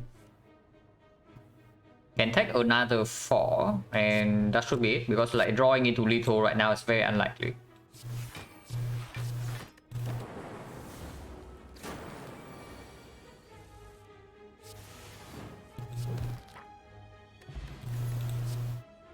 Warpaint. Okay, it can upgrade hologram.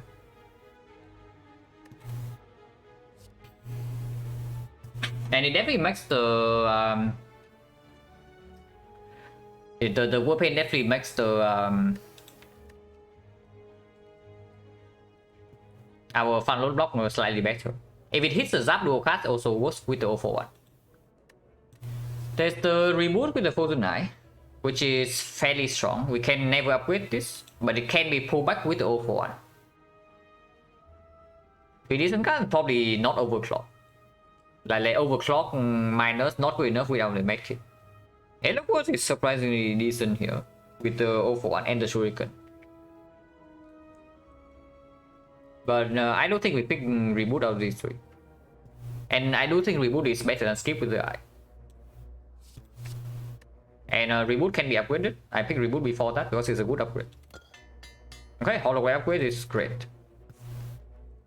204 gold. Do we want to go to the shop to buy a potion? Because apparently we have no potion, and if we want to run into Burning Elite, which I still want to do, then we probably need a potion. Just for, even if nothing else is proper 5 HP. Giving up on one early question mark slightly sucks with potential for Bloody Idol. But we never want to go to this shop, right? So going here and spending our gold is fine too. Can still buy any shop relic. If there's a strong enough shop relic, for example the toolbox to go with the Frozen Eye, we can also just buy that over any potion.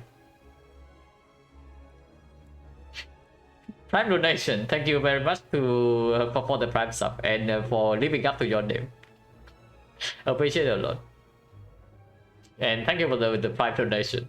Yeah, name checked out, absolutely. But yeah, shop is probably it if we always want to go here.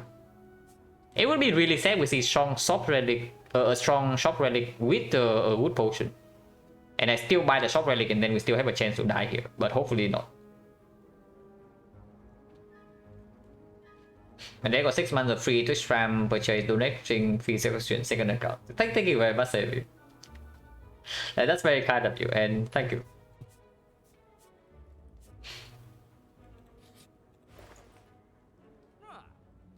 Oh, that is a decent shop relic. Not always helping us in this fight though, but it's not like any of these potions are helping us immensely. But that's also okay. If we ignore this and we buy the power potion instead, I can also buy the steam barrier, and I want the steam barrier right here. Fairly badly. And we can also afford the card remove. Yeah, steam barrier, power potion, remove strike. Seems to be very strong. So they just screw the souvenir. Like, souvenir doesn't really help us in this crowd. Unless it's like slavers and it weakens turn 1. Yeah, I just take this. We need more front node power when we have 041. And the hologram plus now. Plus 5 HP here. Plus whatever HP here. And then we take strike remove. This also turns off the cleric here. So now we can see Colosseum. Yeah, strike remove, yeah, even with the Shuriken. Because honestly, with the hologram plus right now, if we happen to see a reprogram upgraded, which is not even that rare, we can actually commit to it. Suzu bracelet.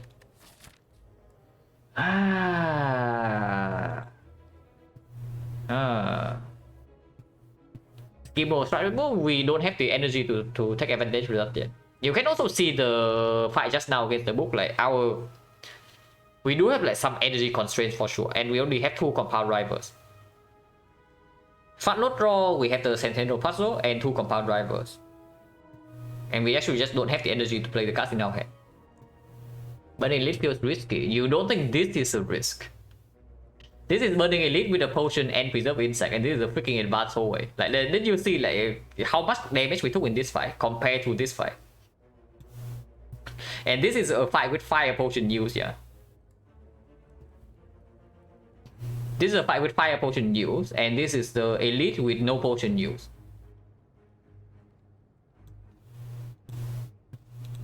Both are risky, yeah, but the payoff here is like way higher because like you go here and then where do you go? You give out on elite with the preserve insect or what? PTSD Silent attack the super said, yeah. We do have 2 question marks coming in. So 5 chance is what? This is the book and nothing else. So currently 20% chance of fight into 30% chance.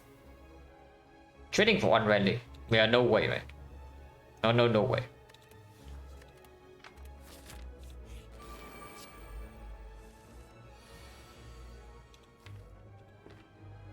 Yeah, if the draw does suck, so we can reboot. I do want to open potion here in case we see like electro or something. This is actually a fight where we need AoE damage. I wish we do have. It's bottom deck, but we can reroll it right now. I guess we reroll first and then we open the potion if we need to. So let's look. Beam cell on the leader. And then 0-for-1 reboot. 2 energy forecast, yeah, probably good enough. That was bad then, because that would mean I shoot beam cell a minion instead.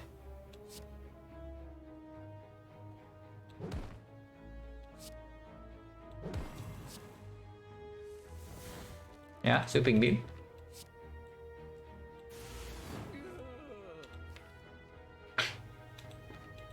Next turn we can draw to battery hollow even if she attacks. So no problem here. She doesn't attack.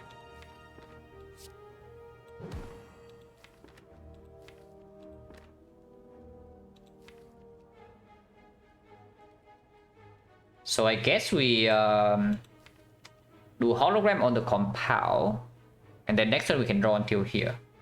And we do Doom and Gloom 0-for-1.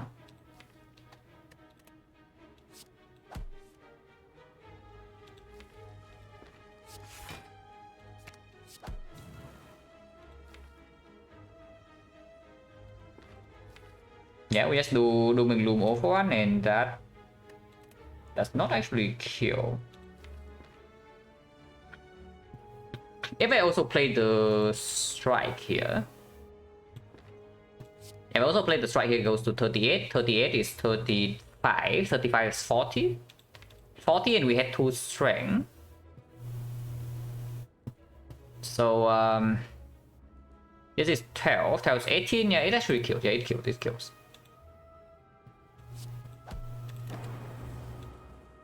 Can lead the easiest elite in the game? Probably not.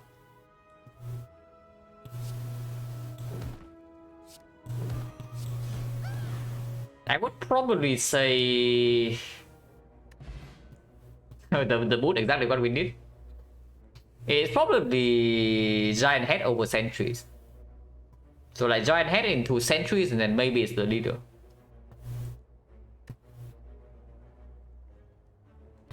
But yeah, we lost 0 HP in the fight. Of course, we also did not heal for 7, but there was no time. But we lost 0 HP and that's burning elite out of the way. And we also add the boot to our to our arsenal. Coordinate is fine. First Frost with the Fusion Hammer slightly worse, but with Frozen Eye slightly better. With Compound Rival quite nice.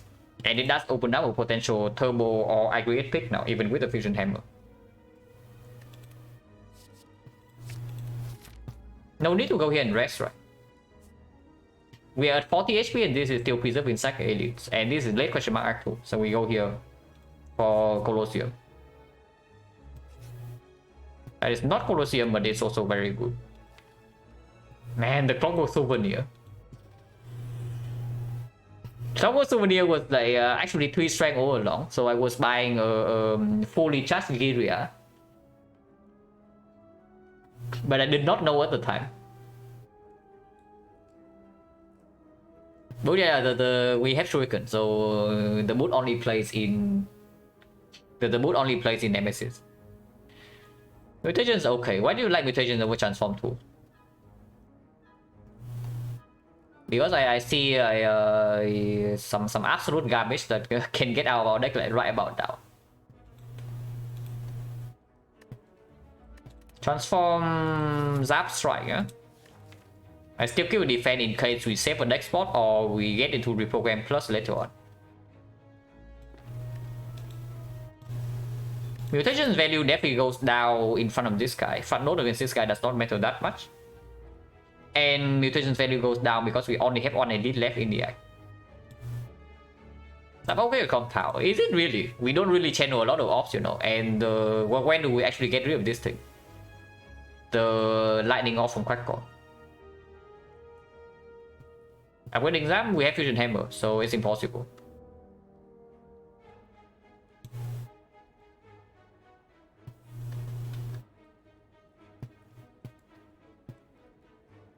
And yeah, transform Zap Strike.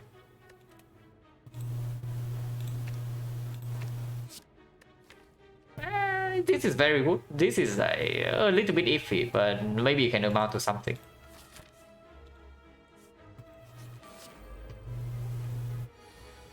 Again, we see starting discharge before the boom.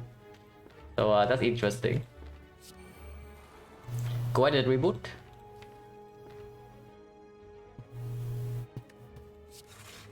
Before I actually see the new draw order, I don't want to commit power potion. Here it can be Doom and Gloom charge battery. Or we just do like compound driver, self repair charge battery. Probably not. Self repair is pretty difficult to play. Oh my god, the boot. +1 damage. Phenomenal. Draw 3, and we reach 0 for 1 next turn.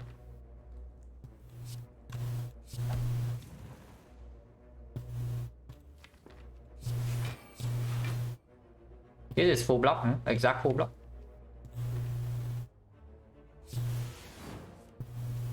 And I can even play white noise now.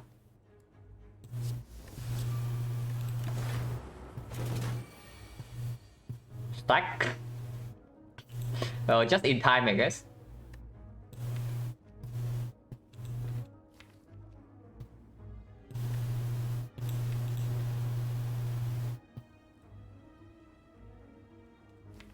One, two, three. So I need to play 2 cards beforehand.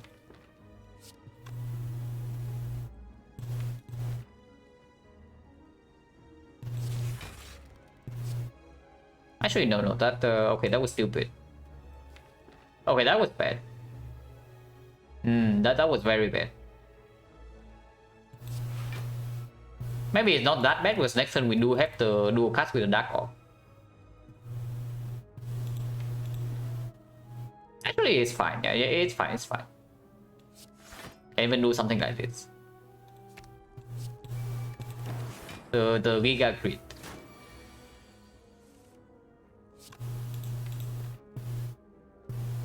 And yeah, he's dead. Tungsten Rod.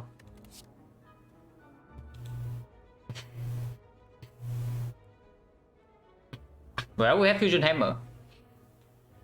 So, not quite. Maybe it's still good, but I don't know. Was a risk not killing. We have started discharge, so it was fine. We have started discharge, so at most we take a few hits, but our deck is full attack. So I was not like too worried.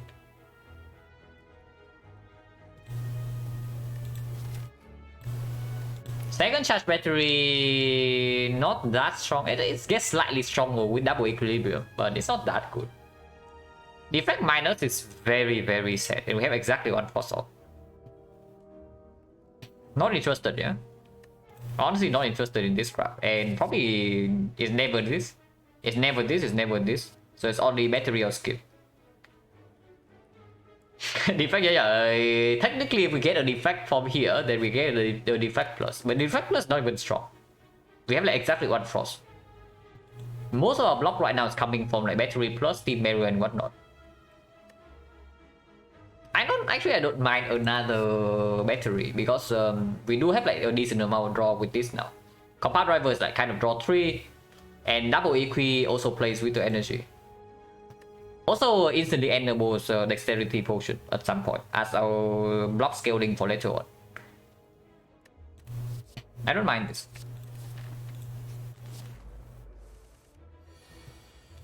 We're really going in.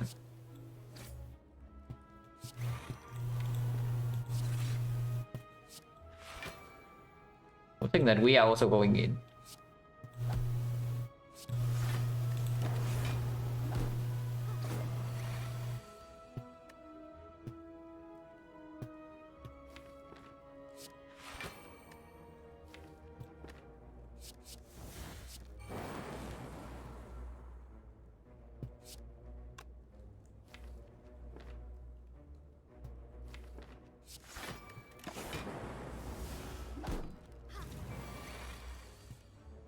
That repair is not played yet.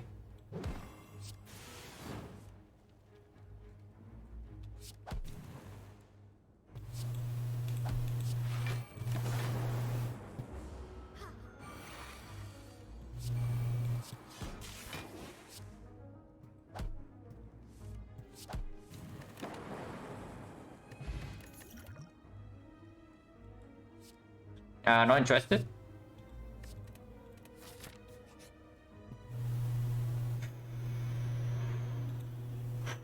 How bad is regret?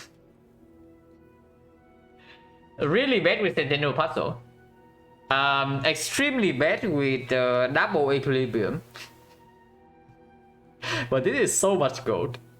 Also, once again, if you have golden arrow, bloody arrow does not exist. Not that we need it, because we do have a force rest coming up, which I probably just recall. Yeah, this is like really bad, right? And we are only somewhat ahead on removes. And with the fusion hammer, we need to scale somehow eventually. One way to scale is to draw back into our premium card faster. Like they're just taking more removes. If you cannot actually scale our numbers large enough. So yeah. Never mind, guys. I'm willing to power upon the champ fight. So pre-call here because we only have 52.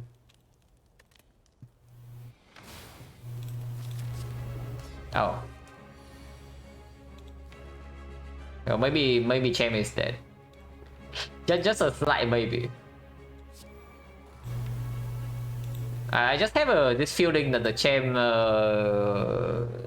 for some reason might be a little bit dead here. But of course we also still have to take 11 damage front load. I mean it's only 10. Actually it's less than that because we do draw in the battery right now.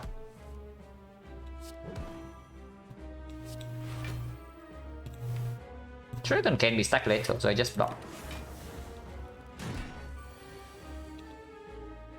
We have pyramid if we would like to. Honestly, not. Maybe we can still build up like one dark orb. Maybe pyramid is still okay.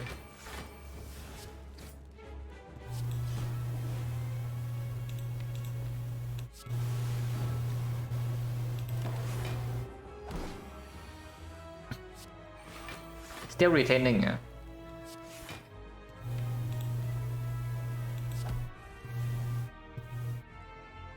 Can noob self repair later?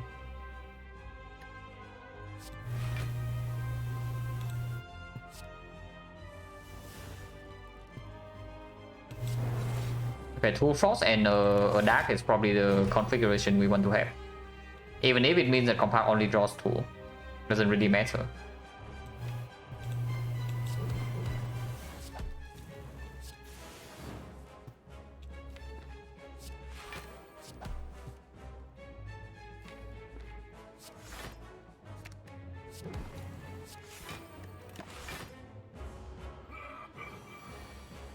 XecnaR87, thank you very much for the time and sub as well. Appreciate it a lot. Okay, we can loop defrag. I guess we ignore this. But we can loop defrag next turn.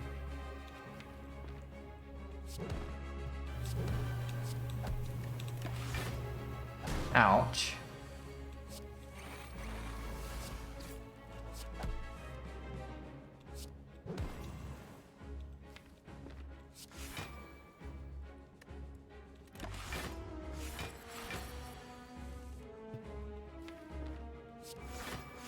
I guess looping cell repair is a little bit dubious. Let's play it. That's a little bit too greedy.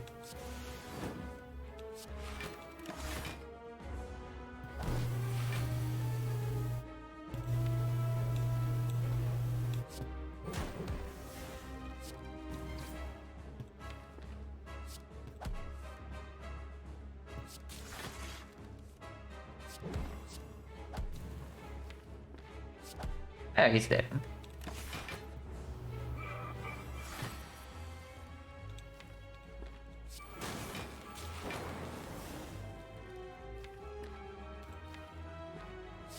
Okay, not dual casting, that was probably a pretty big mistake, but hopefully that's not better. Probably doesn't. Yeah, definitely doesn't. Had to leave for work, Silent win? Yeah, Silent was a win. Yeah, definitely doesn't matter. Like, he's super dead here.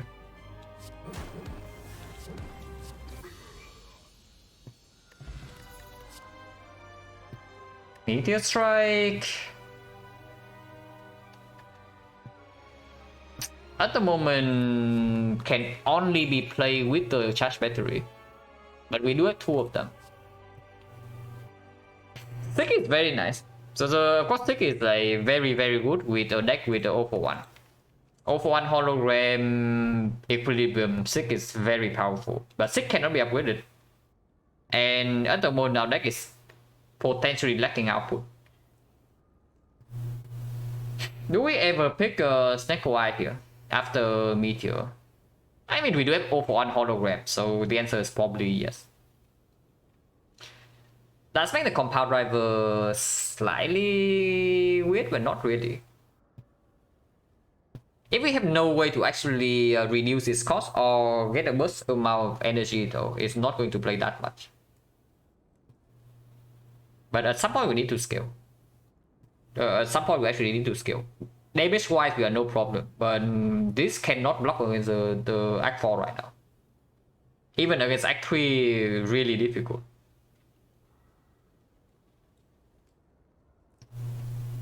Reshuffle is always nice with reboot. I don't want to pick a second copy. Like first one is enough. We cannot even upgrade the reboot.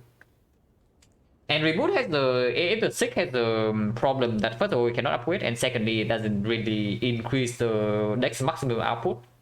Then the reboot has exactly the same problem, and it's just worse than the sick. Sick reshuffle? No, the next stays in same order. You just pull one card from the draw pile. This thing doesn't change the draw order. It pulls directly from the existing order and the order stays the same. Are we in the spot where we need to hash pick Meteor Strike here? Because I have a feeling that's actually the case. That we are going to, the Fusion Hammer is going to catch up to us like fairly soon. Don't have Frozen Eye using Sig? No, not at all. If you don't have the Frozen Eye using Sig, just view your card in the order like something like this. But with the Frozen Eye, it does view in order. But the order you see with the Frozen Eye when you're using Sig is the real order. And it doesn't change it. What are we seeking for with this deck at the moment? Equi Meteor Turbo, yeah, absolutely. It opens up Turbo, it opens up Aggregate. It even opens up the 5th energy pick. It opens up XecnaR. And other one, I do think that we need to hatch a little bit for more potential. Yeah, Sig is the consistent pick, but consistently right now we are not winning. unfortunately. Even if we are stomping the early game with Preserve Insect, we farm elites to the maximum. Unless we actually high roll something like kunai from the elites afterwards, this deck does not get anywhere in deck 4.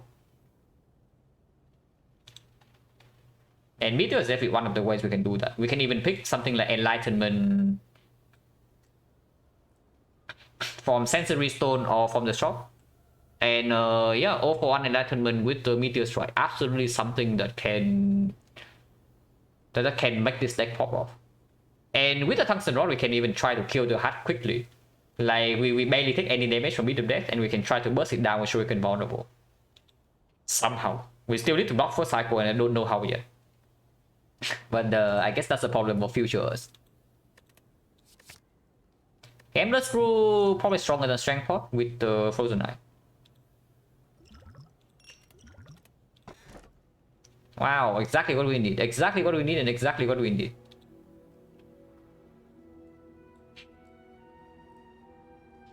So we have Sozu with Ornithopter, yeah? And Sozu with Fusion Hammer means that we cannot potion our way to mid Act 4.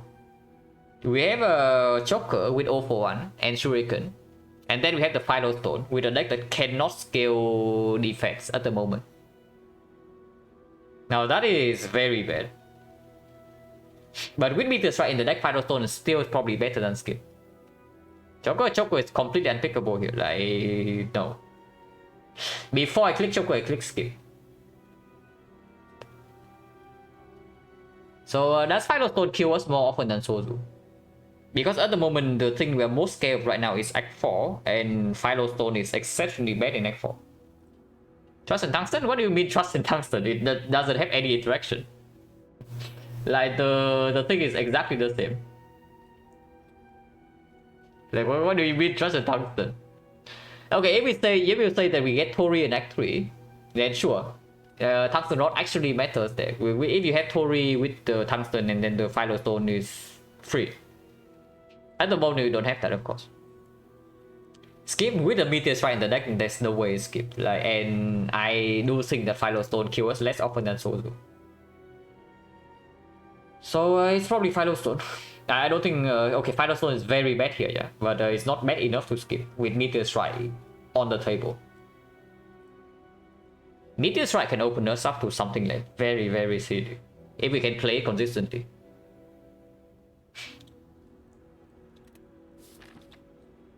That is pretty sad, but hopefully it doesn't kill us. Only 2 elites. Well, that is cringe. Only 2 elites.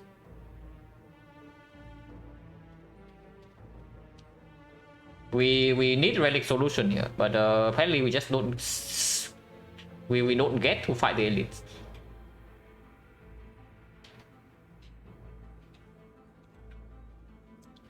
Where we don't want to see fire at all is Force Rest. We have Cell Repair. And we have the Ornithopter. And we already recall. So this is already a Force Rest. I would probably say we want to fish for question mark because the Rare Relic event is huge and we have the Golden Idol. So also like plus 300 gold.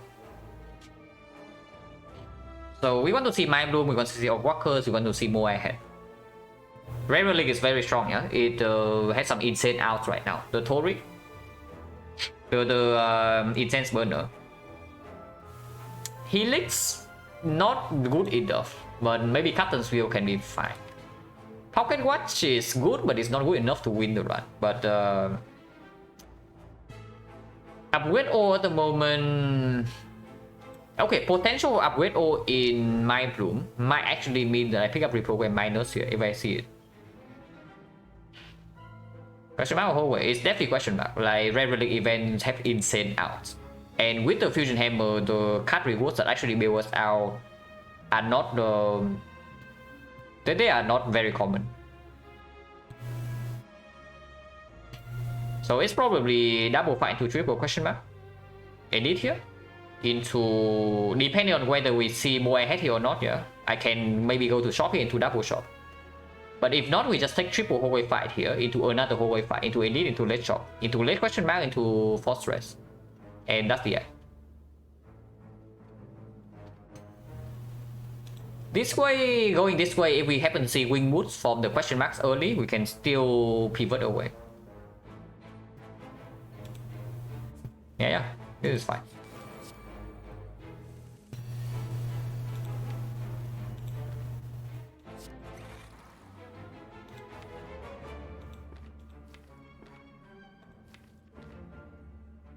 This is 15, 15, 15, 13, 28, 28, 32. Not quite enough.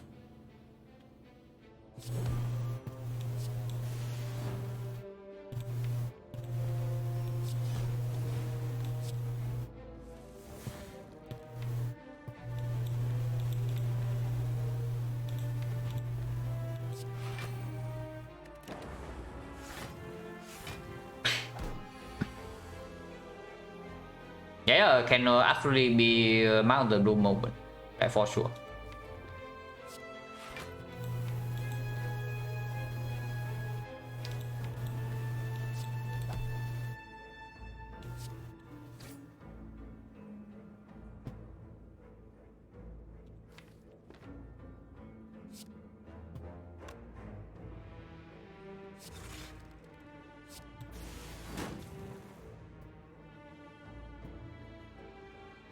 Taking some damage, but that's fine. Next we have cell repair.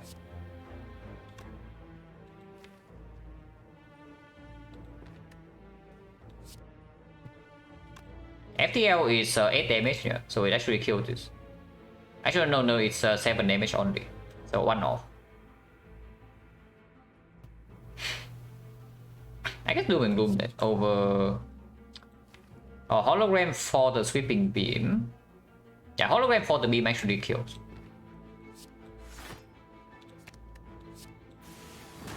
And that's perfect. Take no damage here.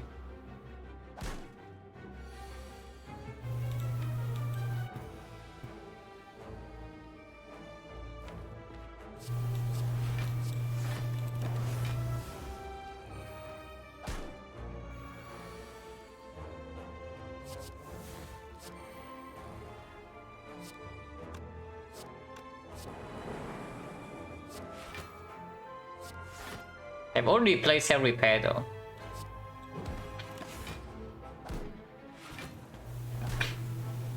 This is still net gain +1, so as long as we can get out of here cleanly, that is still good.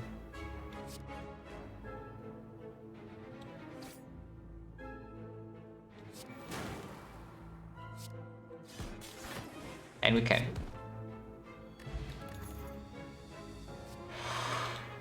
Oh, it's green. Green we take, right? Green we definitely take. And runic capacitor is still available in the shop. And maybe if we can save focus potion or have echo form or duplication potion, that can be something. Yeah, green we absolutely take.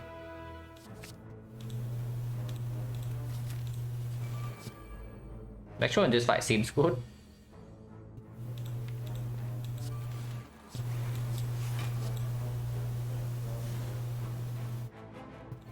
Sweeping beam in this fight seems not so good.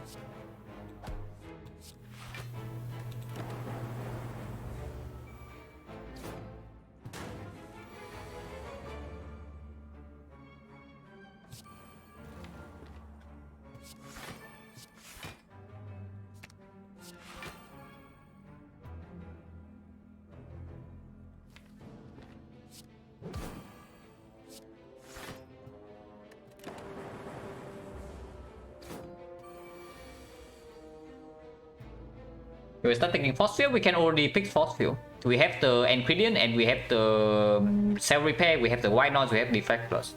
In longer fights, force field is already costing 0, and then 0 for 1 can pull it back, and that can be outblocked. That I absolutely. Poetic, you know, if we have deflect plus right now, I pick another poetic, even unavoided, for sure. We have 5 energy. Question mark over 5. Okay, I guess we are focused monkey now. Well, that certainly took a turn, but I guess we are now focused monkey. after a few floors. And yeah, we actually just duplicate this defect plus, and that is. And now we only need to find either a capacitor from the card rewards, or a runic capacitor in the shop, or simply just a capacity potion, and then we can get there. Yeah, we are going from like meter strike hologram all for one thing to suddenly to focus monkey in like 2 floors. But that's just how life goes.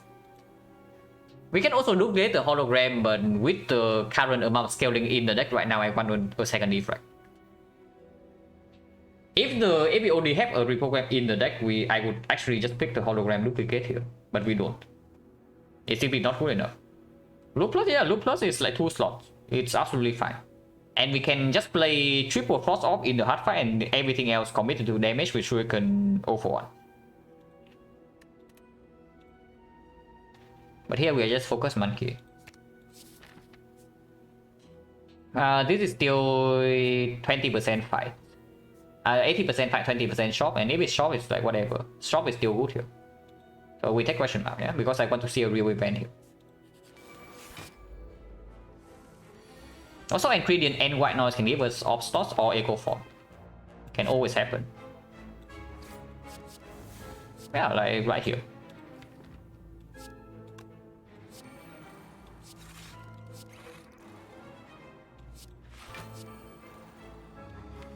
Yeah, we play a billion powers on turn 1, so of course Force Seal can be picked now.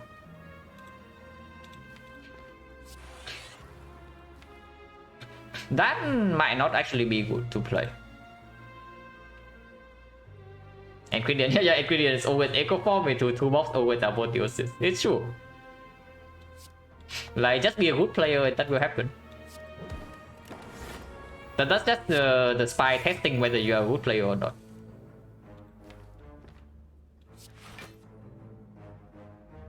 These 4 blocks and then we can reboot.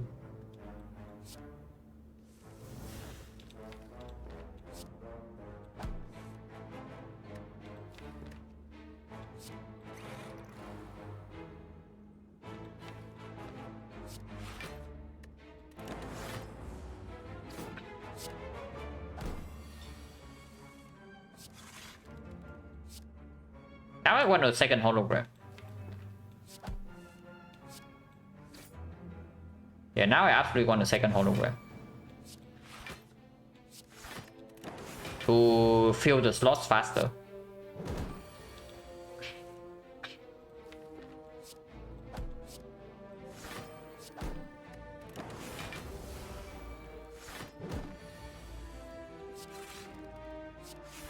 Technically you have reboot to do the same thing.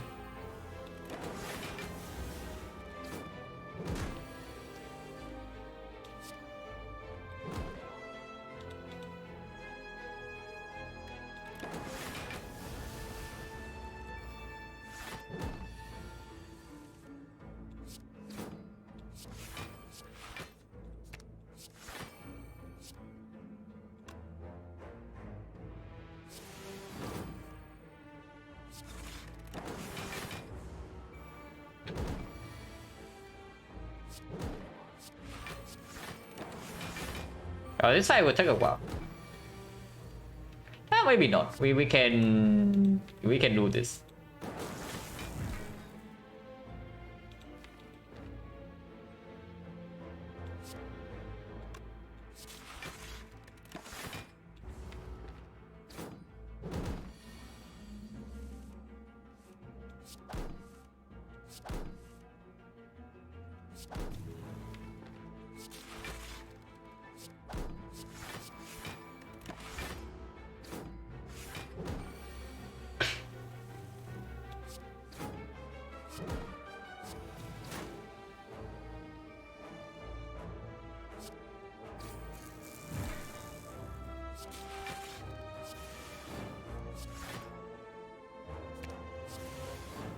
Also, yeah, because we remove Zap,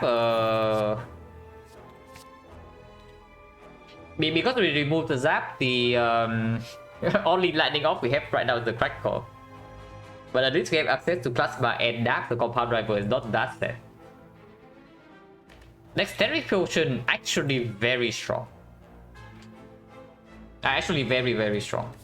Is it stronger than Gambler's Rule? Because I do think I'm going to keep Power Potion for a chance to roll either Capacitor or the Echo Form before I see something better. Next spot. And next spot is so sick.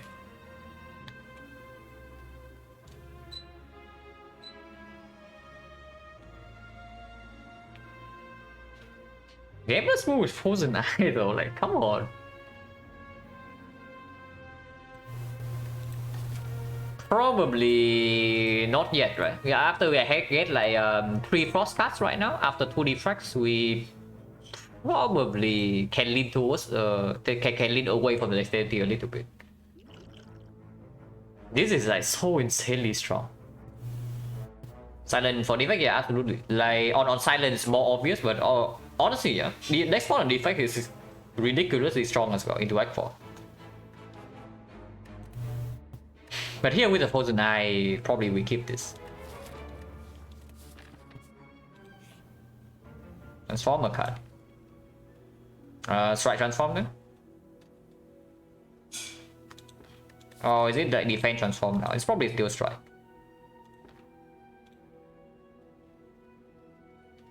Echo form, yeah? Easy echo form every single time. Okay, not quite echo form. It's slightly better strike, but unfortunately we see no Red Relic event. It's just shrine. It's shrine after shrine after shrine. So what can we do?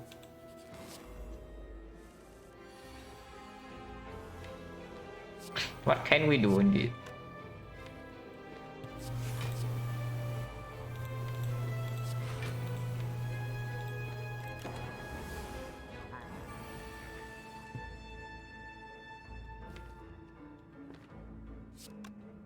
I am somewhat worried in this fight, but at least we have like a lot of damage. Definitely willing to take this hit right here, you know, we're playing defense.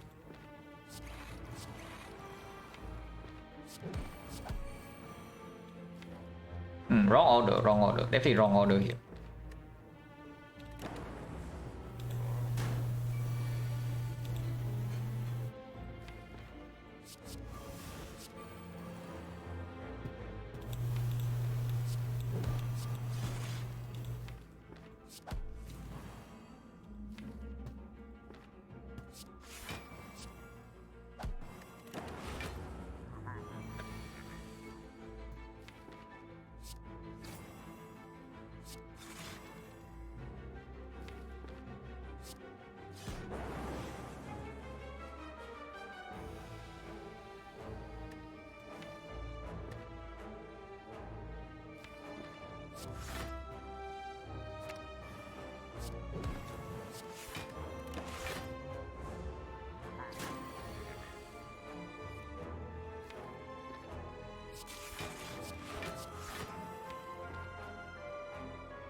Evoke this thing next turn.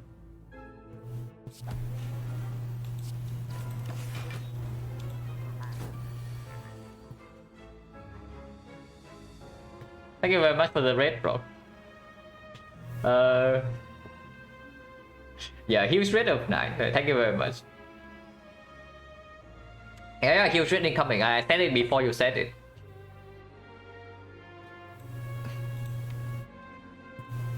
Is our damage actually not that good here or what? Because this is looking somewhat fishy. I mean, we can block for a surprising amount. But damage-wise, pretty weird.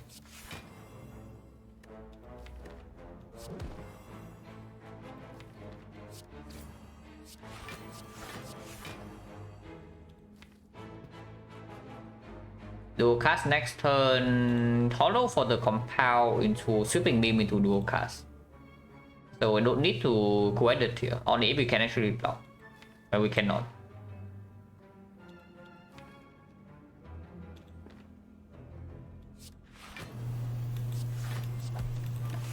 It's fine, we have a force rest.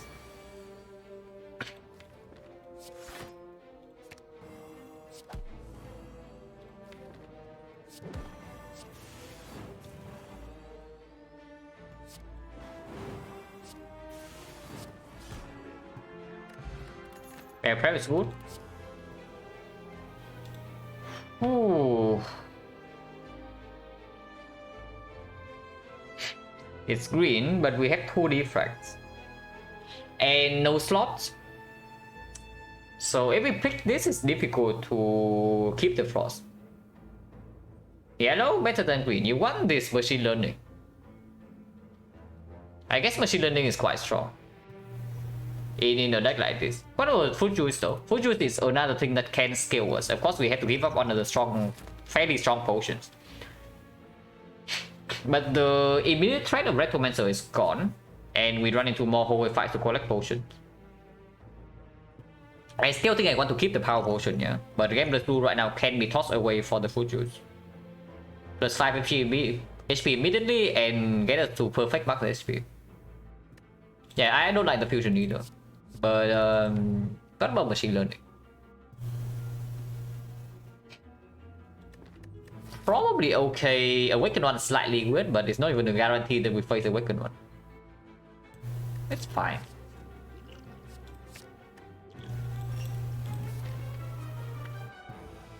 And yeah, are you saying that we want double shop instead? That I should just go here and rest? Go here and rest, take the shop, and go see another shop. Just to scout for off slots though, because we have 2 defects already. Actually, I don't mind that. I actually don't mind that, like double shopping. Stepping into one dead floor, but we get to see a shop instead of a hallway fight.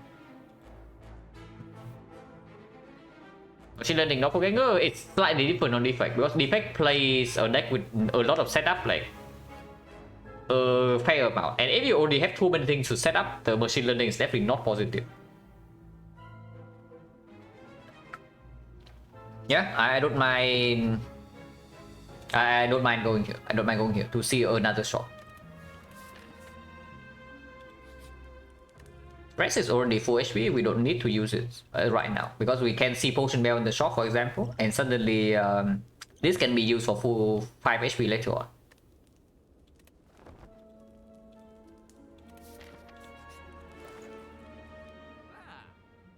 Okay, we are off monkey. And yeah, this is exactly why we came here, and we can mirror something. We can buy another defect plus, and suddenly we have 5 slots and 6 focus. Okay, capacitor is probably clear. We have like quite a fair amount of powers right now, but what can you do? I don't know whether I should pay for this or not, but I think I definitely pay for this. My fossil is very strong. So yeah, honestly I'm seriously considering this fossil over the mirror. Like, how strong is the mirror really? Because we are going into... Is the second shop force or not? It kind of is. It's better than the fire. Yeah, like I don't even think that mirror is that strong. Because at the moment I have a feeling that if we mirror another power, we have way too much setup. And yeah, fossil is eventually going to be 0 cost. It's amazing with equilibrium, it's amazing with the 0-for-1, it's amazing with the hologram. Fire Source Orb is only 30 block. Yeah, but it's not like our deck doesn't have block either. You can also see our deck. And if we can cycle our Frost Orbs, then it just gets more block from the evokes. Like, and then you see right here, this is 0 cost block 12. Works with 0-for-1. Works with hologram. And it costs 100 gold left, less than this crap. I absolutely do not mind it. Like, I can see just buying fossil here and then leaving the shop and saving gold for whatever this has. Just get both? No, the shop here is kind of. I mean, it's not really. We can avoid this shop if we take this fight instead into triple question mark. We can avoid the shop.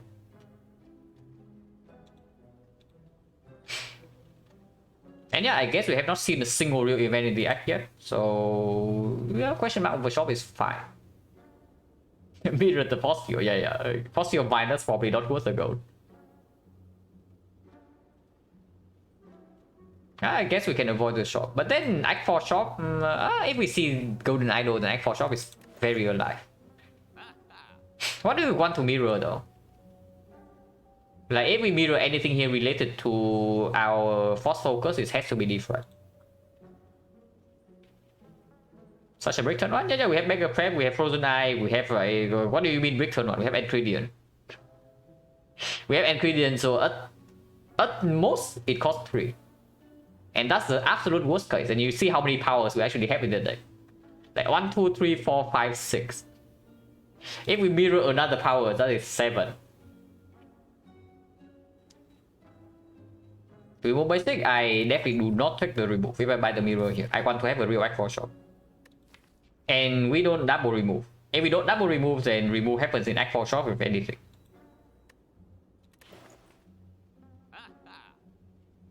This is very strong. If I buy the mirror right here, we go to 38. Yeah, we go to 38. 38 is 45, 55, 100 something, and then if the question mark doesn't give us gold, then X4 shop is dead. Honestly, I don't like it. Like I don't really like yeah, I don't really like another defrag. FPL Shuriken, we already have of course it's strong. I bought the first FPL for full price even before the Shuriken. And we have 0 for 1, so of course this is strong. And we have the Tungsten Rod, so even against the heart, it doesn't really damage us that much. But yeah, it's just not worth the gold. Basically, I want to save my gold for the for the potential broken things in the X4 shop. Like even if there's nothing there, I can buy a potion. But something like pellets is way better than the mirror right here, yeah? Because pellets means that we never die first cycle. If we can set it up with Frozen Eye. You see that Philo Stone Heart doesn't really give us that much time to set up our powers. And I'm just scared that taking another defrag here just kills us on turn 2.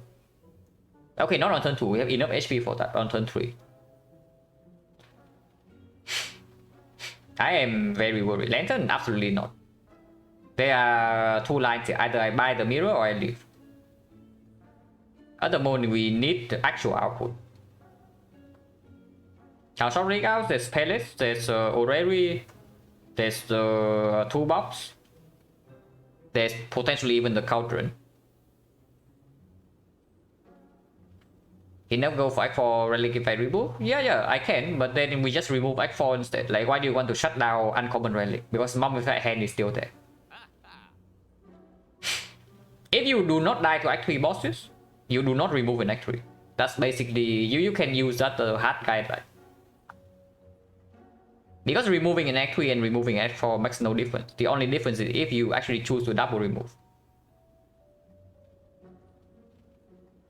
So ranks down 6 in your deck. No, we don't have a 6. We pick Meteor Strike over the 6. But by Apple, yeah, sure. Apple Theosis here very powerful. Like extremely strong. Mirror defect and win. Yeah, mirror defect and lose instead. It's what I'm scared of right here, which is why I don't buy it. If mirror defect actually wins, I would do it. But it doesn't. So we leave. Yeah, now we can buy potions in X4. Good news for us.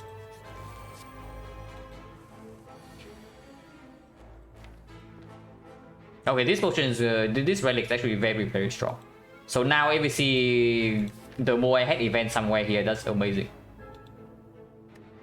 But otherwise, the potion bell right now is a little bit sad, and we don't have that much time. But yeah, that's why we also have gold for the X4 shop now. Instead of having another defrag, I don't even know what we want to do with.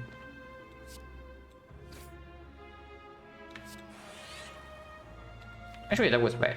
Now the FTL doesn't draw. It's not like drawing into defense is any good.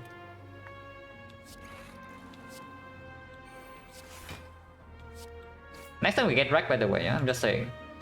And then this is already with 2 defects only, and you want the 3rd one. Just imagine a draw like this in the heart. Just imagine a draw like this in the heart. Like what happens next turn? Not very good things happen, I can tell you that. So cold snap compound driver draw until here, and sweeping beam draw until here, coordinate draw until here. Play the defense, take a big hit. That's basically what happens next turn.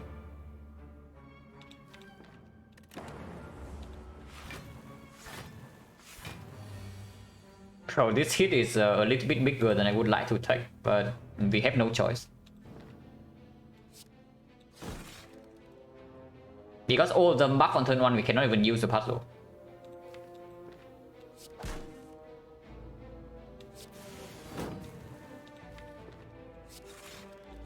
And yeah, you want another defect in this crowd. You see right here why too much setup and no actual consistency is bad. Ouch.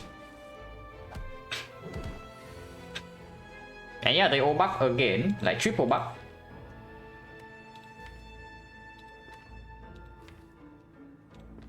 These guys are murderers, like triple buff into triple attack constantly is very, very nasty. Well, heck, no, it's the same, like it doesn't increase the chance. It either appears or it doesn't. Being below half HP doesn't mean it's more likely to appear. Exactly the same.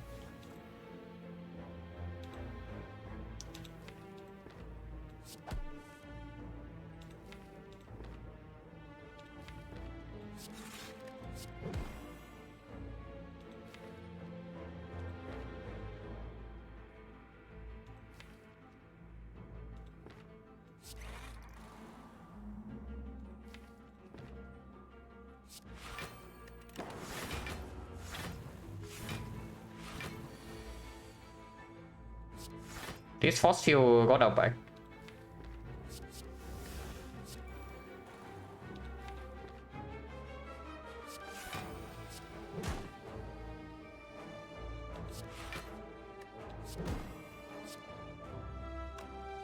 $51, we are full blocking.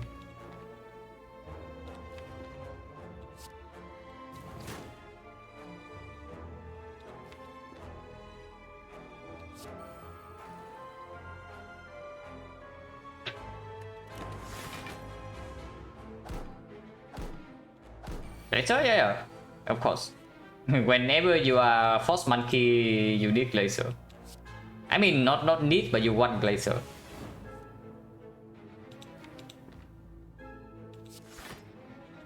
I mean, we do heal a lot though. So like, how bad is it? Okay, pretty bad, but how bad really?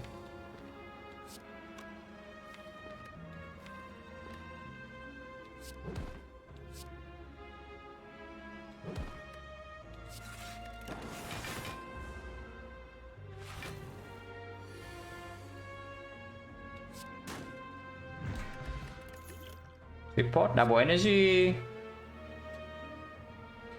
Can do something with the meteor strike. Our deck doesn't have that much card draw, but we do have this. We do have the sentinel puzzle, and it can be pulled back with 041 with the double compound driver.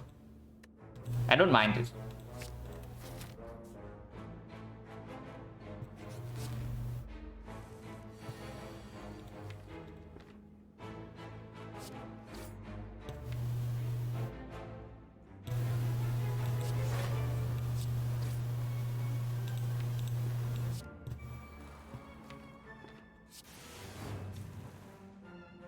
Actually, no. So just play this right away to get all the powers in play.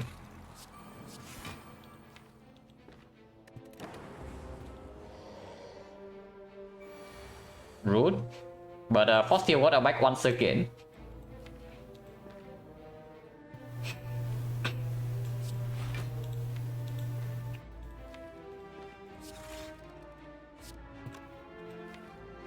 Draw 3 does not matter here.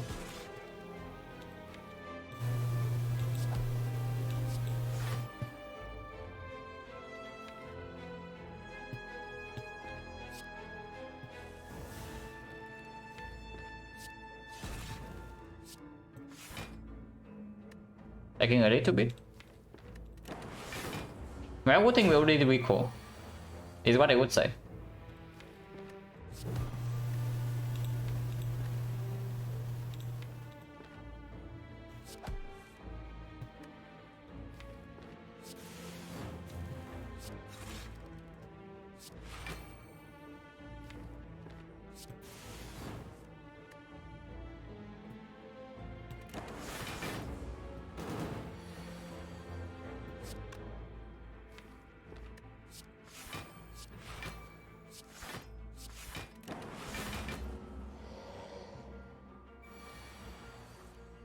Yeah, he tries again, but we kill him this turn. At least I think so.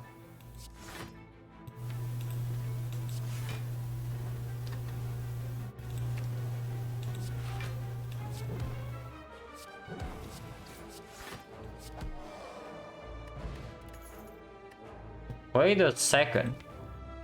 Didn't we just pick up the double energy plus?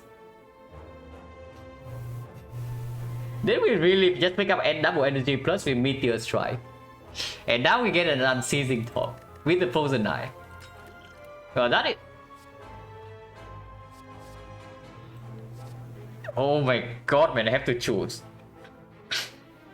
Unfortunately, it probably has to be Glacier. Like, no matter how much I want the scheme here, it probably has to be Glacier.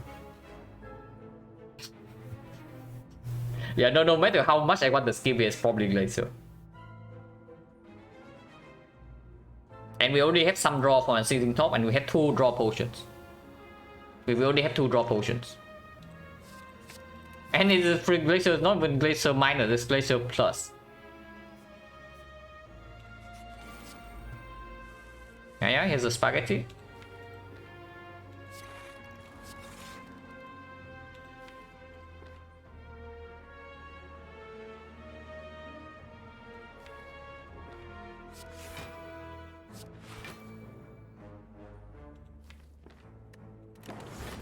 And Silent Top can be awkward with the double EQ though, but most of the time it should be fine. This guy decides to start with the curse. That is slightly annoying.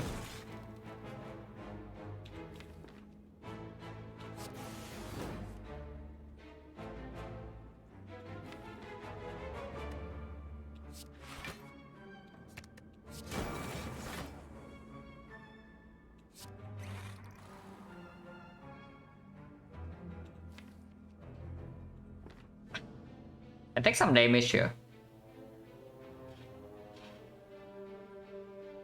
Do I reboot or do I defend?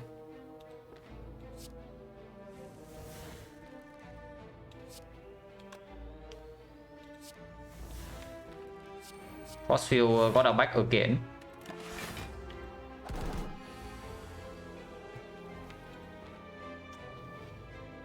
We are vulnerable. And there's nothing I can do about it. Unless I want to have a chance to be cursed. And I don't want the chance to be cursed.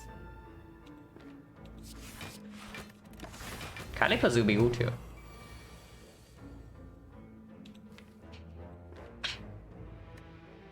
So I can do Meteor Strike. After Meteor Strike, we only block for 24 though. But I can do Cool-Headed immediately. Okay, that's fine.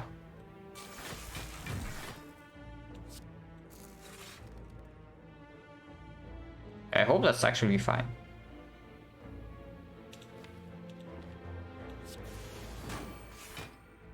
Yeah, that's fine.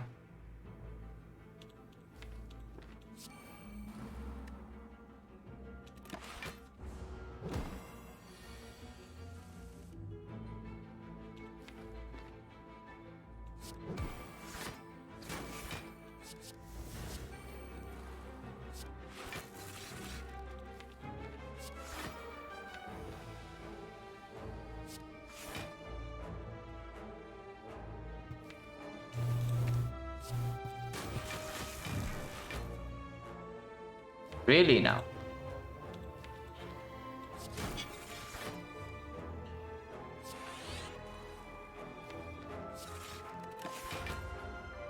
If that was a curse, I was willing to use potion.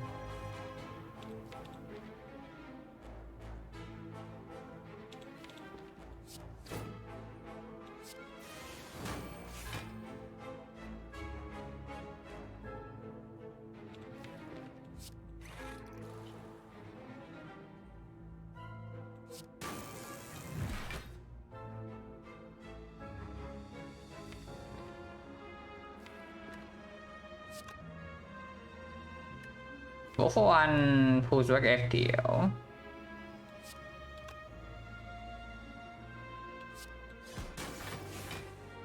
Okay, 19 is fine.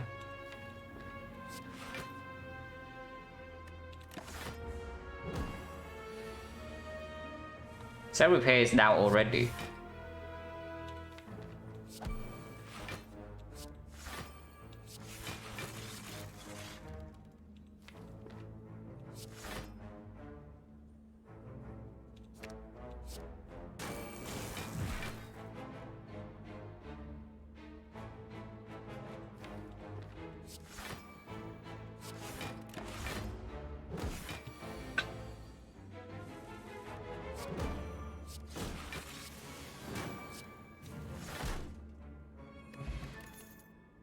Garbage.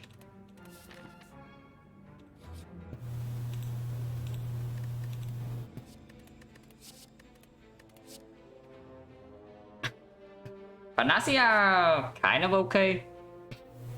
Purity with the Unceasing Top is interesting, but not really. There's amazing tuning in on, on turn 5. Yeah, on turn 5 is amazing. That's the thing. On turn 5 it is amazing. But we need to be slightly faster than turn 5. Dash Echo is good. Flash is still actually exceptional with Shuriken NO for 1, yeah. But Shackles with the Final Stone is one of the better ways to block first cycle of the hard fight, for sure. And we have Frozen Eye to manipulate. And we already have the Beam Cell to strip artifact. Yeah, Flash is strong, but we cannot pick Flash over Shackles here, like no way.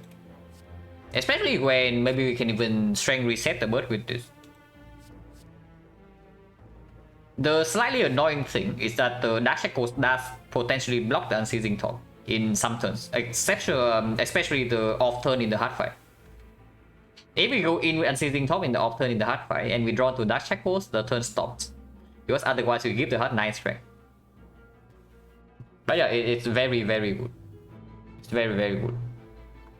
That's still best Flip Strike with top. You see like how often we actually use the top just now, even with Meteor Strike energy. Not actually that often, because we do have the Equilibrium eventually. Whenever we start playing our Equilibriums, the Unceasing Top will not play. You don't really have an aggregate or something like that to generate an insane amount. Panacea is probably worth it. With Frozen Eye, if we draw into it early, it blocks honorable, and that's really worth it. And yeah, we have Gambler's Brew and the draw potion to manipulate that. It's very good. With Bias Scout, yeah, the Bias Scout that we are absolutely seeing a deck for. You can also open up Speed Potion. It's very strong. This is probably a skip, unless you tell me Jack or Trade is good. But Jack minus, not really.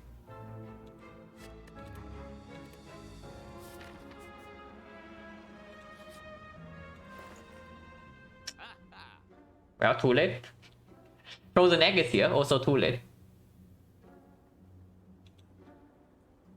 But okay, so we get to actually see another Chocolate Egg for. And when we filter out like these bad relics, and that's good.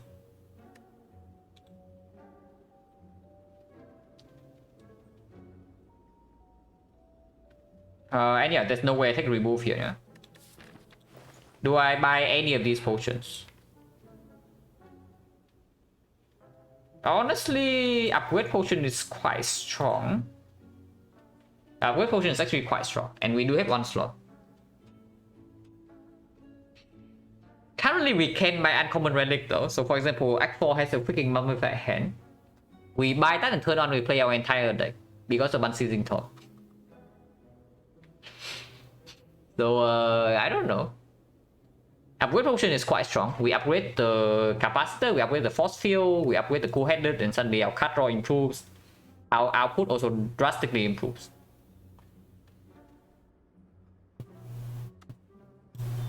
But yeah, it does kill the potential of Uncommon Relic in Act 4. Like the Kunai, for example. Kunai in Act 4 would also like massively play. Ring Fuju's buy upgrade is more consistent. Is it really? Because that suggests that we do not use a potion anywhere before the hard fight. But I mean, I guess we can use a draw potion in Spear and Shield. Either draw potion or the Gambler's Brew. And then we save both the power potion and upgrade potion for the hard fight. With the Frozen Eye, we can always control. Also chance spend potion in Gauntlet, hopefully 0. But absolutely not 0. Before I die, I use a potion. I think Time Eater we might be okay against. We do have Strength Reset and a lot of setup. Awaken one very weird fight. Donor deck depends a lot on first deck cycle.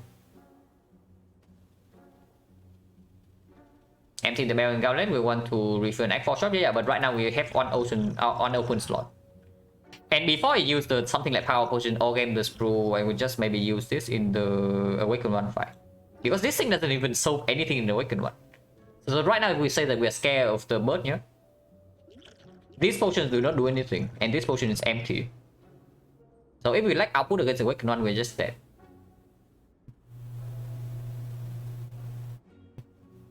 How am I beating the bird? We can just kill him with the strength. And I mean, it's not like these are negative. Like I just play double defect capacitor, get 3 force off, and then we block normally. Like we have double equilibrium. Like how bad is the bird? We burst the bird down with heavy physical damage, and then we can strength reset with the double equi. Play the fight very fast. Like we don't have to play every single fight like we did in the Writing Mask, simply because if we attack, he just curses us.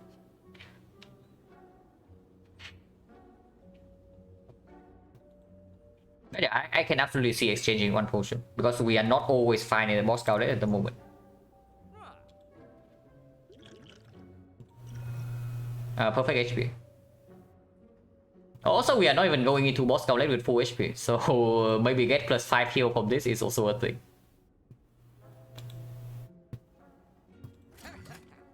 And yeah, we leave the shop here.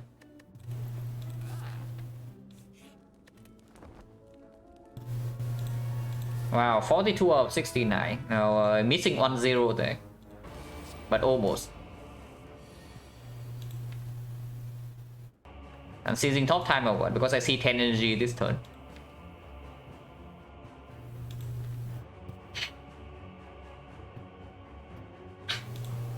Yeah, seems like unseizing top time to me.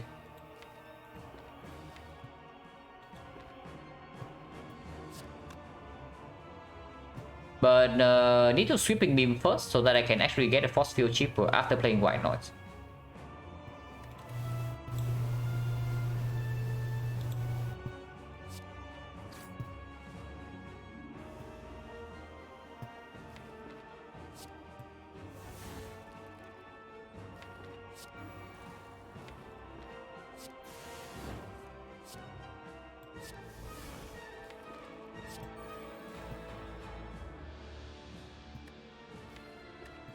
So how far do I want to draw until here? Because I can draw until only one more, because the reboot is also in my head.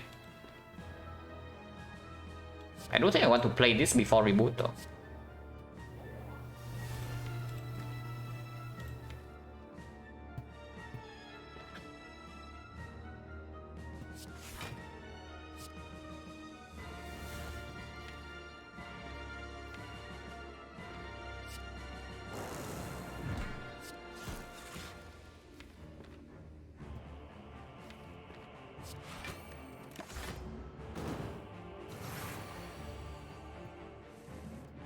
Yeah, I see 9 energy. Unfortunately, this is here, so unseizing top gets stopped. But that does not matter.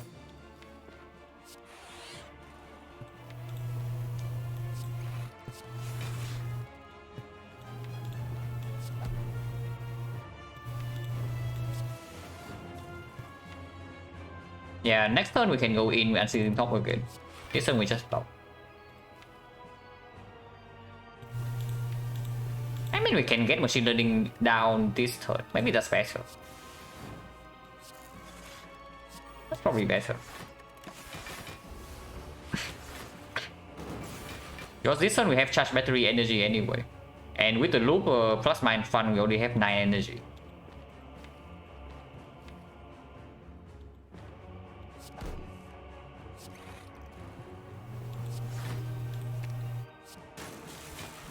And yeah, Meteor Strike doing something here. Pretty nice. Ofon only gets back the FTL at the moment. So we bottom deck our 0 cost, which was quite sad. But next time we know that we already have full block. So I can get the Dark Orb in play.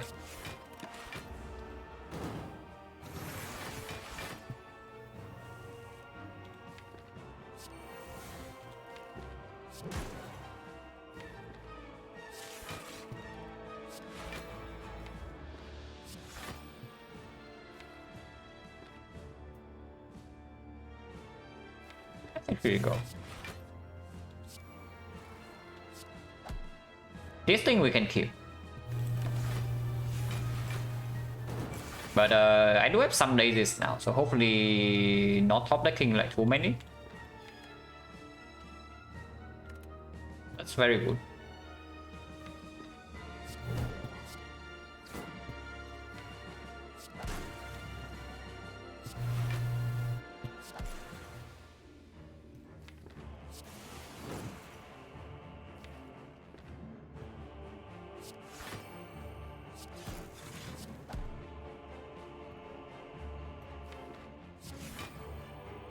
Yeah, we are pretty strong.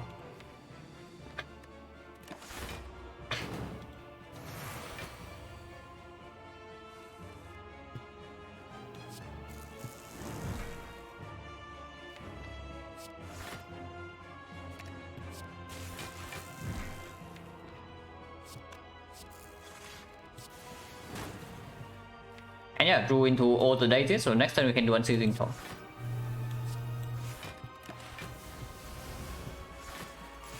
And fight should be over here.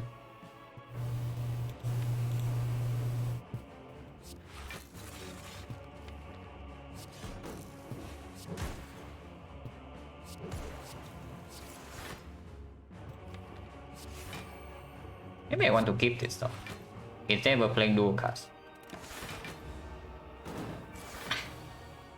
For the just for the loop.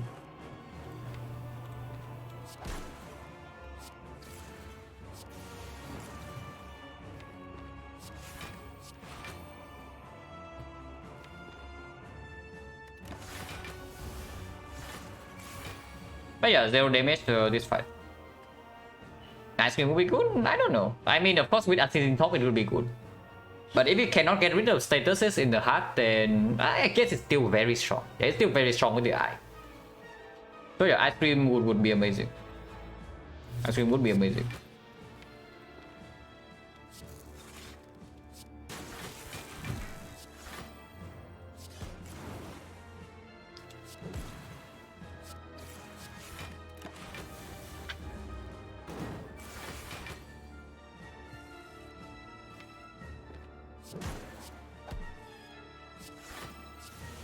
Yeah, we are very strong here.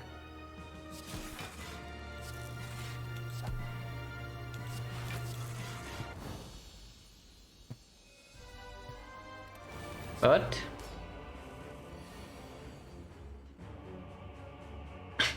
okay, now actually we need to play this fight properly. Yeah? If we do not play this fight carefully, we die here. Because Unceasing Top does not work in this fight if we cannot play the some powers. So what powers do we play? Double Defect we play. Capacitor we play. We do not play Machine Learning, we do not play White Noise. At least in the first half.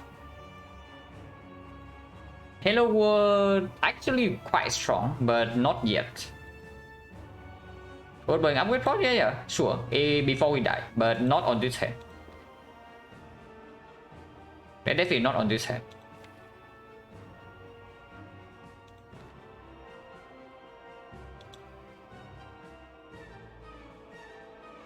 Yeah, Defect Plus is worth playing. Where is Double Energy? Very far down.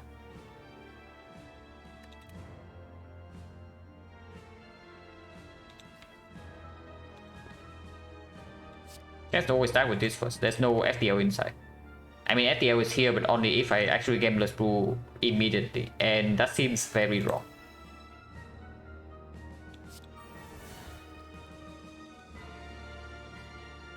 So yeah, if we are a true power defect deck, like really off monkey, then we just ignore the bird. We play all the power and eat our skills.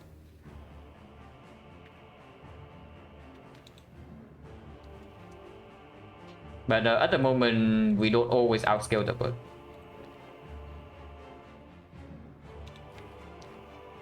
I just see defect reboot, yeah, and depending on the draw, we can use the potion.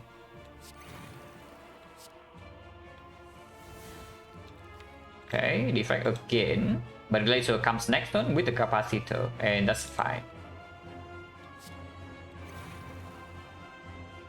So if we ever use a weight potion, maybe it's this hand on force field, but probably I want to just equip this hand, and next turn we draw to capacitor, and then we can decide whether we want to blessing or not. Like we draw 8 until here. Still need to kill these things at some point, yeah. The upgrade pod is way better next turn if we ever use it. Turn 3 is looking extremely weird. But we do have Gameless Blue, and I'm definitely willing to use more than one potion here. If the opening turns are not super fast like this.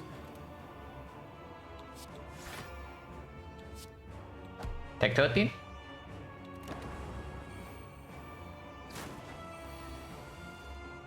Wow, he goes in on turn 2. If he goes in on turn 2, then it's a different story.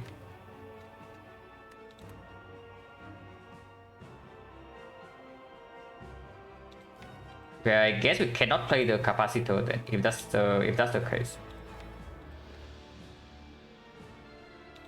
Do I gamble then?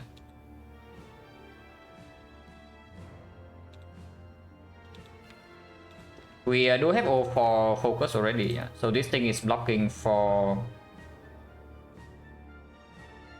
how much again? 22.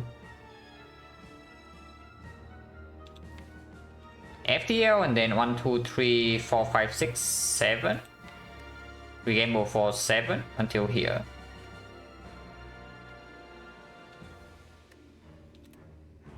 Play the machine learning turn 3. There's no way to actually get rid of this card, so Unseating Top cannot be played on turn 3. So the most annoying part in right now, yeah, is that we need to kill the small cultists. I don't care too much about the bird dealing 52. We can deal with that, but the smaller cultists is like a big issue here.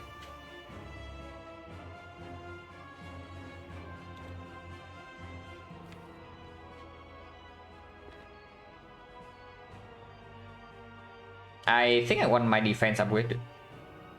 I also think I want the cool-headed. So let's say I play FTL and then we gamble for 1, 2 meter strike, 3 here, 4 here, 5 here.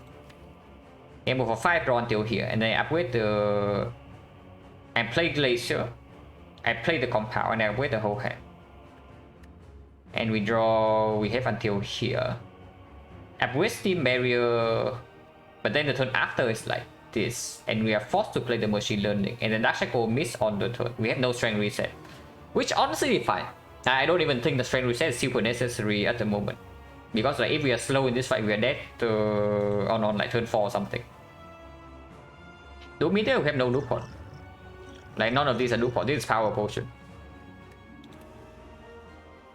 Yeah, we are actually lacking energy here, which is the crazy part.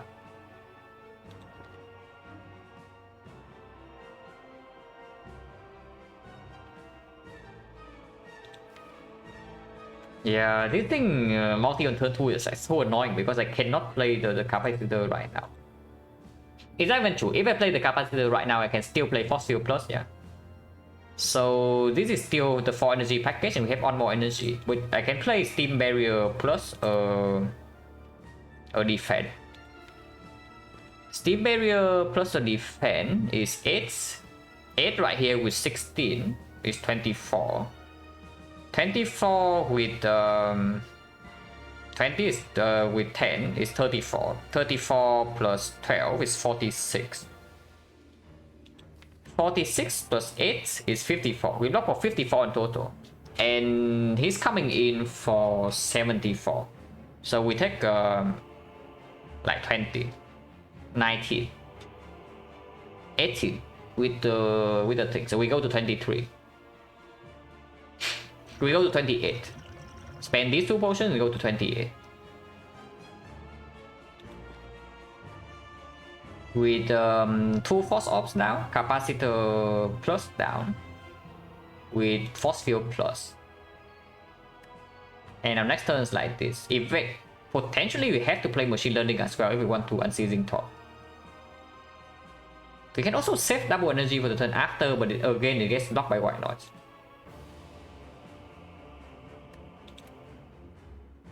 Okay, at least I know that the upgrade potion probably always happen this turn, if that's the case. Because even with the upgrade potion, we are still taking like 20 plus here.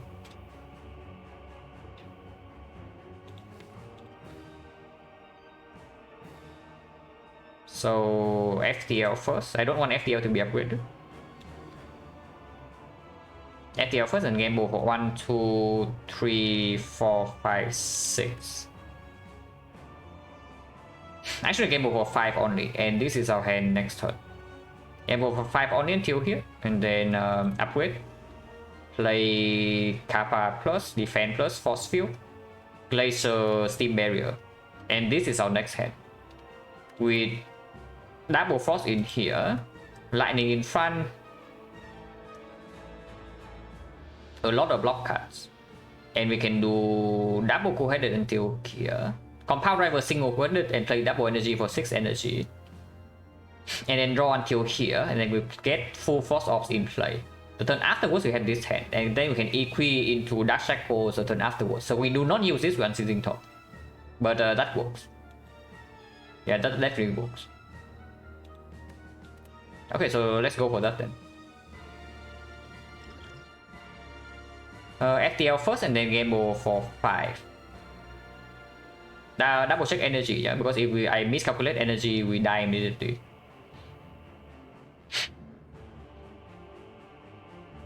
So 2 energy here, go to 3. 3 energy here, go to 2. 1 energy here, go to 1 energy here, goes to 0. And yeah, that's good.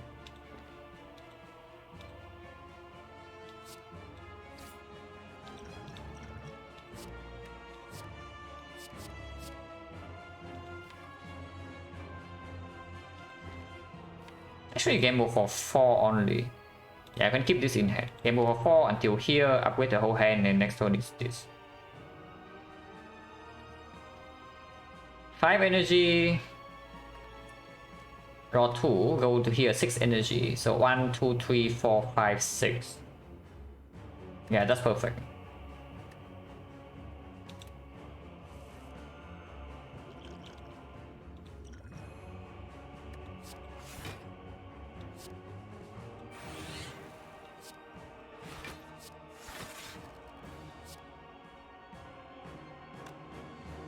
Yeah, 42, 54, and we're facing 74.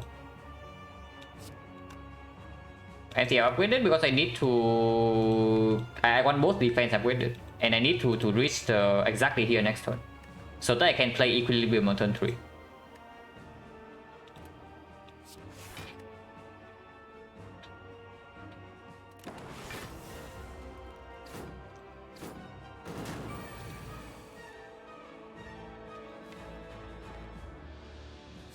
Draw 2.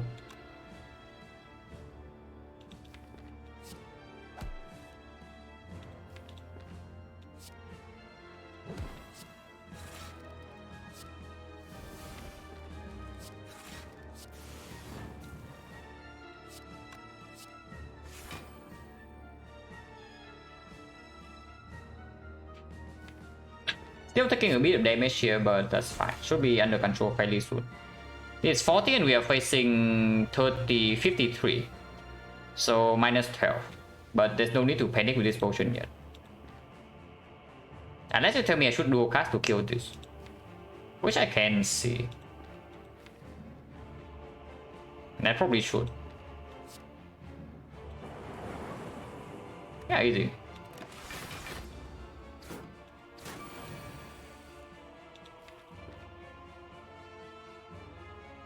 Now we just have, basically we just have pyramid from now on.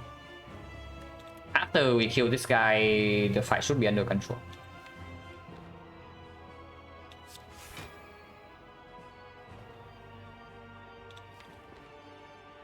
But we still need to kill him, and next hand we know that we have no damage.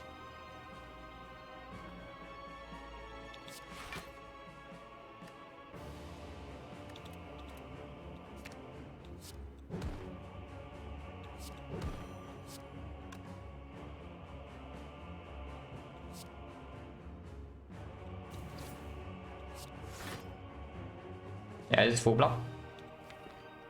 And we shuffle out 1-0 cost, and O1 works immediately.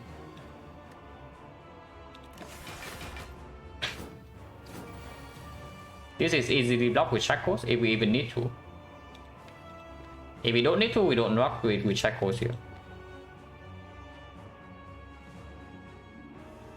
Meteor Strike is 1836, 43, so technically we don't need to use the shackle. If we can strength reset, this fight is completely over. I want to kind of play Meteor Strike here, but that's probably optimistic. We can do it next turn. Like I can do charge battery, doom and gloom, block this hit normally.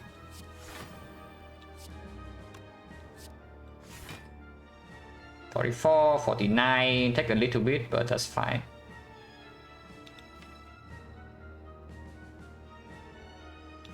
I probably want to know what this is as well. I never play it first cycle anyway, so if I know what it is, if it's Echo Form, I play it. If it's Echo Form, I play it right now and play Dark Shackles. If not, we save 1 energy for second cycle.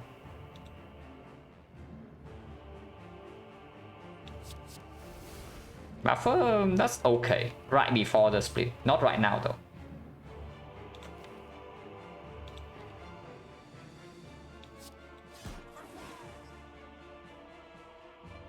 Yeah, if I play defense here, 1949. We take 10. But Shackle stay in the deck. And that's fine.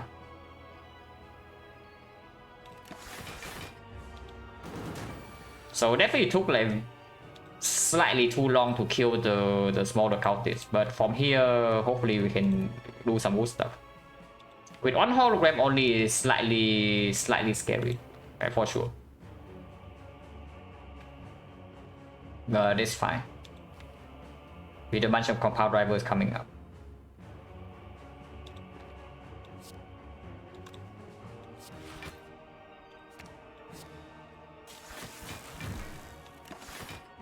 So now we just try to kill this guy, yeah. Next turn is the multi-hit, so we need to have a plan for that.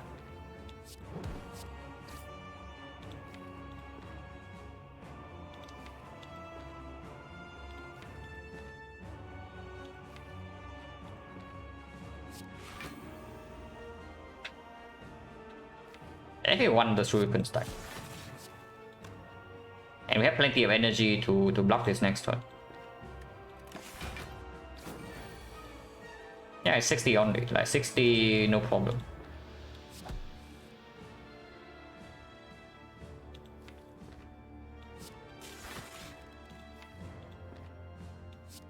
This shuffles out 2 powers potentially, and that is very good.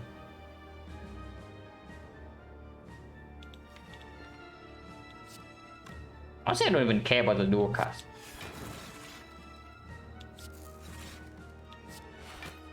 Yeah, we already full block, and now I shuffle out the powers.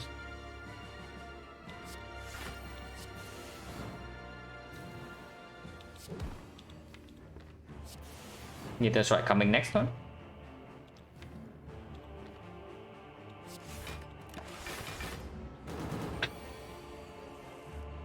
But it should be fairly trivial from here unless I mess up big time somewhere.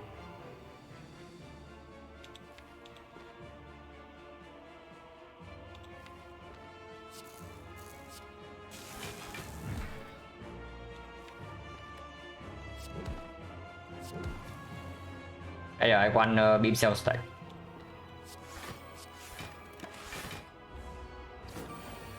Next turn is the multi-hit, so again we need to prepare for that, but with double EQ that's trivial.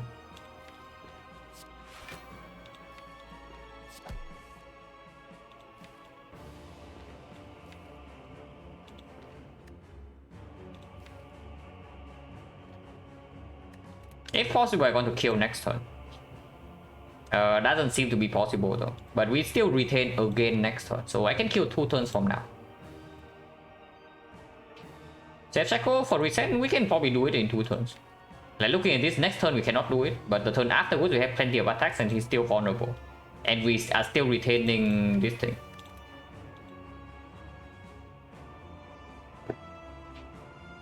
Is it 50 samples? I want to do 100.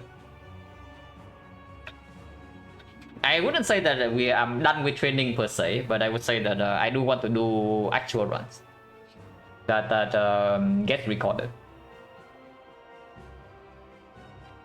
I literally just last run I displayed the HUD and I made a macro mistake and that lost the run. So of course my the training is not complete. We are already retaining, yeah. So this is fine. And I hologram the meteor strike next turn, not this turn. Actually 16, this is 22, 38, 51. 51, this is already full block next turn, so this is better right now. Yeah, this is better right now.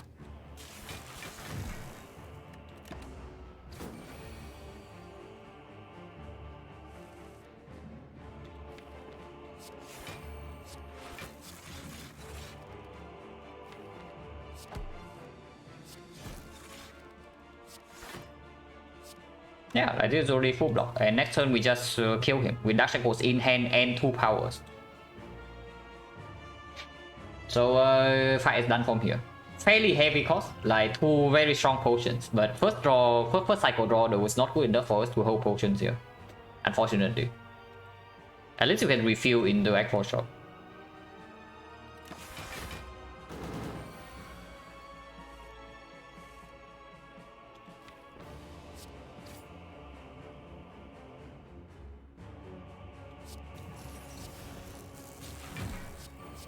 And yeah, fight is over. Could have played Sweeping Beam into the thing so that we can play Machine Learning this turn too, but it doesn't matter.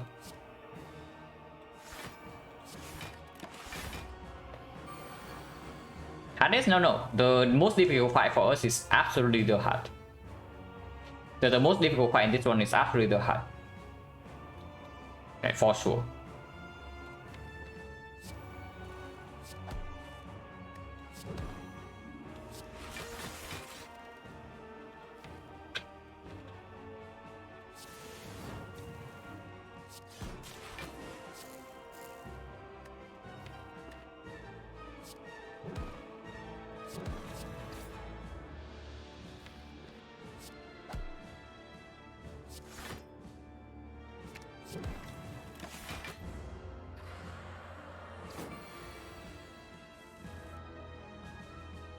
Sweeping Beam, yeah, we can do anything here. As long as I don't literally press end turn without any block, we can do whatever we want here and we still win.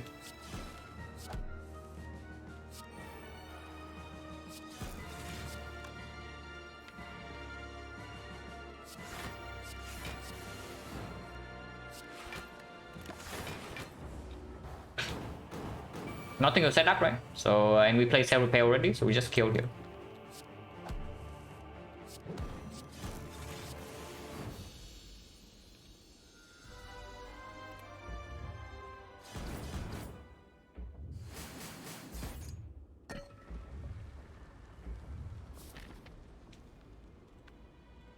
Yeah, definitely slightly concerned about speed in the hard fight. Wow, this is what we saved for. But for real though, this is what we saved for, yeah. And then you also see why I do not want to waste my gold and remove an Act 3. Because right here there's actually a better thing to buy than the remove. We buy the Entropic Brew and we buy the Blind. And that's that. FTL, no, blind is better than remove. Like FTL might be better than remove, but blind is way better than this. Yeah, blind is way better than the FTL here.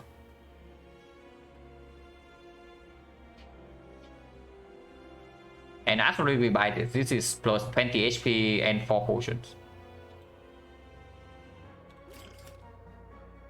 Plus 25 potentially. And yeah, we buy the blind over everything else here.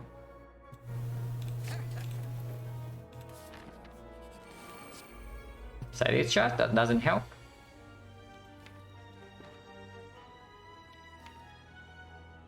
No EQ, but we do have a draw potion. We can draw into the glacier right now, but no focus. And next turn we draw until like here, so we can't really get wrecked next turn. Cannot use Unceasing Talk. We cannot use Unceasing Talk because of the burns. Entropic, yeah, sometimes. If the Entropic opens into Entropic, of course, like that is insanely good. I am not a huge fan of this draw though. When we bottom deck all our powers, we do not get double energy and we also don't get reboot. Entropic reroll itself? Yeah, it can. Entropic can reroll itself forever. Yeah, I have to say I'm not a huge fan of this draw though. We can draw until like Capacitor here, but then next turn we draw 1, 2, 3, 4, 5, 6 until here and then our turn stops. Can hologram the glacier without focus though. Even with the draw potion we reach here at most and then it doesn't even amount to anything. We can draw potion until here.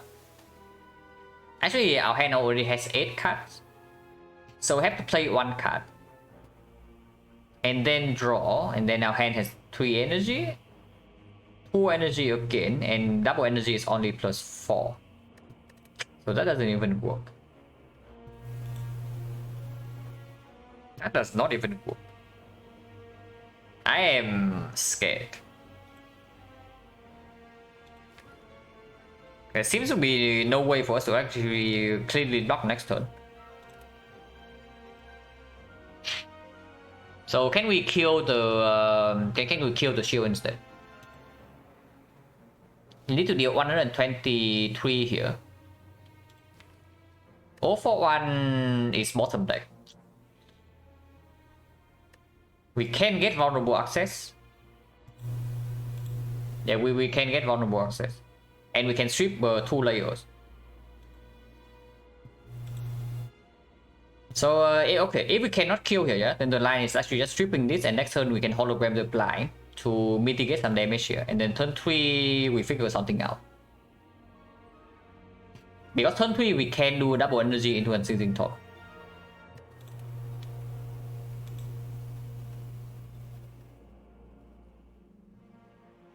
But they can defense laser side, yeah. But can we kill this or not? It's 4, 5, 6, 15. 15 with 1 strength. Yeah, no way, right? Without the... Even with vulnerable access, we only 1 strength turn 1, no 041, no barrage. There's no way we can deal 122. So where do I want to draw into? I guess the line has to be that we block turn 2 then. If we block turn 2 into Unceasing Talk turn 3 is probably the plan. Otherwise we can never block turn 3 as well. It's not Unceasing Talk. We draw with coordinate into Compound Driver into coordinate again until this, and then we can reboot after EQ and battery. So okay, where do we want to draw into? We can draw up to 4 cards here. So exactly into the Capacitor. Draw into Capacitor, next turn we draw 1, 2, 3, 4, 5, 6. With 5 energy only. Is there a line where we draw potion this turn? Is there any line where we actually draw potion this turn instead?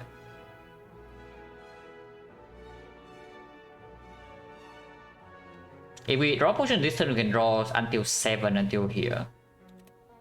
And then yeah, draw potion 7 until here, and then wait, we cannot even use the puzzle. Okay, never mind then. We actually cannot use the Sentinel puzzle this turn because we played the Glacier and it's full blocks. And absolutely we have to play the Glacier, yeah. So that's out of the question. Strip artifact we can beam cell blind strip here, and next turn we do have hologram for the blind. So we can weaken this guy. Okay, if we cannot even use the Sentinel puzzle, then the line is different. Because turn 3 we have 3 cards. Turn 3 turn 2 we only have 3 cards. Draw until here. And we draw until here. With the draw potion, we draw until here. And that sucks. That's basically the conclusion. That sucks. We block for a grand total of 25. And we are facing 33 here, 22 here. Plus something. So next turn we still don't die, yeah. But the turn afterwards, we draw 5 cards until here, can do double energy, 10 energy. And then we play Unceasing Top until here. Draw 2, draw 1, deflect, reboot. Okay, maybe that is fine. Yeah, maybe that is fine.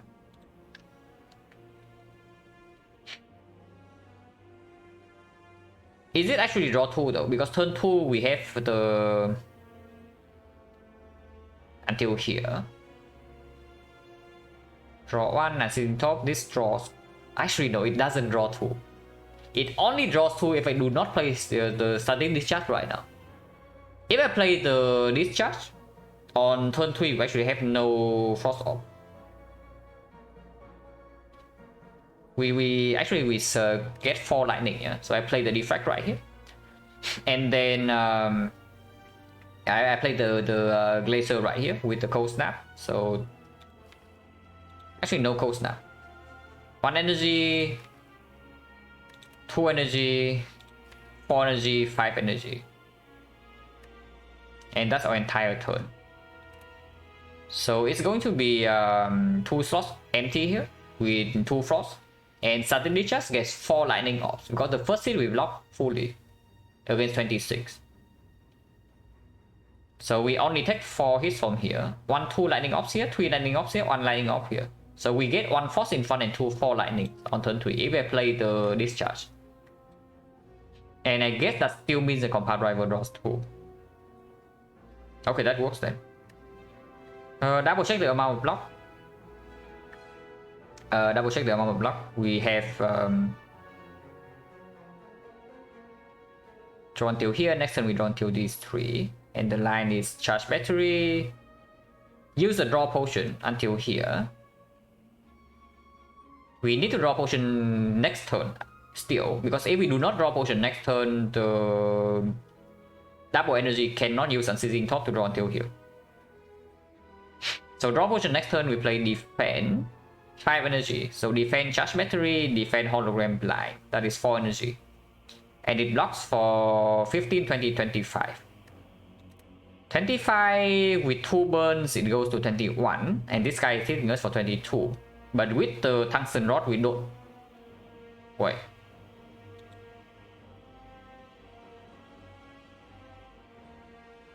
The starting discharge pop with tungsten rod.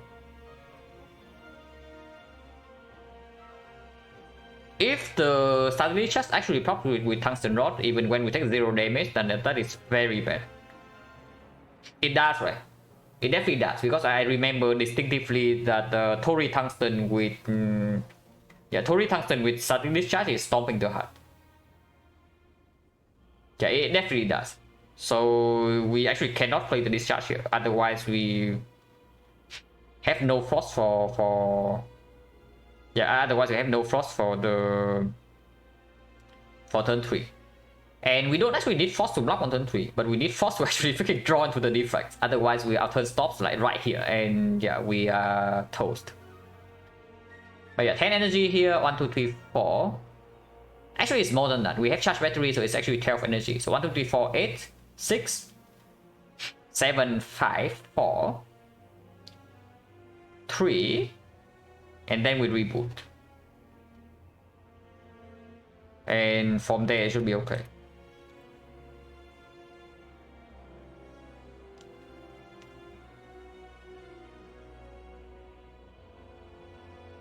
Yeah, that is okay. I guess we have to ignore sudden discharge then, which is bad because then it gets into the reshuffle. Yeah, that is very annoying, I have to say. That's actually very annoying because now the force field is also 4 cost. I mean, it's 3 cost because we do play the capacitor, but we get like +1 cost on this, and we also then we also shuffle in 1 more curse. That is so annoying. Like this is literally the Philo Stone's fault. Yeah? Without the Philo Stone, this doesn't happen. But unfortunately, Philo Stone is here, and it's here to stay. Well, there's no line then. There was flower evoke force. Yeah. If we play the sudden discharge right now, we had 2 force orb in here. And we play the capacitor, so we have 2 empty slots. Next turn, we have exactly 26 block. 25 block. And we lose 4 from the burns. We go to 21 block. This guy hit it for 22. So the first hit procs the sudden discharge, and we proc the discharge 4 more times. So the first 2 hits proc the 2 lightning orbs. The third hit procs this. The fourth hit procs our first force, and the fifth hit procs the second force. And effectively, we have 5 lightnings for turn 3. Which is exceptionally bad because we need the compound driver to draw 2 to actually reach the defect right here. But if we have 5 lightning, it only draws 1. And yeah, we don't need to get the defect, and the reboot blocks the unceasing torque. That's a draw pot? No, because we need to. I already calculated the draw pot on turn 2. And we need to draw pot turn 2 regardless, otherwise the unceasing torque does not work on turn 3. Yeah, it actually doesn't work. Like, because Meteor Strike costs 5, so this is already 8, this is already 12. That is every single point of energy. And this definitely does not block for whatever crap this thing is dealing on turn 3. Game over on lightning hit? What do you mean game over lightning hit? There's no game over here. We play the sudden discharge, then there's nothing to do here. We play discharge, we cannot get defrag, and then we die. There's nothing to gamble here. We are not betting on a chance to kill this. So it sucks, but I guess that's how it is.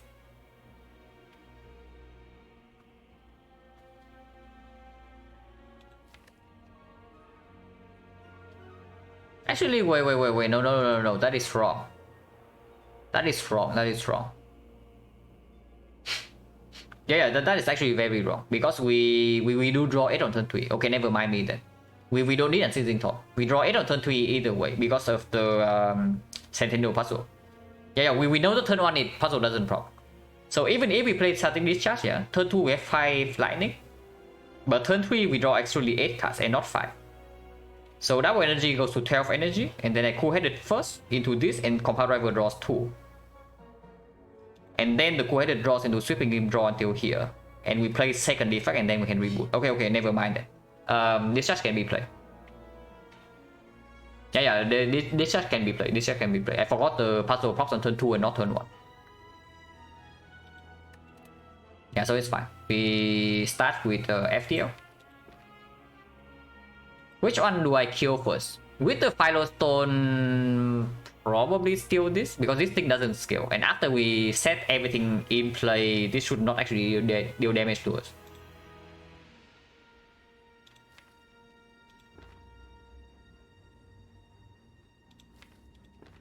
Wait a second. Oh god. Okay, I actually just realized like something fairly bad. Is that we actually cannot draw 4 here. Unless I play the Ghost Snap. So that means Glacier is not even in play. Okay, that's actually even worse then. That's actually even worse. If I actually cannot draw 4 to reach the capacitor. That doesn't change anything. If we don't have the capacitor, then we have like 3 lightning. But turn 2 we draw these 3. I can do until here, and then turn 3 we have the meteor strike instead. And turn 3 we draw until here. With 12 energy, play the meteor strike.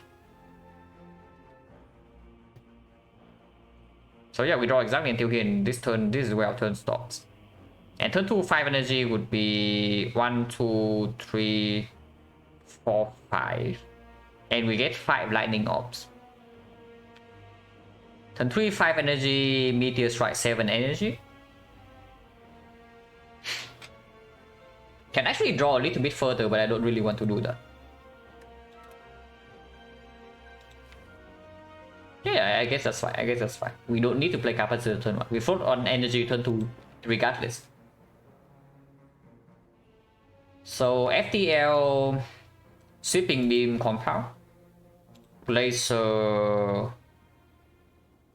beam self line is basically it.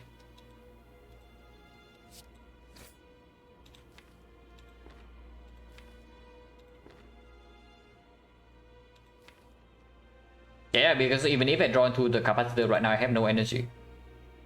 So it cannot be played. Unless you draw pot immediately.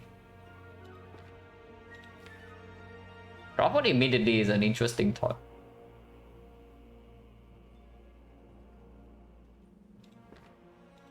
Not really, right? Then turn 2 I don't even have hologram.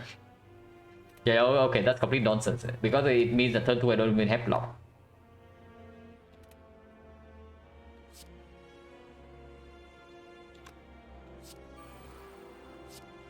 Actually do this first, because sweeping beam after 1 strength deals like 1 more damage with AoE.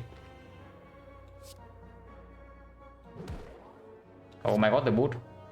The boot is going in, guys.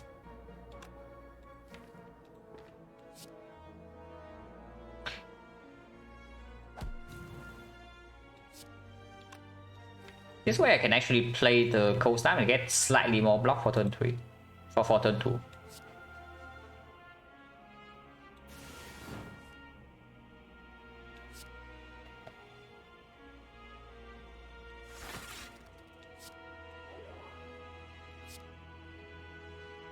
Yeah, 3 force off actually means that we do block slightly more.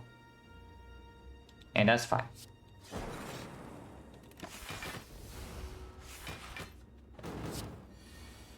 Okay, so draw pot right now.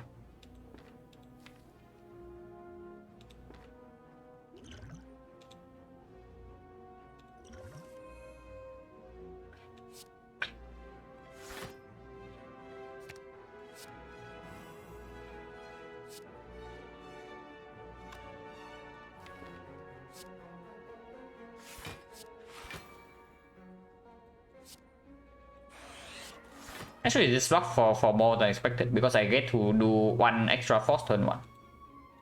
And that's fine. That's like even better. Yeah, actually only losing 18, and that's completely sick.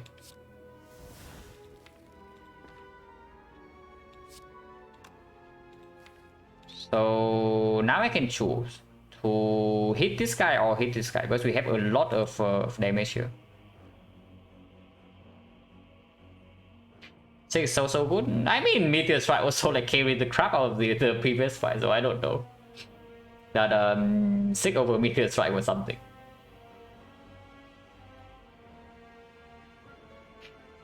Hello, Alan.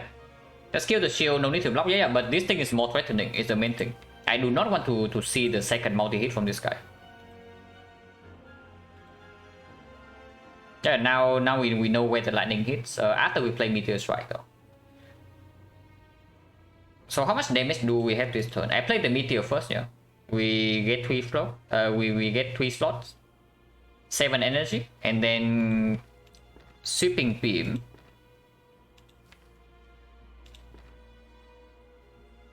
Meteor Strike, Sweeping Beam, 6 energy. Coordinate 5 energy. Compound Driver 4 energy. So draw 1, draw 2, draw 3 until here. Draw coordinate until here, and then double defrag.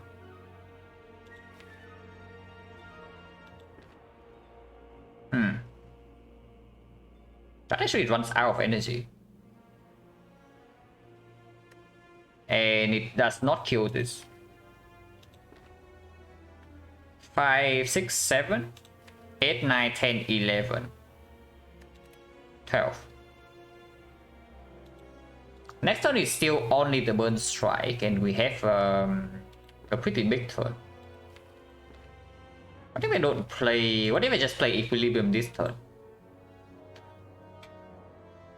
Put it after compound. No. The plasma is like behind 2 orbs. The plasma is behind 2 orbs, so we cannot. Actually, we can do a cast. Get 4 more energy, and then I could play Equi instead. I don't think I even play Reboot this turn. Okay, so how much block do we actually have? Because I still want to kill this guy first. Yeah, if we can kill him. Energy wise, okay. Meteor Strike, 3. And then the compound driver, and then 2 co-headed. So plasma is in fun afterwards, and we can do a cast for 4 energy. So energy not a concern this turn. We have 16. Draw 3, draw another 3. Yeah, draw 3, draw another 3. And no, draw 3, draw 1, draw 1. So we draw until here. We draw until here. And then our turn supposedly stops, but I can play Equi. 16 energy. So 1, 5, 6, 7, 8, 9, 10, 11, 12. So we have 4 energy left over. I can play Equi, Charge Battery, Defect. With double defect in play, and we have 2 Force Orbs. Evoke 1 right now. Because I need the compound to actually draw 3 and not draw 2. I mean, I don't. If we draw 2, we still reach here, but I would prefer to draw 3. So let's calculate the line where it actually draws 2 instead. Draws 3 instead. So we evoke this right away. Here's 5 block. 15. 15, 28. 28 plus 12 is 40, and we can just turn around with the last attack. Yeah, that's fine. We can still hit this guy. Yeah, we can do a cast and it's 4 more energy. We can hit this guy last. So Meteor Strike can go here. So Meteor, Sweeping Beam, Co-headed Compound, yeah, is the line.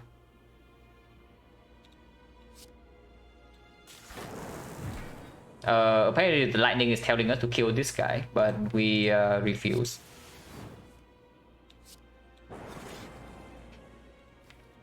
We actually just refuse. So 4, 3, 2, but 6, and then 4, and strike here last.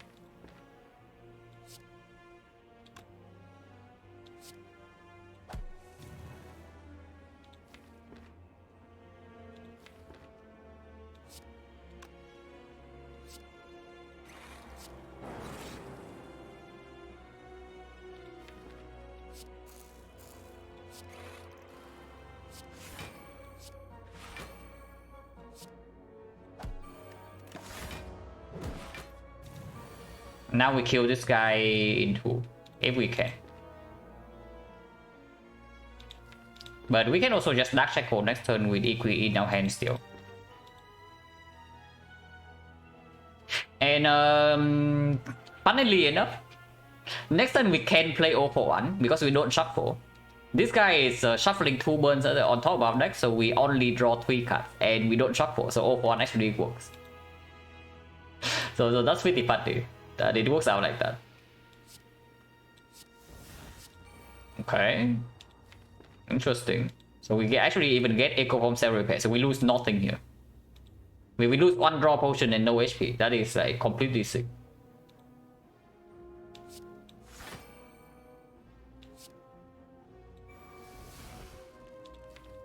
Defense is better next turn, yeah. Defense better next turn. What am I doing? Is it self-repair right away? Oh, for one pulls back 1, 2, 3, 4, 4 cards. And our hand is already 9 cards. This can be played.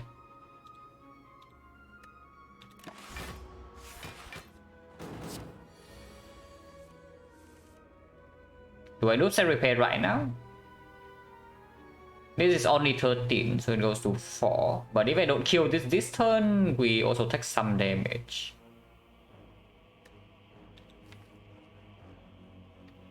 Yeah, we can wait with self repair. We don't have any ops that actually hit this. Yeah, we can wait with the self repair.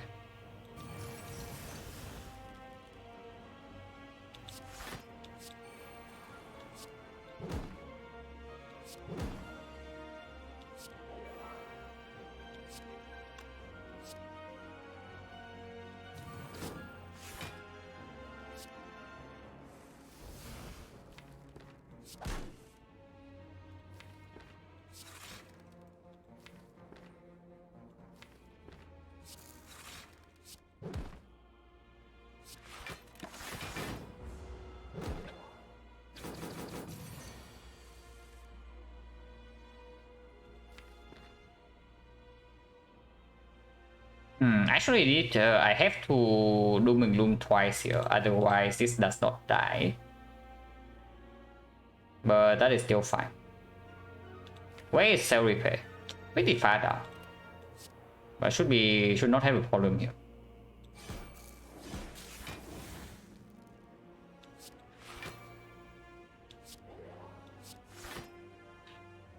$45, yeah, don't need to play the barrier.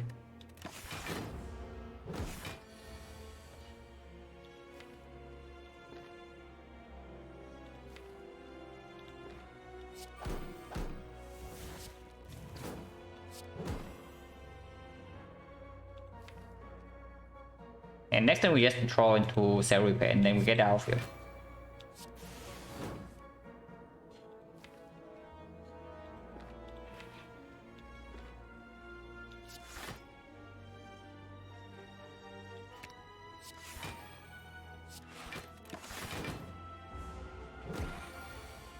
Yeah, very good.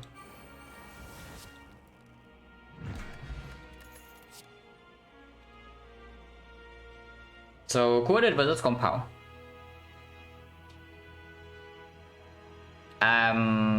Ready down for another Frost. Compound is strong, but only after we get some plasma in play, and maybe even double energy. Initially, we have exactly one lightning, and if we draw into the voids and whatnot, then also doesn't play. If we draw into the Equi, it doesn't play. If this actually gives us focus, I want to fill slots as fast as possible. It's Coded over Compound.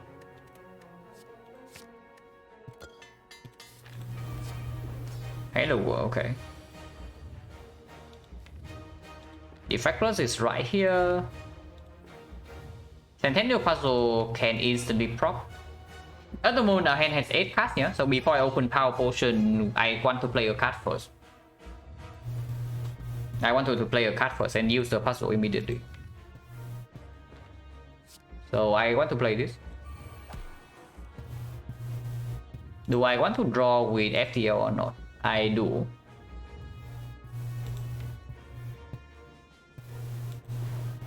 And we heal a lot anyway. I'm healing 10 this turn. At the very least. So we can freely take a bit of death here. At least for now.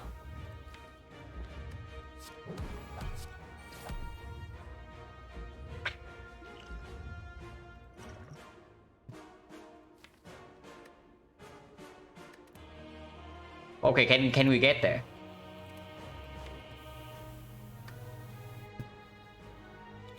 One, two, three. At the moment, no. But we can always play hologram on it. We can always hologram on it. Not on turn 1. But first cycle, I don't think we actually can die. Of course, we take this, yeah.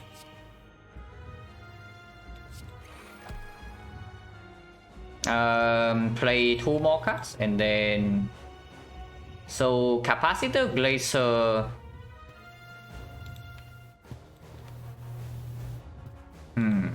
Capacitor, glacier, and honestly sweeping beam right now we cannot even play the cool-headed. So next turn is these 5, but that's not a problem.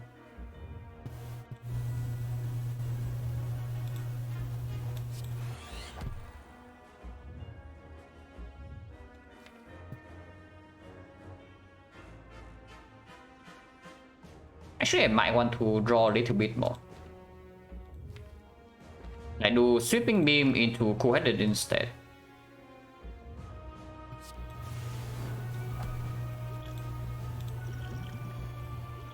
Duplication potion.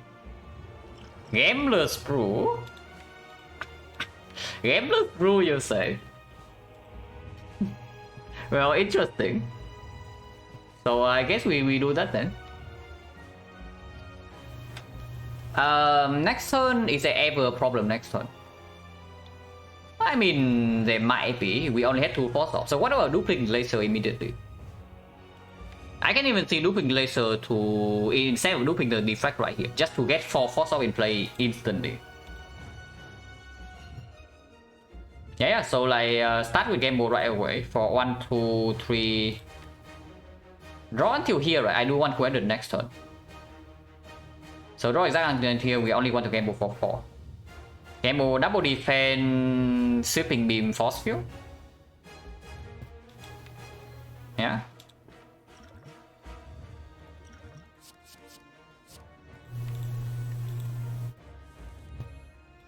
Panacea. Bias call. Again, yeah, probably should play Glacier first, but I loop the Glacier anyway, right? Yeah, I loop the Glacier anyway, so it doesn't matter. Like we heal to full. And our block is in play. Can always use this for plus 10 heal later, and this evokes all the force off, so it is 44 block.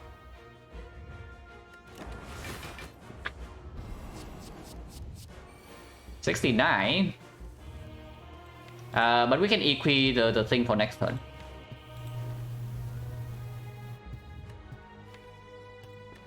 So equi hologram glacier, play the glacier. That is full block.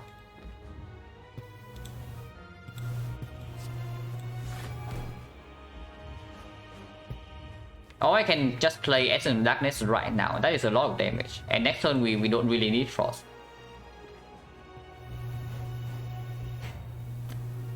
Essence of Darkness right now block for 44.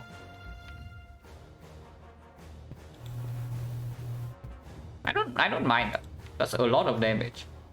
But no, it's probably better later. Yeah, it's probably just way better later when we actually need a burst of healing, like maybe third cycle or something, when we can no longer block with this war. Because even if this war is quite strong, it's actually only 50 block passive, and that is not enough to block when the number gets like super high. So yeah, I can see Hollow Glacier, yeah.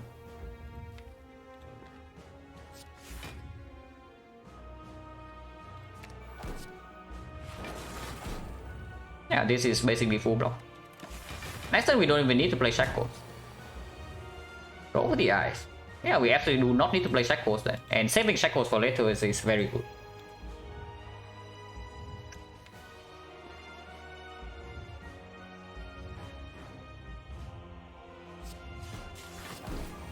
The boot.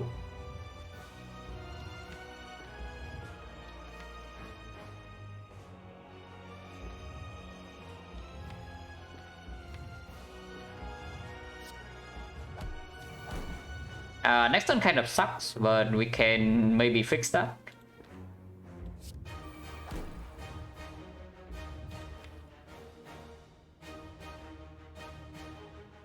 If we reboot, it gets annoying because it shuffles back in the void. But I guess that's fine.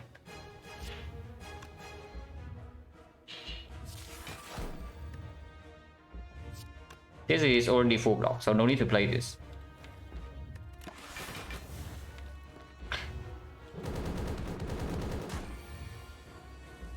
Gold Lightning is actually nice.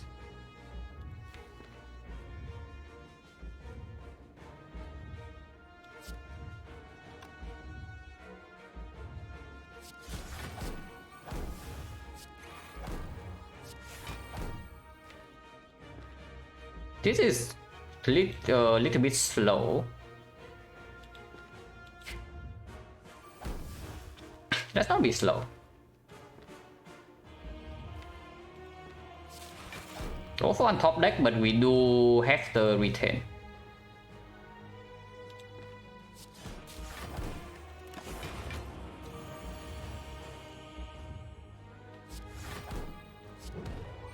And yeah, artifact already stripped, which is very nice.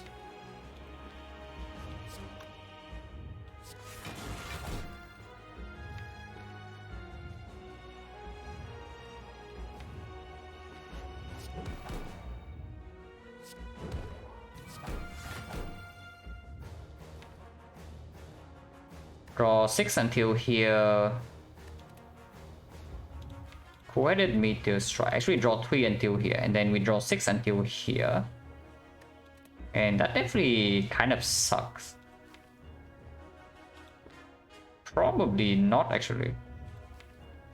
Draw 1 only. Yeah, draw 1 only.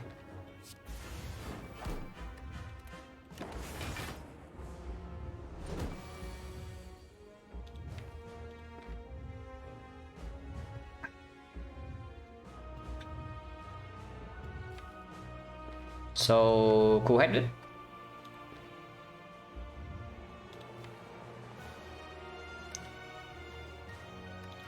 I am definitely slightly concerned about our damage output.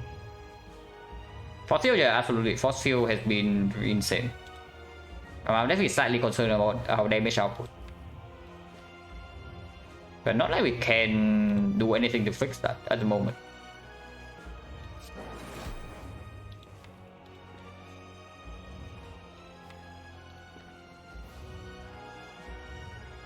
Yeah, we are still in like no danger here, but next cycle can be weird. And hologram, I guess we can do equi into hologram soon.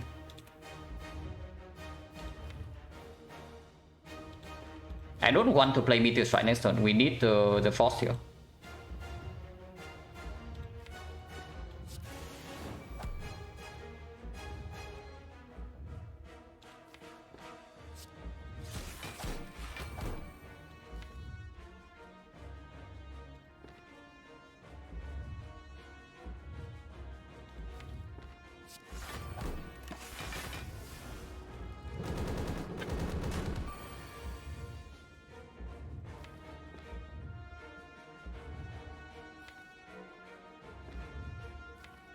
Void next turn, very annoying, but weakness is down and we do draw into the hologram.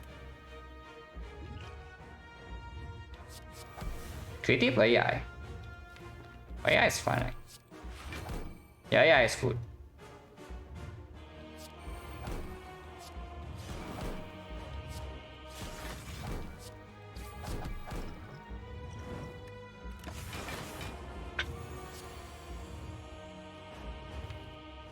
Next turn we draw into Dark Shackles, yeah. So next turn is still easy full block. The thing is that we probably need to kill fairly soon.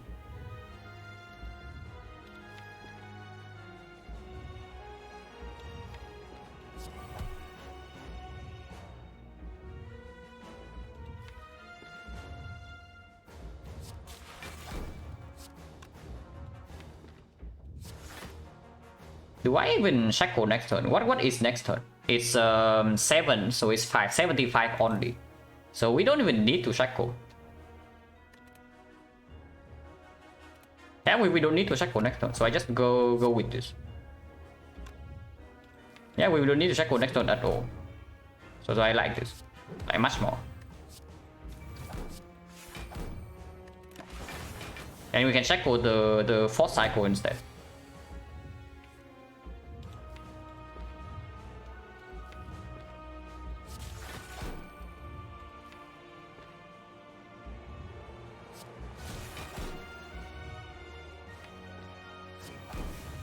I do not want to retain this hand.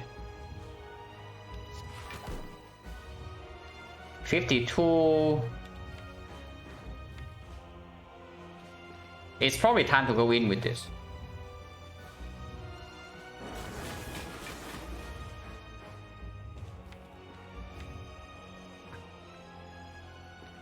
We get +2 cards, so if I only play Equi here, not the turbo, I can do Equi turbo buffer. Actually, I can do that. That's quite nice.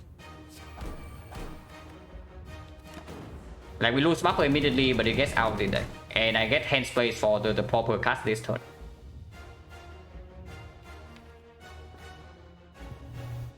And this is still completely fine, yeah, because they have Dark Shackles in hand to block the next multi-hit.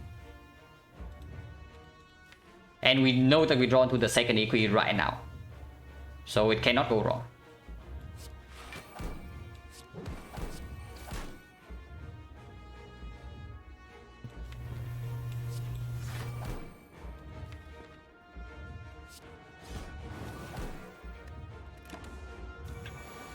Back hit, we block this normally, potentially without phase.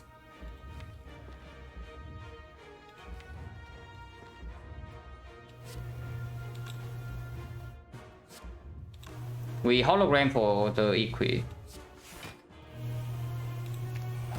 Play the Equi for sure.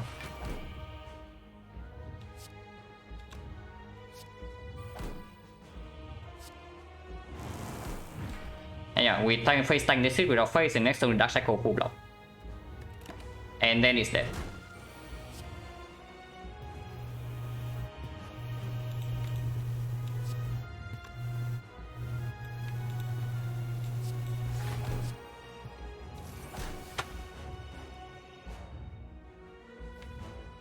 Yeah, it's absolutely dead.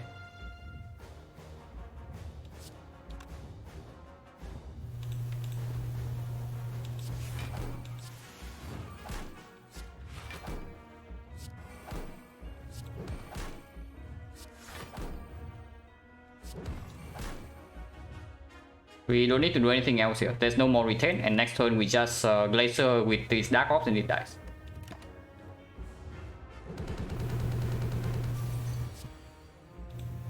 And yeah, perfect. I mean, we can also just do triple sweeping beam. Let's do triple sweeping beam into dual cast instead. Whew. Well, that was stressful. But we only knew that Act 4 in this one would have been tough. Especially with the Firestone pick after Act 2. But that was nice.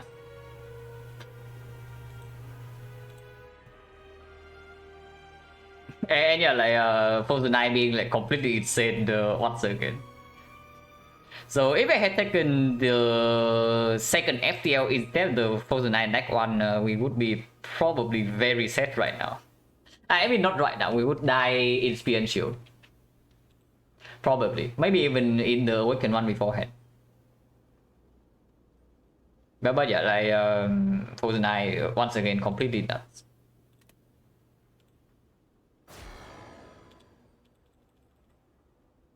Man, Act 4 defect is always like so...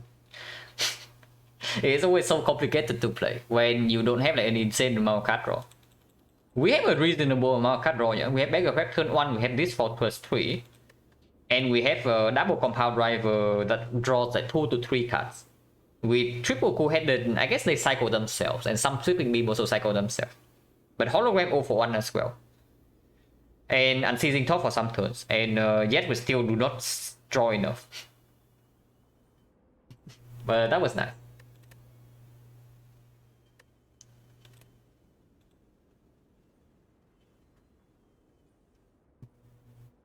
Repair, yeah, could appeal in the hard fight. Dark Horn emergency, no, not really. Dark Orb is for both emergency and the damage. Like once we foresee that we cannot block for 2 more cycles, then that's when the Dark Ocean came in play. And you saw that. In the 4th cycle, we just faced tank big hit with no force off, but we had enough mark history for that, and multi hit we have shackles. With Frozen Eye, we cannot miss. no matter what the 50-50 happen here. 13-27 minutes we shield. Yeah, it's like slightly over 40 minutes in Act 4. It's not even that much longer in this fight. Like, this one is only 40 minutes, this one is 20. But overall, before we before the point where we feel the downside of Fusion Hammer, we are very strong, like, of course. With Fat Note Draw, with Mega Sustain, with Preserve Insects, and we don't care about the elites. Like, we just storm the early game. But here, of course, the downside of Fusion Hammer starts to set in together with this as well. They amplify each other. They are pretty good.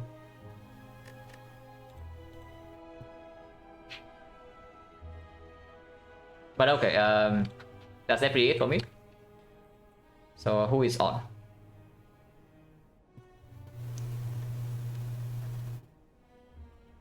Nobody is on. Oh, that's fun.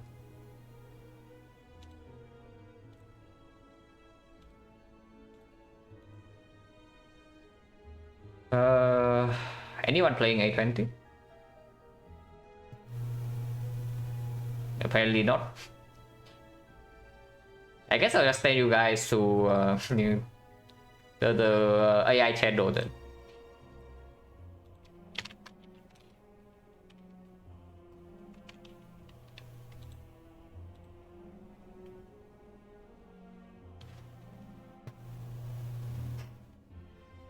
But yeah, thanks for watching guys, as always. And see you later.